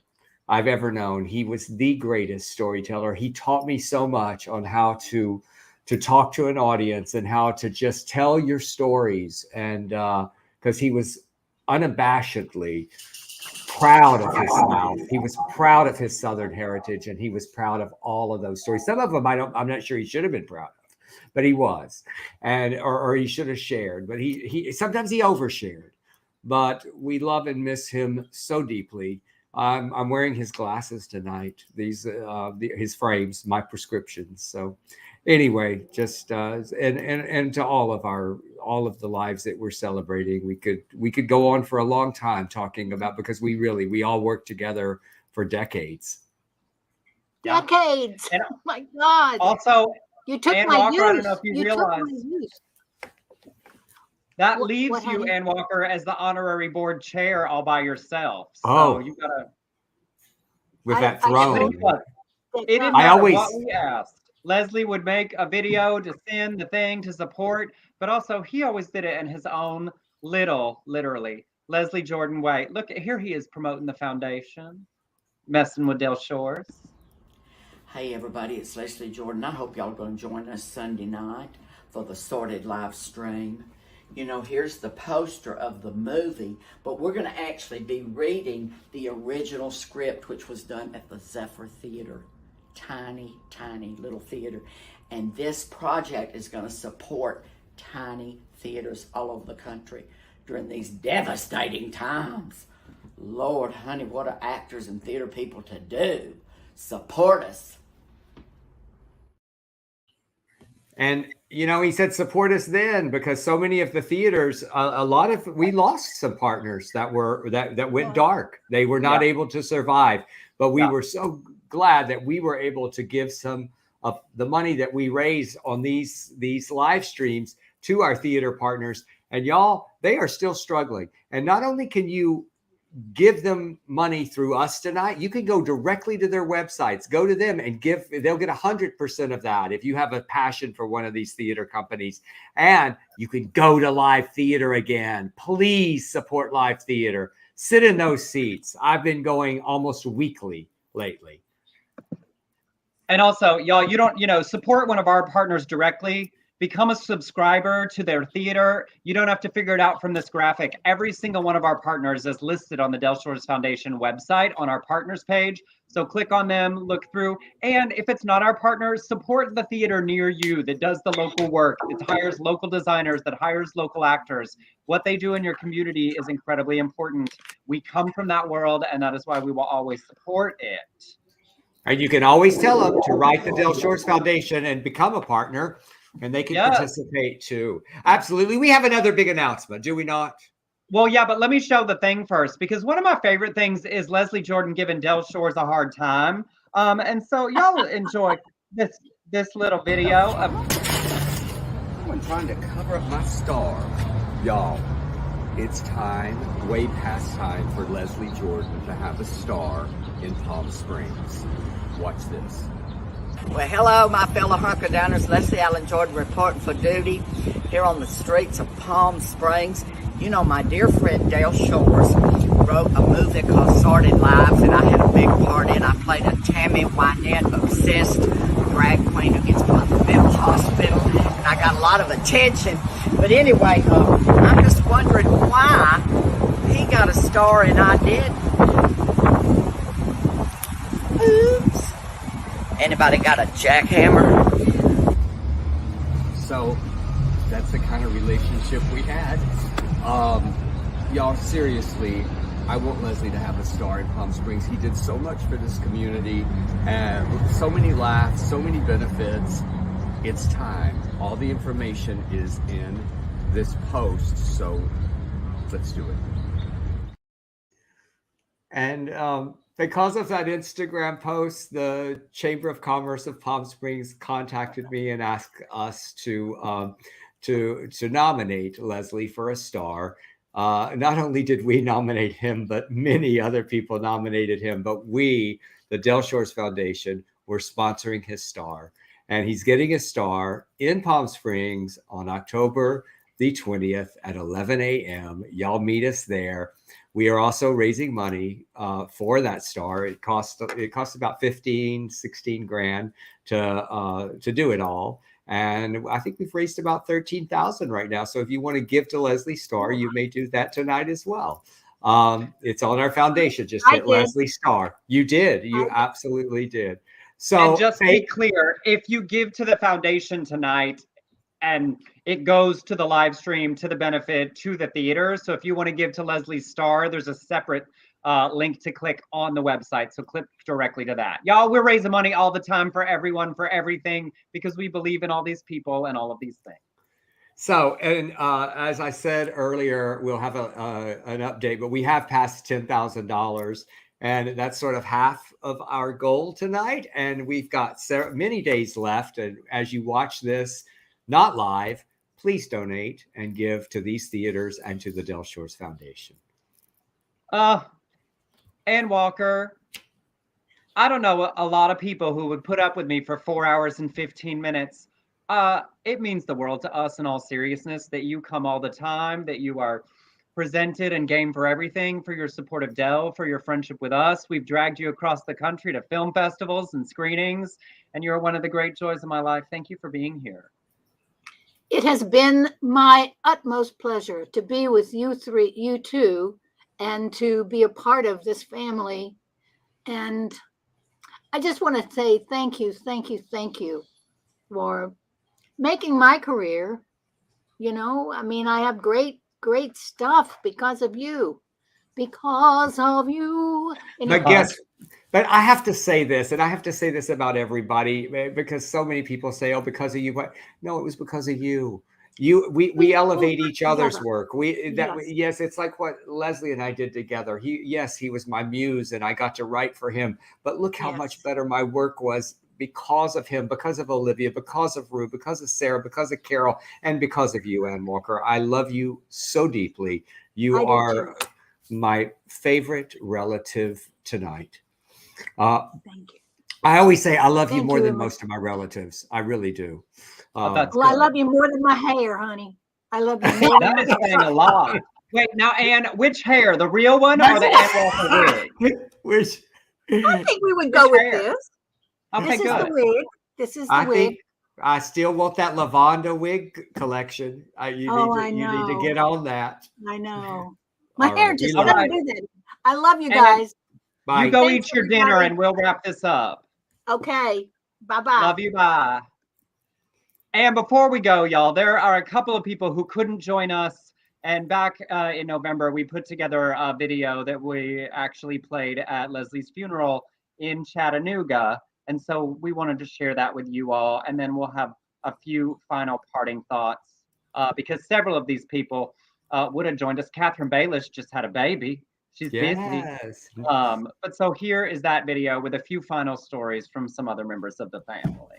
Hey, it's me, Nolita Nethercott, and I can't believe I'm not there to sit in worship over Brother Boy, and I am so sad that you are gone. You are the brightest light, and if anyone had to go early, why couldn't it have been GW?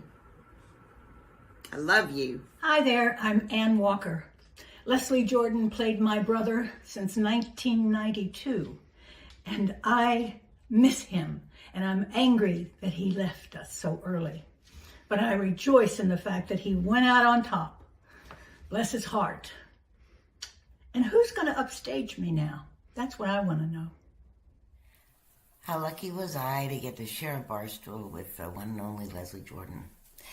Ann Walker and I talked about that, and as much fun and as much joy as it was with all the laughter. My favorite moment is when Odette breaks down at the end and Peanut pats her head and says, "Oh, honey, they're all buddy." And when Leslie would pat my head, it felt like he was doing it more for me at that time in my life than for the character. And I hope I'll always feel him patting my head. The one quick story I will tell you is I did a commercial with Leslie in the 80s, and then he introduced me to Del, and we did Cheating together, and I used him as a scene partner when I was looking for an agent. And we read at like 3 different agencies. He was so kind to go with me and do that. And huge mistake. It was as if I was not in the room. Not one agent looked at me, were interested in signing me, but they all wanted him. And I remember that so fondly. I laughed about it at the time, and I laughed about it this day. You're going to be missed, buddy. I haven't been able to stop thinking about that scene from Southern Baptist Sissies and how lucky I was to get to share that moment with him. Del's writing is so beautiful, and Leslie's performance is so devastating in it. And it meant so much to me as an actor, but even more so as a queer person, to get to be on the receiving end of that message. I'm so glad that Southern Baptist Sissies is on film so more people can see that and see Leslie's incredible work. We all knew him as an amazing comedic actor, but I think he was just as impactful, if not more, as a dramatic actor. And it's something I will cherish forever. With a great big smile and a wonderful open heart, Leslie brought joy to me and to all of us. I was so happy that I got to know him and that he will always be my friend. Peace. Hey y'all, I'm Catherine Bayless. I am so blessed to have been able to know and work with Leslie Jordan. He is definitely the funniest person I've ever known. Thank you, Leslie, for all of your laughter, love, and light. Oh God, you were gone way too soon, but I do know that this world is a happier place because of you. I met Leslie in 1988 when I was in Texas. He said to everybody, "Hey, I'm going into town. Anybody need anything?" I said, yeah, I need some underpants. And he said, "What size?" And I said, teeny. And then as he was leaving, I ran up to him and I said, "You know what, make them bigger than teeny. I need a medium, but I don't want Tess Harper to know how fat my ass is." But the real question that remains in my heart, that I'm sure we're all asking ourselves now, is who's going to buy my underpants now? Well, so long, Leslie Allen Jordan. We're going to miss you like crazy. Yeah, we're going to miss your pillow talk. We're going to miss your Sunday sings. We're going to miss having you in with the family because you are family to us. Even your scene stealing, we're missing. It was always fun to be on stage with Oh, you my God. and let you steal away because it brought such laughter and joy. Anyway, we love you. We love you. Adios. Mwah. Leslie, it's Delta. Getting to work with you on Sordid Lives was one of the highlights of my career, and getting to watch you in action, because you're just so talented. Such a gifted man. I remember telling people as we were shooting, it's like, that man deserves an Oscar. And just to watch you, you were brilliant. Brilliant. You made millions of people happy. And you had a big heart. And you'll be so missed. The first time we met, Dell introduced me to Leslie and said, "Leslie, this is Emerson." Leslie looked me up and down and said, "Emerson? Emerson, nice titties," smiled and walked off. Leslie, through so many adventures and projects and cities since, you were sort of the gay uncle I never had. Thank you for teaching me to live not a perfect life, but a life that is loud and proud and filled with joy and forgiveness and laughter. I will walk through life expecting you to drive by in that convertible yelling, "Hey, sissy!" Thank you for the love, and thank you for your light.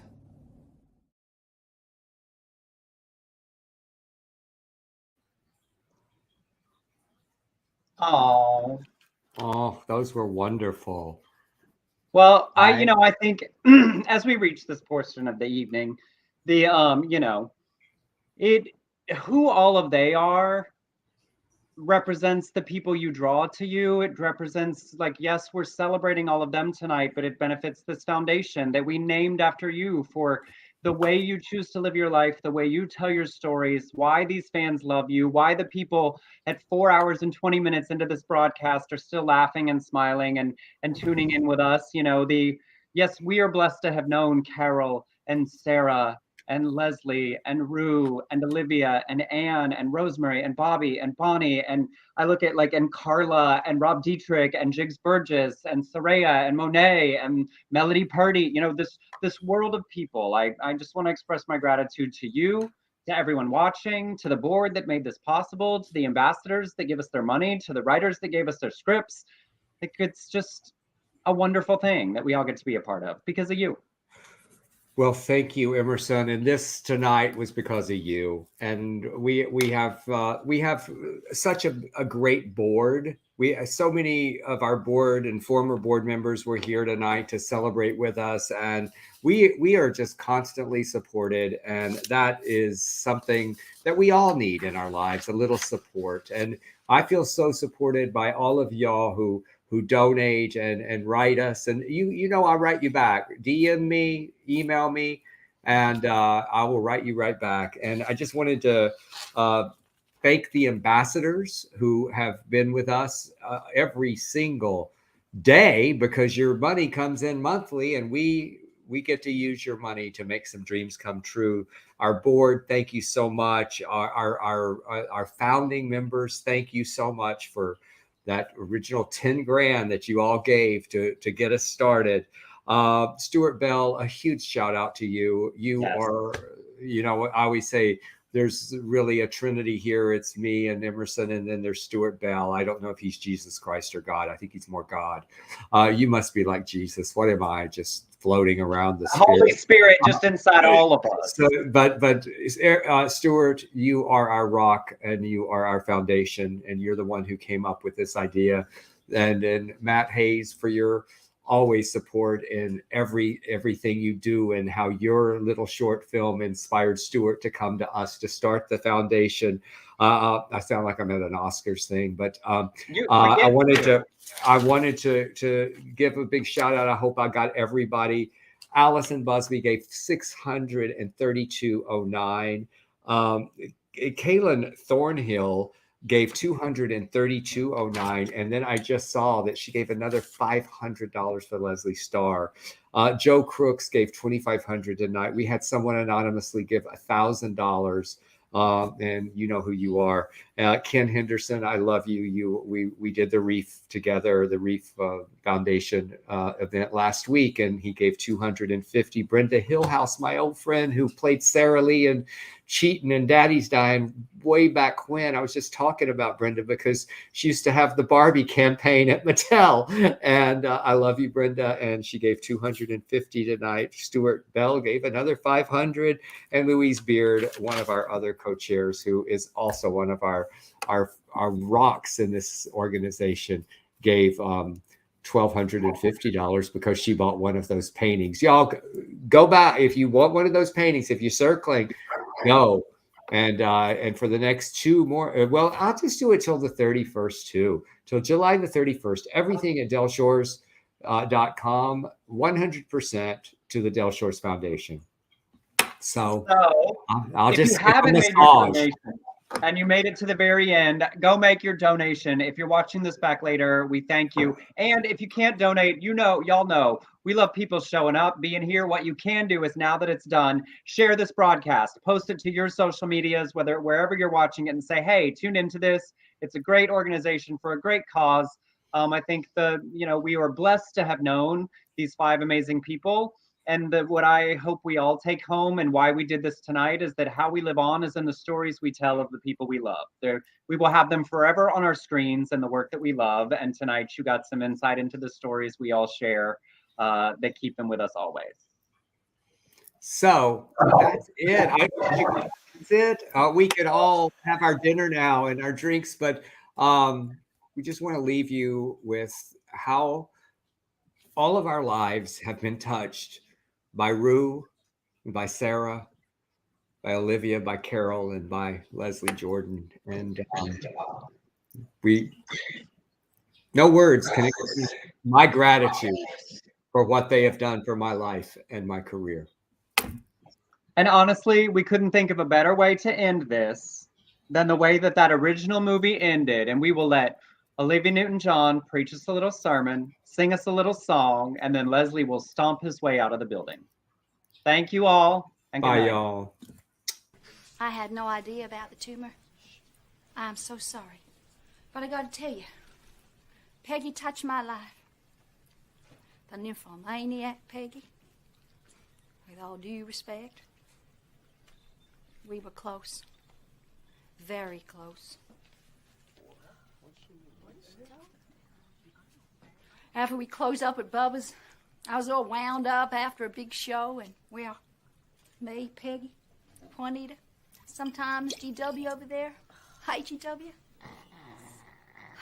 We'd all sit around, get drunk, sing hymns. Lord, Lord, Lord. This was Peggy's favorite hymn. I'd like to sing it for her as she passes through those pearly gates to meet her Maker. Just as I am. Listen to the words. They apply on so many levels. I'm gonna wake up any minute now. Excuse me, darling.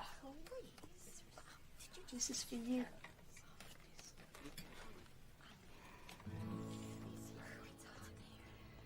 Just as I am without one plea, but that thy blood was shed for me, and that thou bidst me to come to thee, O Lamb of God. I come.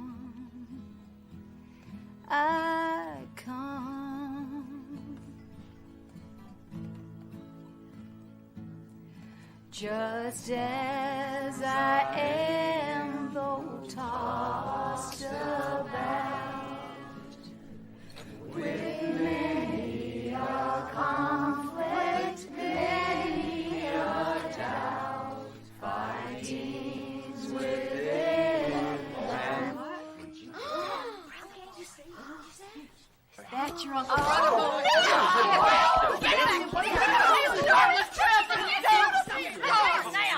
Stop it right now, or I am going to knock you into next week. Just shut up and sit down, and you let him stay. Mama, he's family. Let him stay.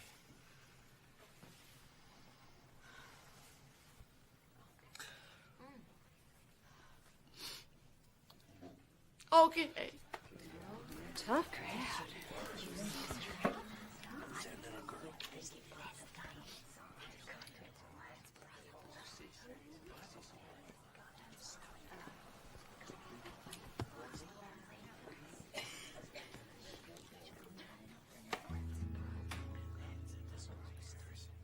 Just as I am, though tossed about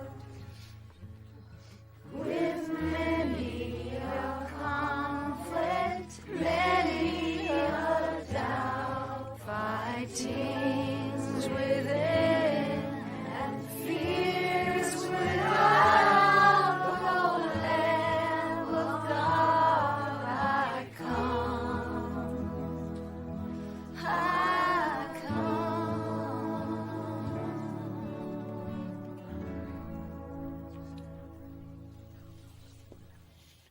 Well, I guess you didn't think I was going to make it, did you, Mama?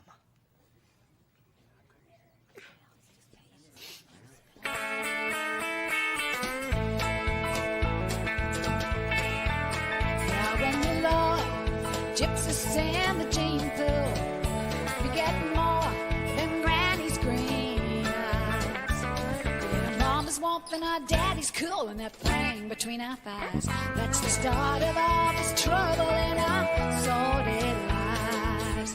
Ain't it a bitch? Sorting out our sordid lives. It's a bitch when you come to realize there's a box of Cracker Jack with a really shitty price. It's a bitch sorting out